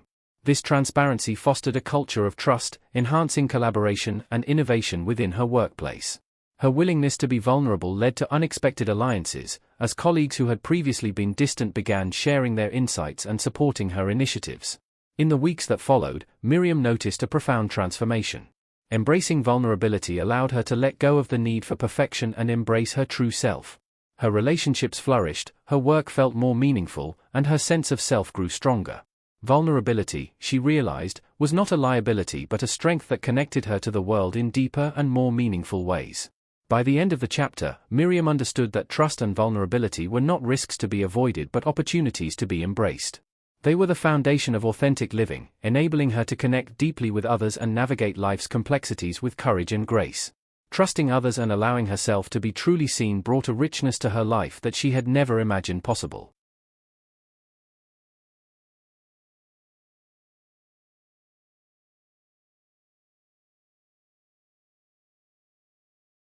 Chapter 35: The Power of Adaptation. Adaptation is the key to thriving in an ever-changing world. Life's uncertainties and challenges demand flexibility, creativity, and a willingness to evolve. The power of adaptation lies in our ability to embrace change, learn from new experiences, and find opportunities in unexpected situations. The story of Lin, a silkworm farmer in ancient China, illustrates the profound impact of adaptation. Lin's family had farmed silkworms for generations, producing fine silk that was prized across the empire. But one year, an unseasonably harsh winter devastated the mulberry trees that fed the silkworms, leaving Lin's livelihood in jeopardy. Facing financial ruin, Lin had to decide whether to cling to the old ways or find a new path forward. Rather than succumbing to despair, Lin sought out innovative methods. He experimented with different types of feed for the silkworms, eventually discovering that a certain variety of wild mulberry leaves could sustain them. The silk they produced was slightly different in texture but even more vibrant in color. Lin's adaptation not only saved his farm but also created a new market for his silk, which became highly sought after for its unique qualities. Lin's success inspired other farmers in the region to experiment and innovate, transforming the local silk industry. His willingness to adapt not only preserved his family's legacy but also paved the way for future generations to thrive. However, Lin's journey was not without challenges. The initial resistance from traditionalists in his community made him question his decisions. Still, his persistence and results eventually won them over, creating a ripple effect that brought prosperity to many. In modern times, the power of adaptation is equally critical. Consider Carla, a marketing professional whose industry was upended by the rapid shift to digital platforms. Initially overwhelmed by the pace of technological change, Carla recognized that her traditional skill set was no longer sufficient. Instead of resisting the shift, she enrolled in online courses to learn about digital marketing strategies and tools. Carla's efforts paid off. She became a leader in her organization's digital transformation, leveraging her new skills to create innovative campaigns that outperformed competitors. Her adaptability not only secured her career but also reignited her passion for learning and growth. Yet, Carla's path wasn't without obstacles. Balancing her new studies with work and family responsibilities required meticulous planning and unwavering commitment. To cultivate the power of adaptation, consider these strategies. Embrace a growth mindset. View challenges as opportunities to learn and grow.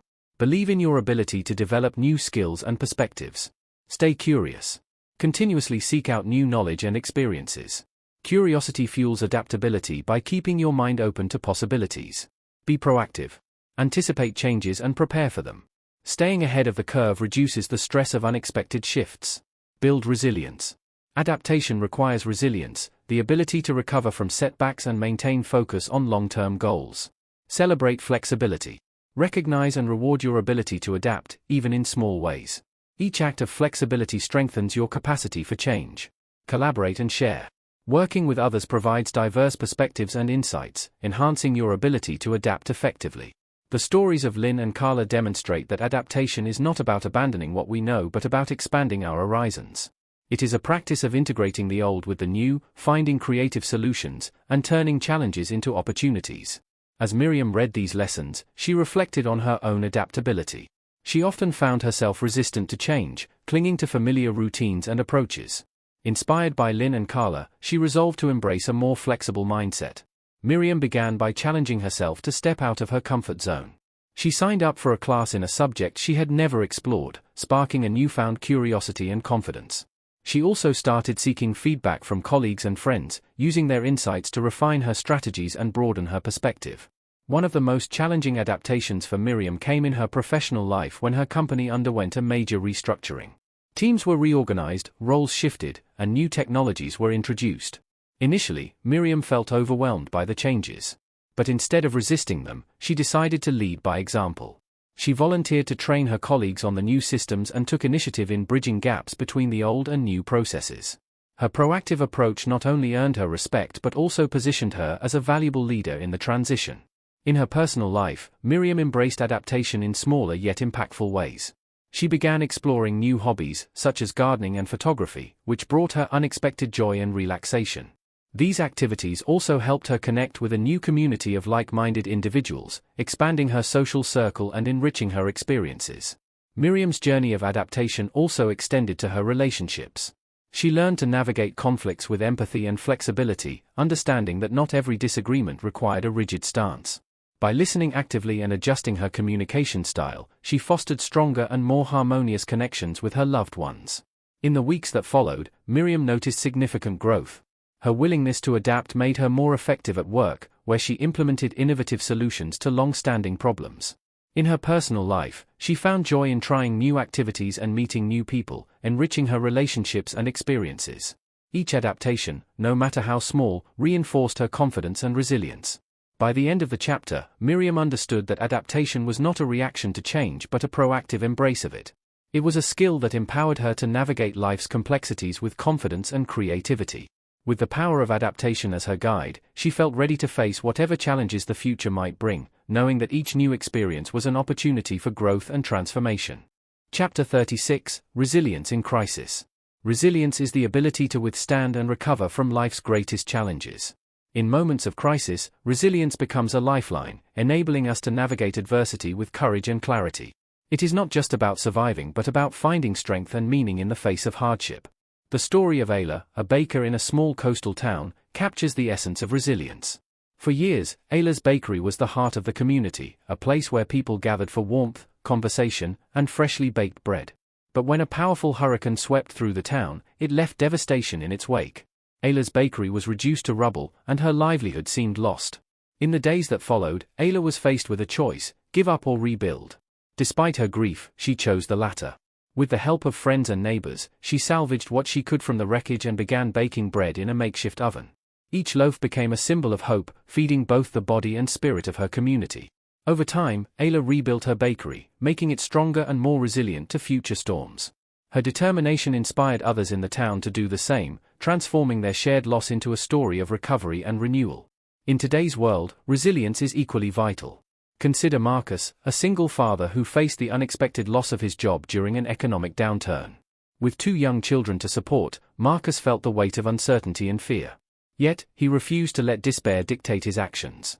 He reached out to his network, explored new industries, and took on temporary work to make ends meet. Through sheer perseverance, Marcus found a new position that not only provided stability but also reignited his sense of purpose. Resilience is not innate but cultivated through practice and perspective. To build resilience, consider these strategies. Reframe adversity. View challenges as opportunities for growth rather than insurmountable obstacles. Ask yourself, what can I learn from this? Foster a strong support network. Surround yourself with people who uplift and encourage you. Their presence can provide comfort and guidance during difficult times. Practice self-care. Physical and emotional well-being are essential to resilience. Prioritize activities that nourish your body and mind. Set realistic goals. Break down overwhelming challenges into smaller, achievable steps. Celebrate each milestone, no matter how small. Embrace adaptability. Flexibility is a cornerstone of resilience. Be willing to adjust your plans and explore alternative solutions when faced with setbacks. Find meaning in struggle. Seek purpose in your experiences, even the painful ones.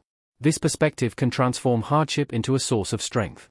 The stories of Ayla and Marcus highlight that resilience is not about avoiding hardship but about responding to it with determination and hope. It is a quality that empowers us to face life's uncertainties and emerge stronger than before. As Miriam read these lessons, she reflected on her own moments of crisis. From personal losses to professional challenges, she realized that resilience had been her anchor. Inspired by Ayla and Marcus, she resolved to strengthen her resilience for future trials. Miriam began by identifying her sources of strength, her supportive family, her close friends, and her faith in her ability to overcome obstacles. She also committed to regular self-care practices, such as journaling, meditation, and exercise, to maintain her physical and emotional well-being.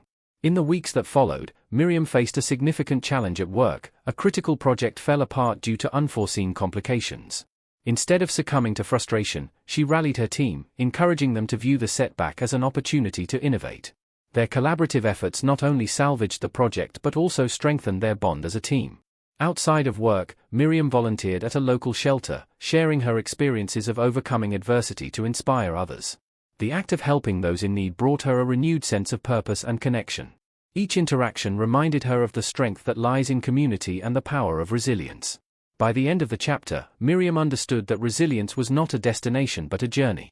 It was a practice of facing life's challenges with courage, adaptability, and hope. With resilience as her guide, she felt ready to navigate whatever uncertainties lay ahead, confident in her ability to not only survive but thrive. Chapter 37, Discovering Inner Peace. Inner peace is not the absence of conflict but the presence of harmony within ourselves. It is a state of calmness and clarity that allows us to navigate life's challenges without being consumed by stress or negativity. Discovering inner peace requires us to cultivate self-awareness, practice mindfulness, and align our actions with our values. The story of Zara, a nomadic shepherd in the arid plains of Central Asia, exemplifies the journey to inner peace. Zara's days were filled with the relentless demands of tending her flock, facing unpredictable weather, and protecting her sheep from predators. Despite her love for the land and her animals, she often found herself overwhelmed by the ceaseless toil and uncertainty.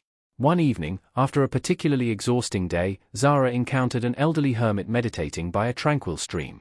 Intrigued, she asked, "How do you find such calm in the midst of this harsh wilderness?" The hermit smiled and replied, "Peace is not found in the absence of storms but in the eye of the storm. It is within you, waiting to be discovered."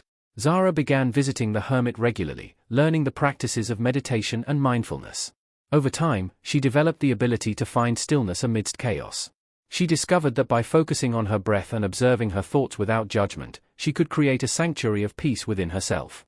This newfound calmness transformed her approach to life, enabling her to face challenges with grace and resilience. In today's fast-paced world, the pursuit of inner peace is more relevant than ever. Consider Jordan, an urban professional juggling a demanding career, a young family, and personal aspirations. Jordan often felt like he was running on a treadmill, unable to catch his breath. The constant pressure left him anxious and disconnected from the things that truly mattered.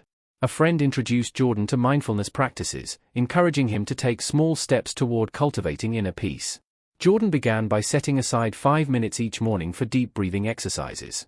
Gradually, he expanded his practice to include guided meditations and journaling.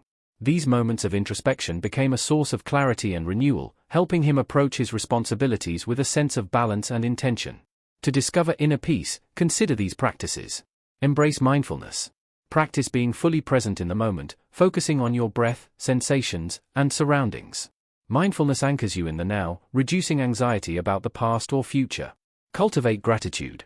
Regularly reflect on the things you are thankful for. Gratitude shifts your perspective, highlighting the positives in your life. Let go of control. Accept that some things are beyond your influence. Surrendering the need to control everything fosters a sense of liberation and peace. Align with your values. Live in accordance with what matters most to you. Inner peace flourishes when your actions reflect your true self. Practice self-compassion. Treat yourself with kindness and understanding, especially in moments of struggle or failure. Self-compassion nurtures inner harmony. Create sacred spaces. Designate areas in your home or workplace that promote calm and reflection. These spaces serve as reminders to pause and reconnect with yourself. The stories of Zara and Jordan illustrate that inner peace is not something we find externally but something we cultivate within. It is a practice of self-awareness and intentionality, a commitment to creating harmony in our minds and hearts. As Miriam read these lessons, she reflected on her own need for inner peace. Her busy schedule and the demands of daily life often left her feeling frazzled and disconnected. Inspired by Zara and Jordan, she resolved to make inner peace a priority. Miriam began by integrating mindfulness into her daily routine. She started with short meditations in the morning and evening, gradually extending the duration as she became more comfortable. She also kept a gratitude journal, writing down 3 things she was thankful for each day. These practices helped her shift her focus from what was lacking to what was abundant in her life. In her interactions with others, Miriam practiced active listening and empathy, fostering deeper connections and reducing misunderstandings. She also set boundaries to protect her time and energy, learning to say no to commitments that did not align with her priorities. The journey to inner peace was not without challenges. Miriam often struggled with intrusive thoughts and the temptation to revert to old habits of overthinking and overcommitting. But each time she returned to her practices, she felt a renewed sense of calm and clarity. Over time, these moments of peace became more frequent and enduring. By the end of the chapter, Miriam understood that inner peace was not a destination but a journey. It was a state of being that required ongoing attention and care. With inner peace as her foundation, she felt equipped to face life's uncertainties with confidence and grace, knowing that her greatest sanctuary was within herself. Chapter 38: Forging Connections. Human connections are the threads that weave the fabric of our lives. They give us purpose, joy, and resilience. Yet, building and maintaining meaningful relationships requires effort, vulnerability, and an openness to understanding others. Forging connections is not just about proximity but about genuine interactions that foster trust, empathy, and mutual growth. The story of Elias, a wandering bard in a medieval kingdom, illustrates the profound impact of human connection. Elias traveled from village to village, sharing songs and stories that brought people together. Though his life was rich in experiences, he often felt a deep loneliness, never staying long enough to form lasting bonds. One winter evening, while seeking shelter from a storm, Elias found himself in a small, secluded hamlet. The villagers welcomed him warmly, offering food and a place by the fire. Touched by their kindness, Elias decided to stay through the season. During his time there, he shared not only his stories but also his struggles and dreams. The villagers, in turn, opened their hearts to him, revealing their own joys and sorrows. These exchanges forged deep connections that transformed Elias's perspective. He realized that true wealth lay not in his travels but in the relationships he nurtured along the way. In the modern era, forging connections can be both simpler and more challenging. Technology has made it easier to communicate across distances, yet many people still feel isolated. Consider Lena, a young professional in a bustling city. Despite being surrounded by colleagues and acquaintances, she often felt disconnected, her interactions confined to superficial pleasantries. Lena decided to take deliberate steps to cultivate deeper relationships. She started by reaching out to old friends, scheduling regular catch-ups, and engaging in meaningful conversations. At work, she initiated team-building activities and took the time to understand her colleagues' aspirations and challenges. Outside of her professional life, Lena joined a local book club, where she met individuals who shared her interests and values. These efforts transformed her sense of connection, bringing warmth and meaning to her daily life. To forge meaningful connections, consider these practices. Be present. In conversations, give your full attention. Put away distractions and listen actively, showing genuine interest in the other person. Show vulnerability. Share your thoughts, feelings, and experiences openly. Vulnerability fosters trust and deepens relationships. Express appreciation. Acknowledge and celebrate the people in your life. Small gestures of gratitude strengthen bonds. Seek common ground. Find shared interests or experiences that can serve as a foundation for connection. Be consistent. Relationships thrive on regular interaction and effort. Make time to nurture your connections, even amidst a busy schedule. Give without expectation. Acts of kindness, support, and encouragement create a positive dynamic in relationships. The stories of Elias and Lena demonstrate that forging connections is an intentional and rewarding process. It requires us to step beyond our comfort zones, invest time and energy, and prioritize the people who matter to us. As Miriam read these lessons, she reflected on her own relationships. She realized that while she valued her connections, she often let them take a backseat to other priorities. Inspired by Elias and Lena, she resolved to strengthen her bonds with others. Miriam began by reconnecting with old friends, sending heartfelt messages and arranging gatherings. She also made an effort to be more present in her daily interactions, listening attentively and expressing appreciation. At work, she encouraged collaboration and created opportunities for her team to bond, fostering a supportive and inclusive environment. One of Miriam's most transformative experiences came from volunteering at a community center. Through her interactions with people from diverse backgrounds, she gained new perspectives and built meaningful connections that enriched her understanding of the world. These relationships brought her a sense of belonging and purpose that she hadn't realized she was missing. By the end of the chapter, Miriam understood that forging connections was not about quantity but quality. It was about showing up authentically, investing in relationships, and creating spaces where trust and empathy could flourish. With these connections as her foundation, she felt a renewed sense of joy, resilience, and community. Chapter 39, Embracing Gratitude. Gratitude is a powerful force that can transform our lives. It shifts our focus from what we lack to what we have, fostering a sense of abundance and fulfillment. Embracing gratitude is not just about expressing thanks but about cultivating a mindset that appreciates the beauty and blessings in our everyday experiences. The story of Layla, a midwife in a rural village, illustrates the transformative power of gratitude. Layla's days were long and demanding, filled with the joys and challenges of bringing new life into the world. Yet, the strain of her work often left her feeling drained and unappreciated. One evening, after helping deliver a baby under particularly difficult circumstances, Layla sat by a river, reflecting on her exhaustion. An elderly woman from the village joined her, placing a small woven basket by her side. Inside were simple gifts, fresh herbs, a carved charm, and a handwritten note thanking Layla for her kindness and skill. Overwhelmed by the gesture, Layla realized that while her work was demanding, it was also deeply valued. From that day forward, she began keeping a gratitude journal, recording moments of appreciation and joy, no matter how small. This practice rejuvenated her spirit and deepened her connection to her community.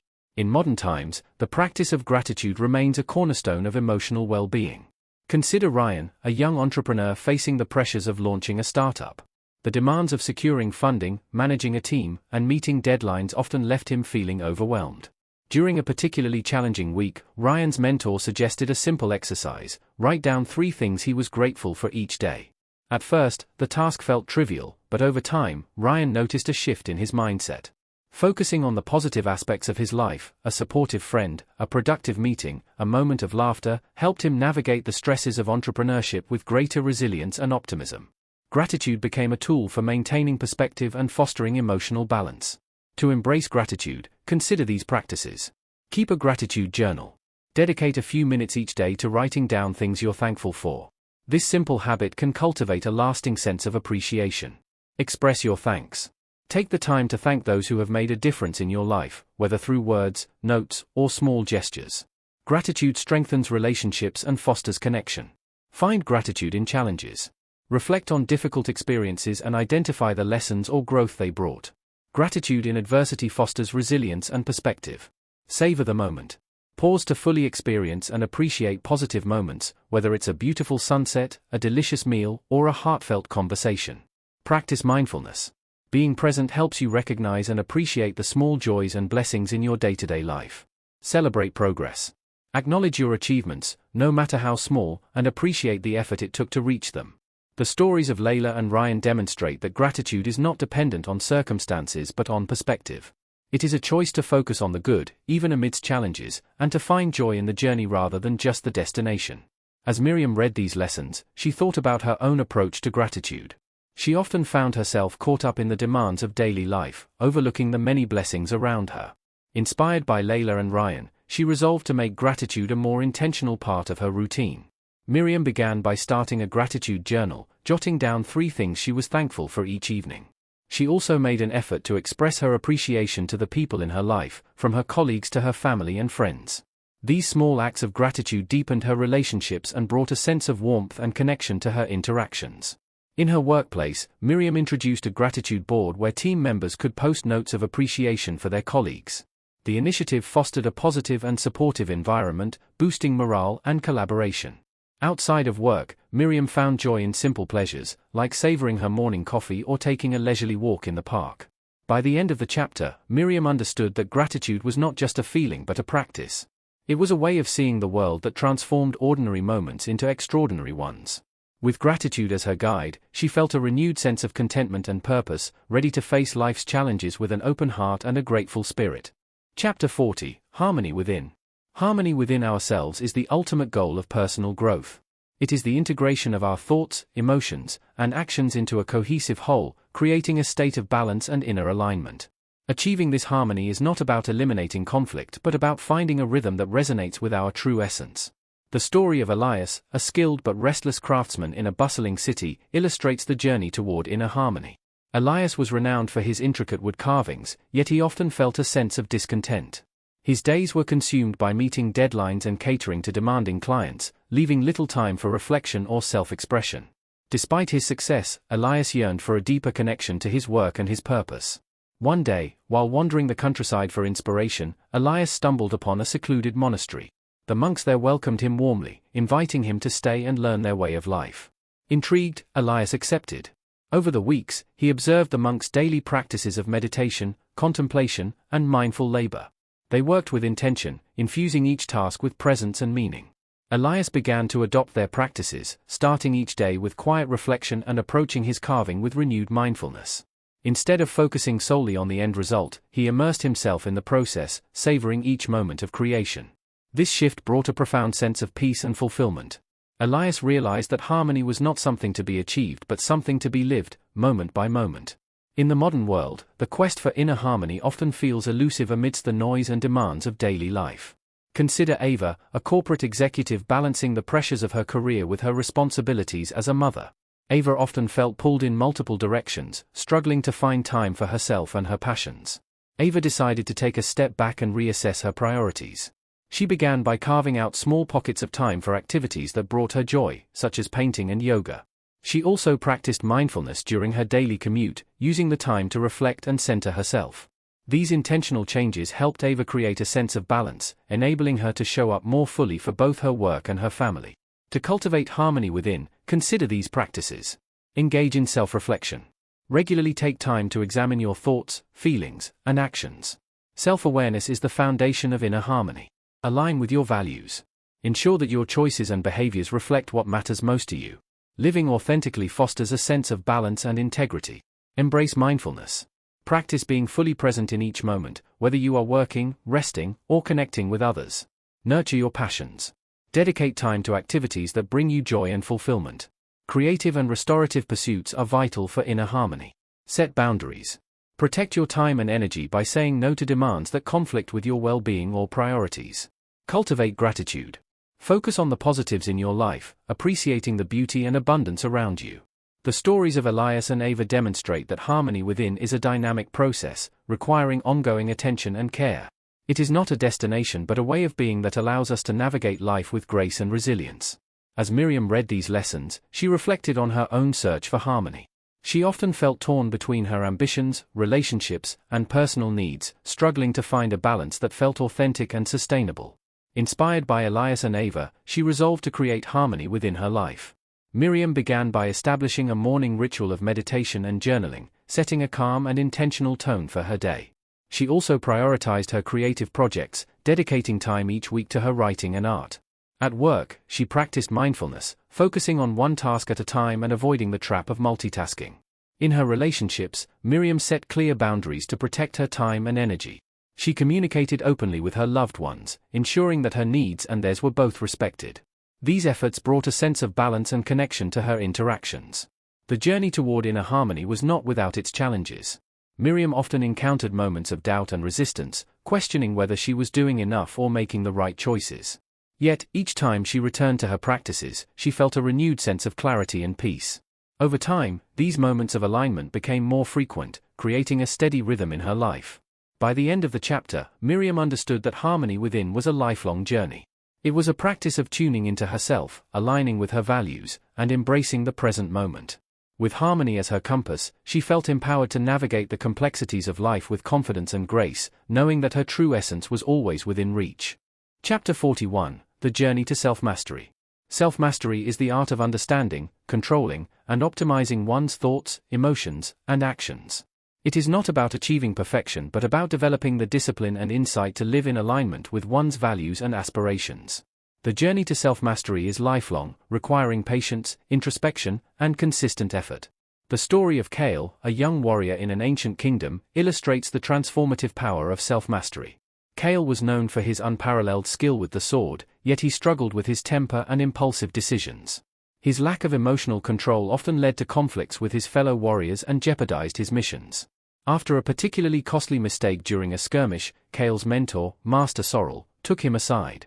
"Your strength lies not just in your sword," Sorrel said, "but in your ability to master yourself.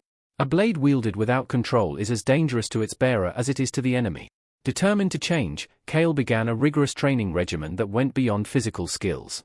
He learned meditation to calm his mind, practiced restraint in his words and actions, and studied philosophy to gain deeper self-awareness. Kale's transformation was gradual but profound. Over time, he became a leader respected not just for his prowess but for his wisdom and composure. His journey to self-mastery enabled him to navigate challenges with clarity and purpose, earning the loyalty and admiration of those around him. In modern life, the pursuit of self-mastery is no less essential. Consider Lila, a high-achieving professional whose perfectionism often left her feeling overwhelmed and dissatisfied. Despite her successes, Lila struggled with self-doubt and a relentless inner critic. Realizing that her mindset was holding her back, she decided to embark on a journey of self-mastery. Lila began by setting aside time each day for introspection, journaling her thoughts and emotions to identify patterns and triggers. She also worked with a coach to develop strategies for managing stress and reframing negative self-talk. Through mindfulness practices and deliberate habit changes, Lila gradually cultivated a greater sense of self-awareness and self-compassion. Her progress was not linear, but each step brought her closer to a balanced and fulfilling life. To embark on your own journey to self-mastery, consider these guiding principles. Cultivate self-awareness. Regularly reflect on your thoughts, emotions, and behaviors. Awareness is the first step to understanding and improving yourself. Set clear intentions. Define your values and goals, and align your actions with them. Clarity of purpose provides a roadmap for growth. Practice discipline. Develop routines and habits that support your well-being and aspirations. Discipline is the bridge between intention and achievement. Embrace lifelong learning. Seek knowledge and experiences that challenge and expand your perspective. Growth requires curiosity and openness. Manage your emotions. Learn to recognize and regulate your emotional responses. Emotional intelligence is a cornerstone of self-mastery. Foster resilience. Accept setbacks as part of the journey and use them as opportunities to learn and adapt. Surround yourself with inspiration. Connect with people, books, and environments that motivate and uplift you. The stories of Kale and Lila highlight that self-mastery is not a destination but a continuous process. It is about striving to be the best version of yourself while embracing the imperfections and challenges that make you human. As Miriam read these lessons, she contemplated her own path to self-mastery. She recognized areas where she excelled, such as her discipline in achieving professional goals, but also areas where she struggled, like managing stress and maintaining work-life balance. Inspired by Kale and Lila, Miriam resolved to take deliberate steps toward mastering herself. Miriam started by identifying her core values and priorities, using them as a compass to guide her decisions. She incorporated daily practices of mindfulness and gratitude to center herself and reduce anxiety. She also sought feedback from trusted friends and mentors, gaining insights into blind spots and areas for growth. One of Miriam's most significant breakthroughs came when she confronted her fear of failure. Through journaling and reflection, she realized that her fear stemmed from a desire for external validation. By shifting her focus to intrinsic motivations and celebrating progress rather than perfection, she experienced a newfound sense of freedom and confidence. Miriam's journey to self-mastery also involved cultivating resilience.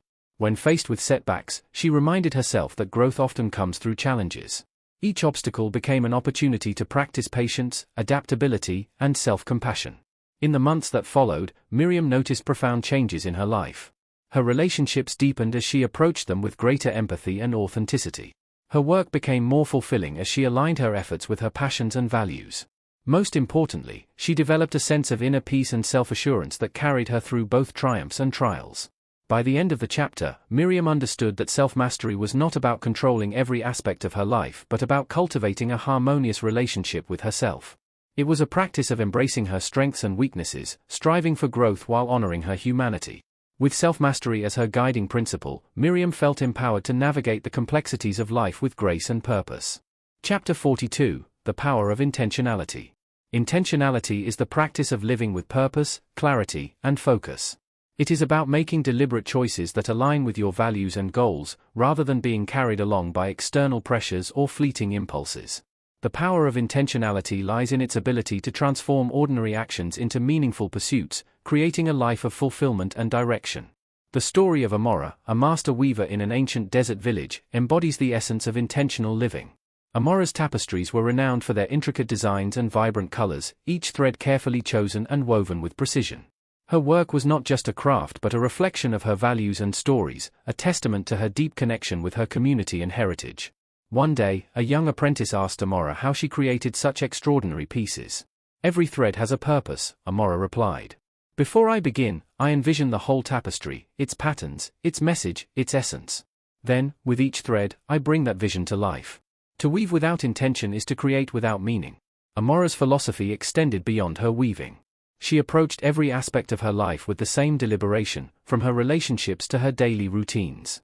This intentionality not only brought her personal fulfillment but also inspired those around her to live with greater awareness and purpose.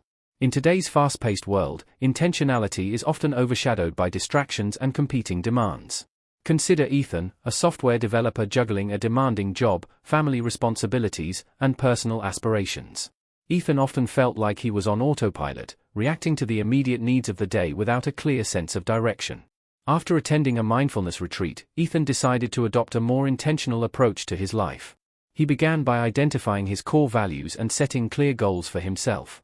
Each morning, he dedicated a few minutes to reviewing his priorities and planning his day accordingly.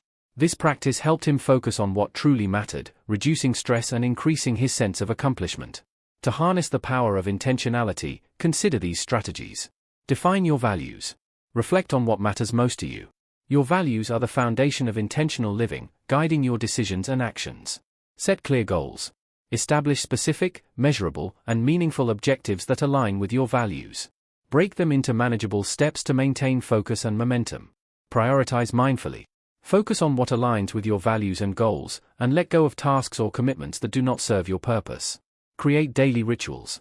Develop routines that reinforce your intentions, such as journaling, meditation, or setting daily affirmations. Practice presence. Engage fully in the present moment, whether you are working, relaxing, or connecting with others. Intentionality thrives on mindfulness. Reflect and recalibrate. Regularly review your progress and adjust your actions to stay aligned with your intentions. The stories of Amora and Ethan illustrate that intentionality is not about perfection but about purpose. It is a practice of aligning your actions with your aspirations, creating a life that is both meaningful and fulfilling. As Miriam read these lessons, she considered her own level of intentionality. She realized that while she had clear ambitions, her daily actions often lacked focus and alignment with her long-term goals. Inspired by Amora and Ethan, she decided to approach her life with greater intention. Miriam began by clarifying her values and setting priorities that reflected them. She identified 3 key areas to focus on: her career, her relationships, and her personal growth. For each area, she outlined specific goals and actionable steps to achieve them. This clarity helped her channel her energy into pursuits that truly mattered. In her professional life, Miriam adopted a more strategic approach to her projects, ensuring that her efforts aligned with her overarching goals. She also implemented time-blocking techniques to maximize productivity and minimize distractions. These changes not only improved her performance but also brought a sense of purpose to her work. In her personal life, Miriam practiced intentionality in her relationships. She made an effort to spend quality time with loved ones, listening attentively and expressing appreciation. She also prioritized self-care, recognizing that nurturing her well-being was essential to living intentionally. The journey toward intentionality was not without challenges. Miriam often encountered moments of doubt and temptation to revert to old habits. However, each time she realigned with her values and goals, she felt a renewed sense of clarity and motivation. Over time, intentional living became a natural and rewarding part of her daily life. By the end of the chapter, Miriam understood that the power of intentionality was not in grand gestures but in consistent, deliberate actions. It was about weaving the threads of her life into a tapestry of meaning and purpose, one choice at a time. With intentionality as her guide, she felt empowered to create a life that reflected her true self and aspirations. Chapter 43: The Art of Renewal. Renewal is the process of rejuvenating the mind, body, and spirit. It is a conscious act of breaking free from cycles of exhaustion, stagnation, or disconnection to embrace vitality, creativity, and purpose.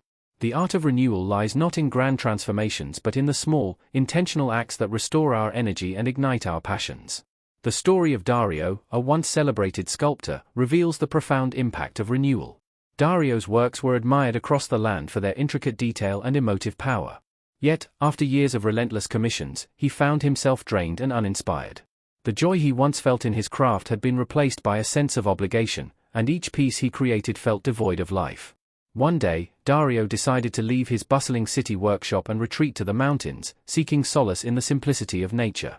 There, he spent his days exploring forests, sketching landscapes, and observing the play of light on stone. Slowly, his creative spark returned, rekindled by the beauty and tranquility around him. When Dario finally returned to his studio, his renewed spirit was evident in his work. His sculptures radiated a fresh energy and depth that surpassed even his earlier masterpieces. In modern life, the need for renewal is just as vital. Consider Priya, a teacher whose passion for education had waned under the pressures of standardized testing and administrative demands. Burnout left her questioning whether she could continue in her profession. Determined to rediscover her love for teaching, Priya took a sabbatical, using the time to travel, volunteer, and attend workshops on innovative educational practices. The experiences reignited her enthusiasm, equipping her with new perspectives and strategies. When she returned to her classroom, Priya's renewed energy transformed her teaching, inspiring both her students and colleagues. To embrace the art of renewal, consider these practices. Prioritize rest and recovery. Schedule regular breaks to recharge your energy. Quality sleep, relaxation, and leisure are essential components of renewal. Reconnect with nature. Spend time outdoors, immersing yourself in the natural world. Nature's rhythms have a calming and revitalizing effect on the mind and body. Engage in creative pursuits. Explore activities that inspire and challenge you, whether it's painting, writing, gardening, or playing music. Reflect and recalibrate. Regularly assess your goals, routines, and priorities. Identify areas of stagnation and make adjustments to align with your evolving aspirations. Practice mindfulness. Be present in the moment, focusing on the sensations, emotions, and thoughts that arise. Mindfulness fosters clarity and a sense of renewal. Seek inspiration. Surround yourself with people, books, and experiences that energize and uplift you. Inspiration is a powerful catalyst for renewal. The stories of Dario and Priya highlight that renewal is not about escaping life's demands but about re-engaging with them in a more meaningful and sustainable way. It is a process of shedding old patterns, embracing new possibilities, and cultivating a mindset of growth and resilience. As Miriam read these lessons, she reflected on her own need for renewal. Her busy schedule often left her feeling depleted, her creative projects stalled, and her relationships strained.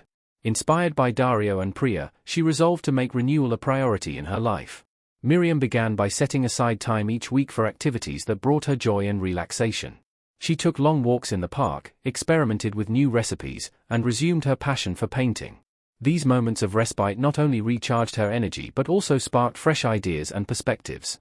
In her professional life, Miriam introduced renewal practices for her team, such as mindfulness breaks and collaborative brainstorming sessions. She encouraged her colleagues to take time off when needed and celebrated their efforts to maintain a healthy work-life balance. These initiatives created a more supportive and energized workplace culture. Miriam's journey of renewal also involved letting go of habits and commitments that no longer served her. She decluttered her living space, streamlined her schedule, and said no to projects that did not align with her values. Each act of release brought a sense of freedom and clarity, making room for what truly mattered. Over time, Miriam noticed significant changes in her life. Her creative pursuits flourished, her relationships deepened, and her sense of purpose grew stronger. Renewal became not just a practice but a way of life, enabling her to approach challenges with resilience and optimism. By the end of the chapter, Miriam understood that renewal was an ongoing journey. It was a cycle of rest and action, reflection and growth, that sustained her vitality and enriched her existence. With the art of renewal as her guide, she felt ready to embrace life's opportunities and uncertainties with a renewed spirit and an open heart. Chapter 44, The Art of Presence. The art of presence is the ability to fully immerse oneself in the present moment, free from distractions, regrets about the past, or anxieties about the future. It is a practice of being engaged and aware, creating deeper connections with ourselves, others, and the world around us. Mastering presence requires intention, mindfulness, and the courage to let go of the noise that often clouds our lives. The story of Elise, a skilled violinist in a prestigious orchestra, illustrates the transformative power of presence. Elise had spent years perfecting her technique, earning accolades for her technical precision. Yet, she often felt disconnected during performances, as though she were merely going through the motions. Her music lacked the emotional depth that moved audiences to tears. One evening, Elise's mentor, a renowned conductor, shared an observation. "You play every note perfectly," he said, "but you are not truly present. Music is not just technique, it is emotion, energy, and connection. Play as if the world depends on this moment." Determined to change, Elise began practicing mindfulness before each performance. She focused on her breath, visualized the emotions she wanted to convey, and let herself be fully immersed in the music. Over time, her performances transformed. Audiences were captivated by the raw emotion and authenticity in her playing, and Elise rediscovered the joy that had first drawn her to music. In modern times, the art of presence is more challenging yet more critical than ever. The constant influx of notifications, obligations, and distractions pulls us away from the here and now. Consider Marco, a father who realized that while he spent hours with his children, his mind was often elsewhere, thinking about work, checking his phone, or worrying about the future. He decided to make a change. Marco implemented a simple practice, setting aside dedicated, phone-free time with his children each day. He engaged in their games, listened to their stories, and shared his own experiences. These moments became the highlight of his day, strengthening his bond with his family and grounding him in the present. To cultivate the art of presence, consider these practices. Start with mindfulness. Develop a habit of focusing on the present moment. Simple practices like deep breathing, body scans, or guided meditations can help anchor your attention. Eliminate distractions. Create environments that support focus by minimizing interruptions. Turn off unnecessary notifications, designate screen-free zones, and set boundaries for your time. Engage fully. Whether you are working, conversing, or relaxing, give your full attention to the task or person at hand. Multitasking often dilutes the quality of your engagement. Reflect regularly. Take time to evaluate where your attention goes and make adjustments to align with your values and priorities. Practice gratitude. Being thankful for the present moment enhances your ability to cherish it. Reflect on the positive aspects of your day, no matter how small. Reconnect with nature. Spending time outdoors fosters a sense of presence and wonder. The natural world invites us to slow down and observe. The stories of Elise and Marco demonstrate that presence is not about perfection but about intention. It is a skill that deepens our experiences and enriches our relationships, bringing clarity and meaning to our lives. As Miriam read these lessons, she reflected on her own struggle to be present. Her busy schedule often left her feeling scattered, her thoughts jumping from one task to another. Inspired by Elise and Marco, she resolved to make presence a priority. Miriam began by setting aside time each morning for mindful reflection. She would sit quietly with her coffee, focusing on her breath and the sensations around her. This simple practice grounded her, setting a calm and intentional tone for the day. She also introduced screen-free dinners with her family, creating a space for genuine connection and conversation. In her professional life, Miriam applied the art of presence by focusing on one task at a time. She used time-blocking techniques to allocate her attention and avoided checking emails or messages during deep work sessions. These changes enhanced her productivity and reduced stress. The journey to mastering presence was not without challenges. Miriam often found herself slipping back into old habits of overthinking or multitasking. However, each time she noticed her mind wandering, she gently brought her attention back to the moment. Over time, these small acts of mindfulness strengthened her ability to stay present. By the end of the chapter, Miriam understood that the art of presence was not a destination but a practice. It was about choosing to engage with life as it unfolded, finding beauty in the ordinary and meaning in the moment. With presence as her guide, she felt more connected to herself, her loved ones, and the world around her, ready to face life's uncertainties with grace and clarity. Chapter 45, The Art of Resilience. Resilience is the art of bending without breaking, of facing adversity with courage and emerging stronger. It is not the absence of hardship but the capacity to navigate it with a determined spirit and an unwavering belief in the possibility of renewal. Cultivating resilience requires a combination of inner strength, supportive relationships, and adaptive strategies. The story of Nadia, a healer in a war-torn village, exemplifies resilience in the face of immense challenges. Nadia's days were spent caring for the injured, soothing the frightened, and offering solace to those who had lost everything. The constant strain of her work, combined with the devastation around her, often left her questioning her ability to continue. One evening, as she sat by the fire, an elder approached her with a small seedling in hand. "This is a cypress tree," he said. "It grows strong and tall, weathering storms and droughts alike. Its roots anchor it, and its branches bend without breaking. You are like this tree, Nadia. Your roots, your values, your connections, your faith, keep you steady, and your ability to adapt allows you to endure." Inspired by the elder's words, Nadia planted the seedling outside her clinic, a symbol of hope and resilience. She began drawing strength from her roots, leaning on her community and faith to sustain her. Over time, Nadia's resilience not only carried her through the darkest days but also inspired those around her to find strength within themselves. In contemporary life, resilience is equally vital. Consider Amir, a young entrepreneur who faced the sudden collapse of his first business. The loss was devastating, both financially and emotionally. Yet, rather than giving up, Amir chose to view the failure as a learning experience. He analyzed what had gone wrong, sought advice from mentors, and used the insights he gained to start a new venture. This time, he built a company that thrived, rooted in the lessons of his past. To cultivate resilience, consider these practices. Anchor yourself in purpose. A clear sense of purpose provides a guiding light during difficult times. Reflect on your values and what truly matters to you. Build a support network. Surround yourself with people who uplift and encourage you. Connection and community are essential to resilience. Embrace adaptability. Flexibility allows you to navigate change and uncertainty with greater ease. Be open to new approaches and solutions. Develop emotional regulation. Learn to manage your emotions effectively, recognizing them without letting them overwhelm you. Practices like mindfulness and journaling can help. Focus on small victories. Celebrate progress, no matter how incremental. Each step forward reinforces your belief in your ability to overcome. Practice self-care. Resilience requires energy and clarity.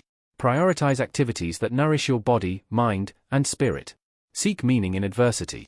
Look for the lessons and growth opportunities within challenges. A shift in perspective can transform hardship into a source of strength. The stories of Nadia and Amir illustrate that resilience is not about avoiding difficulty but about responding to it with intention and grace. It is a quality that empowers us to face life's uncertainties and emerge stronger and wiser. As Miriam read these lessons, she reflected on her own moments of resilience. From personal losses to professional setbacks, she had faced numerous challenges. Inspired by Nadia and Amir, she resolved to strengthen her resilience for the road ahead. Miriam began by identifying her roots, the sources of strength that anchored her. She cultivated deeper connections with her family and friends, sought mentorship in her career, and reaffirmed her commitment to her values. These roots became her foundation, providing stability and perspective. Miriam also embraced adaptability. She experimented with new approaches in her work, learning from both successes and failures. She practiced emotional regulation through meditation and therapy, developing tools to navigate stress and uncertainty. These practices helped her face challenges with clarity and confidence. One of Miriam's most profound experiences came when she volunteered at a crisis center. Working with individuals who were rebuilding their lives after significant hardship gave her a deeper appreciation for the human capacity for resilience. Their stories inspired her to continue cultivating her own resilience and to support others in their journeys. By the end of the chapter, Miriam understood that resilience was not a trait but a practice. It was a way of approaching life with courage, adaptability, and hope. With resilience as her guide, she felt prepared to navigate the twists and turns of life, knowing that each challenge was an opportunity to grow and thrive. Chapter 46, Embracing Change. Change is an inevitable part of life, a force that shapes our journeys and propels us forward. To resist change is to resist growth, but to embrace it is to unlock new possibilities and pathways. Embracing change requires courage, adaptability, and the ability to see opportunity in the unfamiliar. The story of Lila, a seasoned sailor, highlights the transformative power of embracing change. For years, Lila navigated familiar waters, her ship a symbol of stability and routine. She knew every current and wind pattern, her confidence rooted in predictability. But when a violent storm altered the coastline and rendered her maps obsolete, Lila was faced with an uncertain voyage into uncharted territory. At first, fear and doubt threatened to paralyze her. She questioned her ability to adapt, longing for the safety of her old roots. Yet, as she gazed out at the open sea, Lila realized that her skills and intuition could guide her even without a map. Embracing the unknown, she charted a new course. Along the way, she discovered hidden islands, vibrant with life and resources, that she never would have encountered on her old path. Lila's willingness to embrace change not only ensured her survival but also enriched her journey with unexpected wonders. In the modern world, change often comes at a rapid pace, challenging us to adapt quickly and effectively. Consider Priya, a project manager whose industry underwent a sudden technological shift. The tools and strategies she had relied on for years were rendered outdated, leaving her team struggling to keep up. Instead of clinging to the old ways, Priya saw the disruption as an opportunity to innovate. She enrolled in courses, collaborated with tech-savvy colleagues, and led her team through a successful transition. Her ability to embrace change not only strengthened her leadership but also positioned her organization for future success. To embrace change, consider these practices. Shift your perspective. View change as an opportunity rather than a threat. Ask yourself, what new possibilities does this bring? Cultivate adaptability. Develop the skills and mindset to adjust to new circumstances. Flexibility is a key component of resilience. Seek support. Surround yourself with people who encourage and guide you during transitions. Shared experiences and insights can ease the process of change. Focus on growth. Embrace a learning mindset, using change as a chance to acquire new knowledge and skills. Let go of control. Accept that not everything can be predicted or managed. Trust in your ability to navigate uncertainty. Celebrate milestones. Recognize and celebrate progress, no matter how small. Each step forward reinforces your capacity to adapt. The stories of Lila and Priya illustrate that embracing change is not about relinquishing control but about expanding our horizons. It is a practice of stepping into the unknown with curiosity and confidence, transforming challenges into opportunities for growth and discovery. As Miriam read these lessons, she reflected on her own relationship with change. She realized that while she often sought stability, her most significant moments of growth had come from embracing the unexpected. Inspired by Lila and Priya, Miriam resolved to approach change with a mindset of openness and possibility. Miriam began by reflecting on past changes in her life, identifying the skills and strengths she had developed through those experiences. She used this insight to build confidence in her ability to navigate future transitions. She also sought out opportunities to challenge herself, such as taking on new responsibilities at work and exploring hobbies outside her comfort zone. In her professional life, Miriam encouraged her team to view change as a chance to innovate and collaborate. She organized workshops and brainstorming sessions to explore creative solutions, fostering a culture of adaptability and experimentation. These efforts not only improved her team's performance but also created a sense of excitement and purpose. In her personal life, Miriam embraced change by letting go of routines that no longer served her and welcoming new experiences. She traveled to unfamiliar places, met new people, and tried activities that pushed her boundaries. Each step brought a sense of renewal and growth, enriching her perspective and deepening her connections. The journey of embracing change was not without challenges. Miriam often faced moments of uncertainty and doubt, questioning her choices and abilities. Yet, each time she chose to lean into the discomfort, she discovered strengths and possibilities she had not seen before. Over time, embracing change became a source of empowerment and resilience. By the end of the chapter, Miriam understood that change was not something to fear but something to welcome.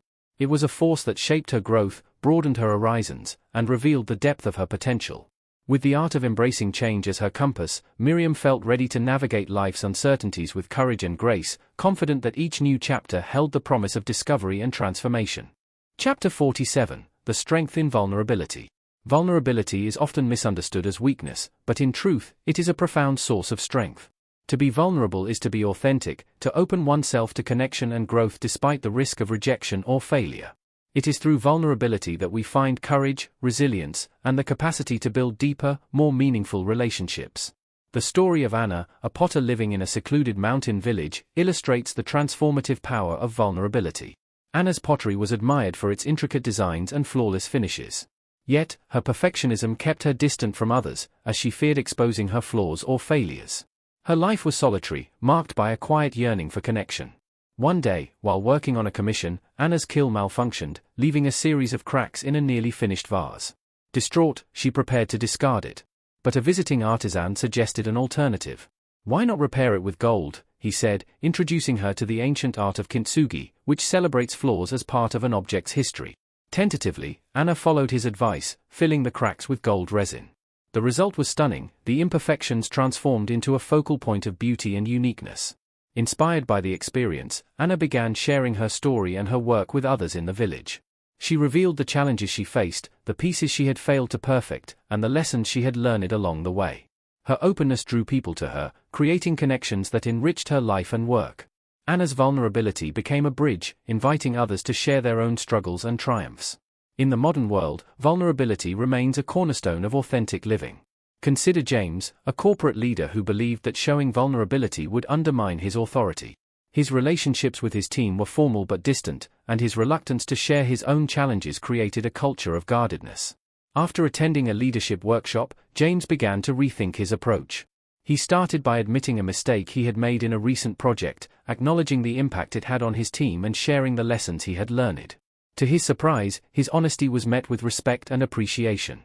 His openness encouraged others to speak up about their own challenges and ideas, fostering a culture of trust and collaboration. To embrace the strength in vulnerability, consider these practices. Acknowledge your fears. Recognize what makes you feel vulnerable and why. Awareness is the first step toward embracing it. Practice self-compassion. Treat yourself with kindness and understanding, especially when facing challenges or setbacks. Share your story. Open up about your experiences, both struggles and successes. Authenticity fosters connection and inspires others. Seek supportive spaces. Surround yourself with people who value and respect your openness. Supportive relationships create a safe environment for vulnerability. Reframe failure. View mistakes as opportunities for growth rather than sources of shame. Each misstep is a chance to learn and improve. Celebrate courage. Recognize the bravery it takes to be vulnerable and honor the growth it brings. The stories of Anna and James demonstrate that vulnerability is not about exposing weaknesses but about embracing humanity. It is a practice of showing up fully, with all our imperfections, and finding strength in the connections and growth that follow. As Miriam read these lessons, she reflected on her own relationship with vulnerability. She realized that her fear of judgment often kept her from sharing her true self, both personally and professionally. Inspired by Anna and James, she resolved to approach vulnerability as a strength rather than a liability. Miriam began by sharing more openly with her close friends and family. She spoke about her ambitions, fears, and the challenges she faced, inviting them to do the same. These conversations deepened her relationships, creating a sense of mutual trust and understanding. In her workplace, Miriam modeled vulnerability by acknowledging her own learning curve in a new project. She asked for feedback and encouraged her team to share their insights, creating a collaborative and supportive environment. Her openness not only strengthened her leadership but also empowered her colleagues to take risks and innovate. Miriam's journey with vulnerability extended to her creative pursuits. She began sharing her art more widely, including pieces she once considered imperfect. The response was overwhelmingly positive, as people connected with the honesty and emotion in her work. This experience reinforced her belief that vulnerability was a source of authenticity and strength. By the end of the chapter, Miriam understood that the strength in vulnerability lay not in avoiding risks but in embracing them with courage and grace. It was a practice of showing up fully, connecting deeply, and growing authentically. With vulnerability as her guide, she felt ready to navigate life's uncertainties, confident in the resilience and richness it brought to her journey. Chapter 48, Exploring the Unknown. The unknown is often perceived as a realm of uncertainty and fear, yet it is also a space of boundless opportunity and discovery. Exploring the unknown requires courage, curiosity, and the willingness to venture beyond the familiar. It is through this journey that we expand our horizons, challenge our limitations, and uncover new dimensions of our potential. The story of Rahim, an astronomer in an ancient desert kingdom, illuminates the transformative power of exploring the unknown. Rahim spent his nights gazing at the stars, charting their movements and marveling at their mysteries. His maps of the heavens were celebrated for their accuracy, yet Rahim longed to understand what lay beyond the visible constellations. One fateful evening, Rahim noticed an unfamiliar cluster of stars on the horizon. Though his colleagues dismissed it as an anomaly, Rahim felt compelled to investigate. He constructed a new kind of telescope, pushing the boundaries of his craft. Through it, he observed phenomena no one had ever documented: celestial bodies with unusual trajectories, pulsating lights, and distant galaxies. Rahim's discoveries revolutionized the kingdom's understanding of the cosmos, inspiring generations to look beyond the known. His explorations, however, were not without obstacles. Many questioned the practicality of his pursuits, arguing that time and resources were better spent on immediate concerns. Rahim faced criticism from peers and even moments of self-doubt. Yet, he persisted, fueled by the belief that knowledge and curiosity were inherently valuable. His dedication not only expanded humanity's understanding of the stars but also inspired advancements in navigation and agriculture, proving the practical benefits of exploring the unknown. In our modern world, the unknown often manifests as new experiences, challenges, or ideas that push us out of our comfort zones. Consider Sophia, a software developer who was offered a role in a completely different field, renewable energy. Though hesitant to leave her established career, Sophia's curiosity about the impact of sustainable technologies compelled her to take the leap. Sophia immersed herself in learning about renewable energy systems, collaborating with experts and contributing her technical skills to innovative projects. The transition was not without difficulties. There were moments when she questioned her decision, struggling to grasp the complexities of her new field. However, her willingness to explore the unknown led to profound professional growth and a sense of purpose she had not previously known. Her story underscores that embracing uncertainty often leads to unexpected and rewarding outcomes. To embrace the unknown, consider these practices. Cultivate curiosity. Approach unfamiliar situations with an open mind and a desire to learn. Curiosity transforms fear into wonder. Take small steps. Begin your journey into the unknown with manageable actions. Each step builds confidence and momentum. Embrace failure as a teacher. Understand that setbacks and mistakes are part of the process. They provide valuable lessons and insights. Seek inspiration. Surround yourself with stories, people, and environments that encourage exploration and innovation. Stay adaptable. Flexibility allows you to navigate unexpected twists and turns, finding opportunities in the challenges. Celebrate discoveries. Recognize and appreciate the insights and achievements gained through your journey. The stories of Rahim and Sophia highlight that exploring the unknown is not about fearlessly charging ahead but about thoughtfully and courageously stepping beyond the familiar. It is a practice that enriches our understanding of the world and ourselves. Miriam, inspired by these lessons, began reflecting on her own experiences with the unknown.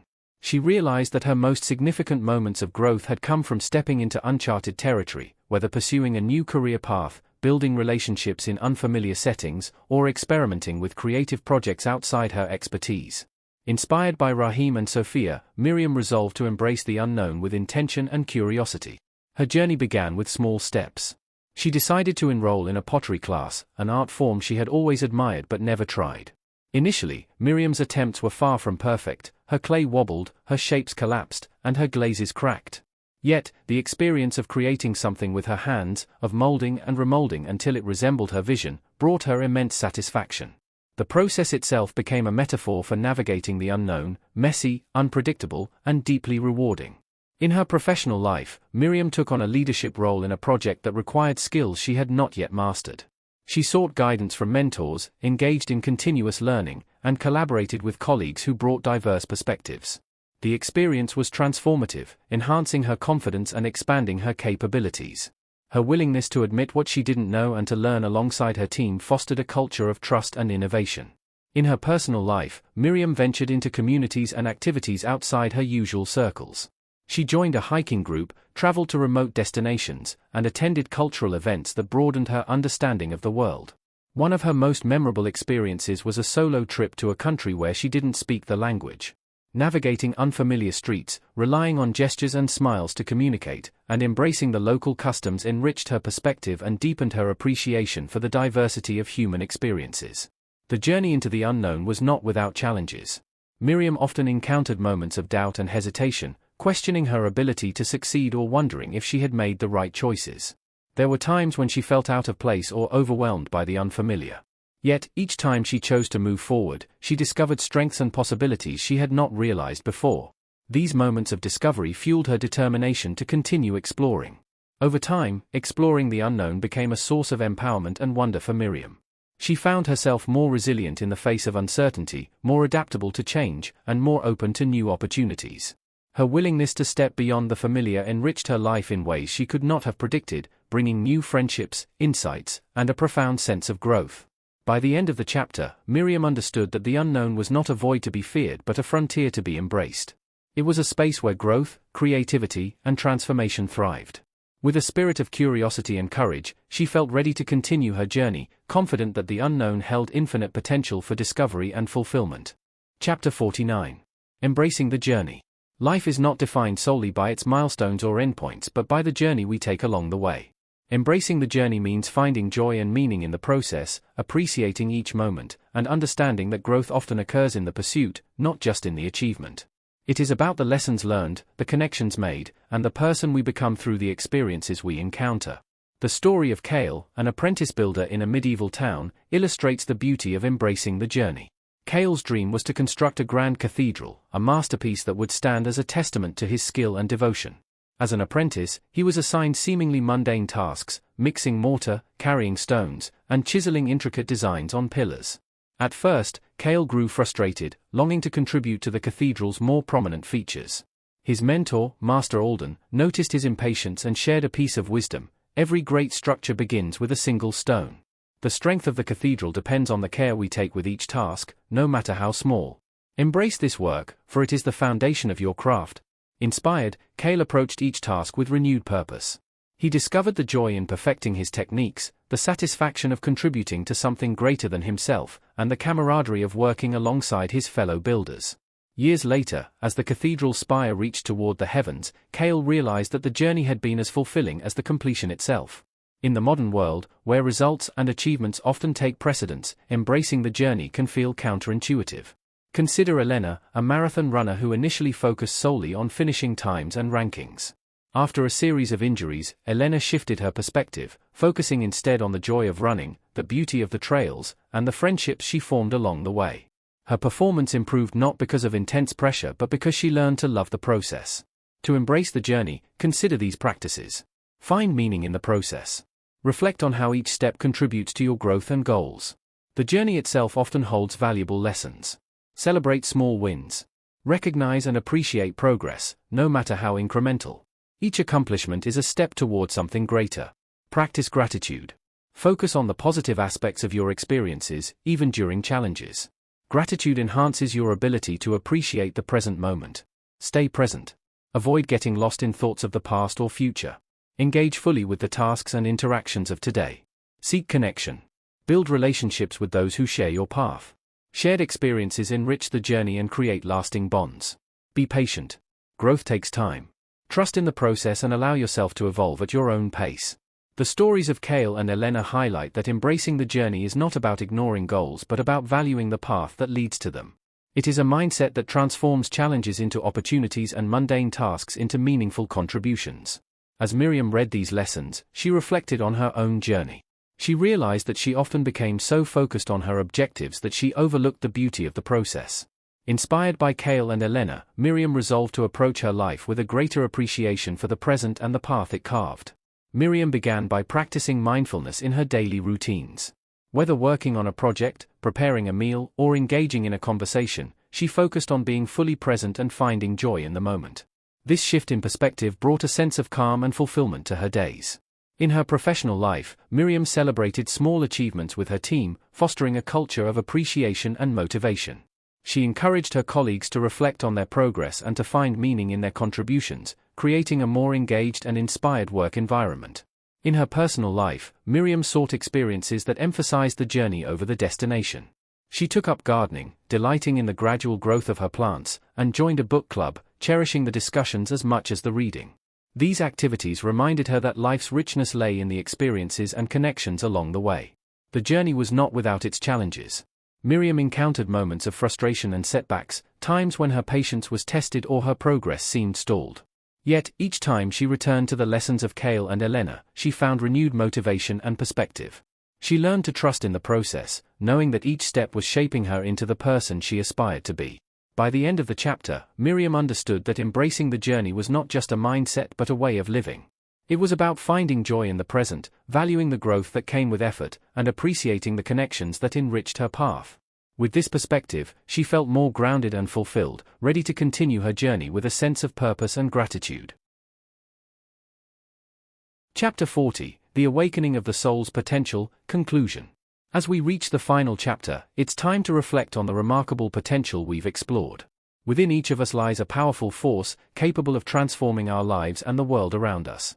This journey has been about understanding and harnessing that power to rewrite the very fabric of our reality. Throughout this audiobook, we've learned that belief, thought, intention, and action are all interconnected. You are the architect of your reality, and now you have the knowledge to unlock the full potential of your mind. The tools and concepts we've explored, from mastering focus and aligning with universal flow, to overcoming self-imposed limits, are the keys to unlocking your full potential. The first step is realizing that belief is the foundation of your reality. What you believe shapes your experience. Your beliefs are not just ideas, they are the blueprints for your reality. If you believe in your potential and your ability to transcend past limitations, you are laying the groundwork for an extraordinary life. But if your beliefs are rooted in scarcity, your life will reflect those limits. The challenge is to choose to believe in infinite possibilities. Visualization helps bring these beliefs to life. It's not just about wishing, it's about creating a vivid mental image that directs your energy and actions toward your goals. When you visualize, you program your mind and the universe to make your dreams a reality. But belief and visualization alone are not enough. To truly transform, you must break through self-imposed limits. These limits often stem from conditioning, past experiences, or societal messages. They are not inherent, they are learned. To break through, recognize these limits, and consciously release them to replace them with empowering beliefs. Your thoughts are powerful and shape your reality. Every thought carries energy that ripples into the world. Positive thoughts direct energy toward your desires, while negative or scattered thoughts create resistance. Mastering your thoughts is key to creating the life you desire. This requires practice and mindfulness to reframe negative thinking and replace it with thoughts that align with your vision. Actions also have a ripple effect. Every choice, no matter how small, sends out waves that impact your reality and those around you. By making conscious decisions aligned with your values and intentions, you create positive change. Your actions, fueled by clarity and purpose, inspire others and affect the broader world. One of the most important lessons is mastering focus. In a world full of distractions, it's easy to lose track of what matters. Focus means narrowing your attention to what serves your highest purpose. When you master focus, you direct your energy with precision toward your goals, leading to productivity, success, and fulfillment. Aligning with universal flow is another key component. The universe is interconnected, and when you align your energy with its rhythm, you tap into a greater force. This alignment requires trust that the universe is supporting you and that everything is unfolding as it should. By surrendering to this flow, you experience synchronicity, ease, and abundant opportunities. Manifestation, while often seen as mysterious, is simple. It's aligning your thoughts, emotions, and actions with your desires. When you do this consistently, you'll notice opportunities and circumstances begin to align in your favor. Manifestation isn't about waiting for things to appear, it's about taking action, having faith, and trusting the universe. The subconscious mind plays a huge role in manifestation. It holds your deepest beliefs and desires. By reprogramming your subconscious, you eliminate self-limiting beliefs and replace them with empowering ones, allowing for lasting change and transformation. Fear is a natural part of being human, but it doesn't need to control you. When you face your fears with courage, you unlock greater freedom and opportunity. Courage isn't the absence of fear, it's the willingness to act despite it. In doing so, you discover your true strength and potential. Rewriting the past is essential. The past doesn't define you, and it doesn't limit your future. By releasing old stories and beliefs, you create space for new experiences. The present moment is where transformation happens, and the future is yours to create. Living in the present moment is another key practice. Too often, we dwell on the past or worry about the future, but the present is the only moment we truly have.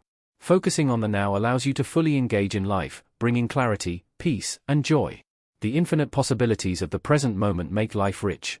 Every moment carries the potential for change, and by embracing the present, you tap into a flow of infinite possibilities.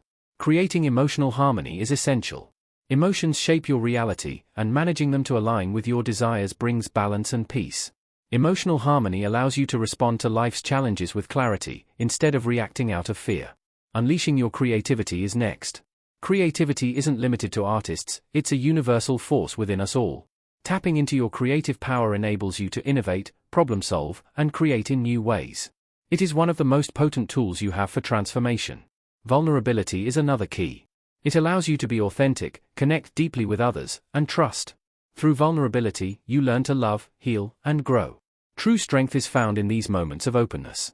Love, creation, and personal growth are deeply connected. Love is the energy that drives creation. When you approach life with love, you open yourself to endless possibilities. Love is a universal energy that transforms everything it touches. Through these practices, you now have the tools to rewrite your reality. The key is consistent, aligned action and trusting the process. This journey is ongoing, and every step brings you closer to realizing your soul's true potential. The awakening of your soul's potential is not a destination, but a continuous journey of growth and discovery. You are not bound by your past, and you are not limited by your circumstances.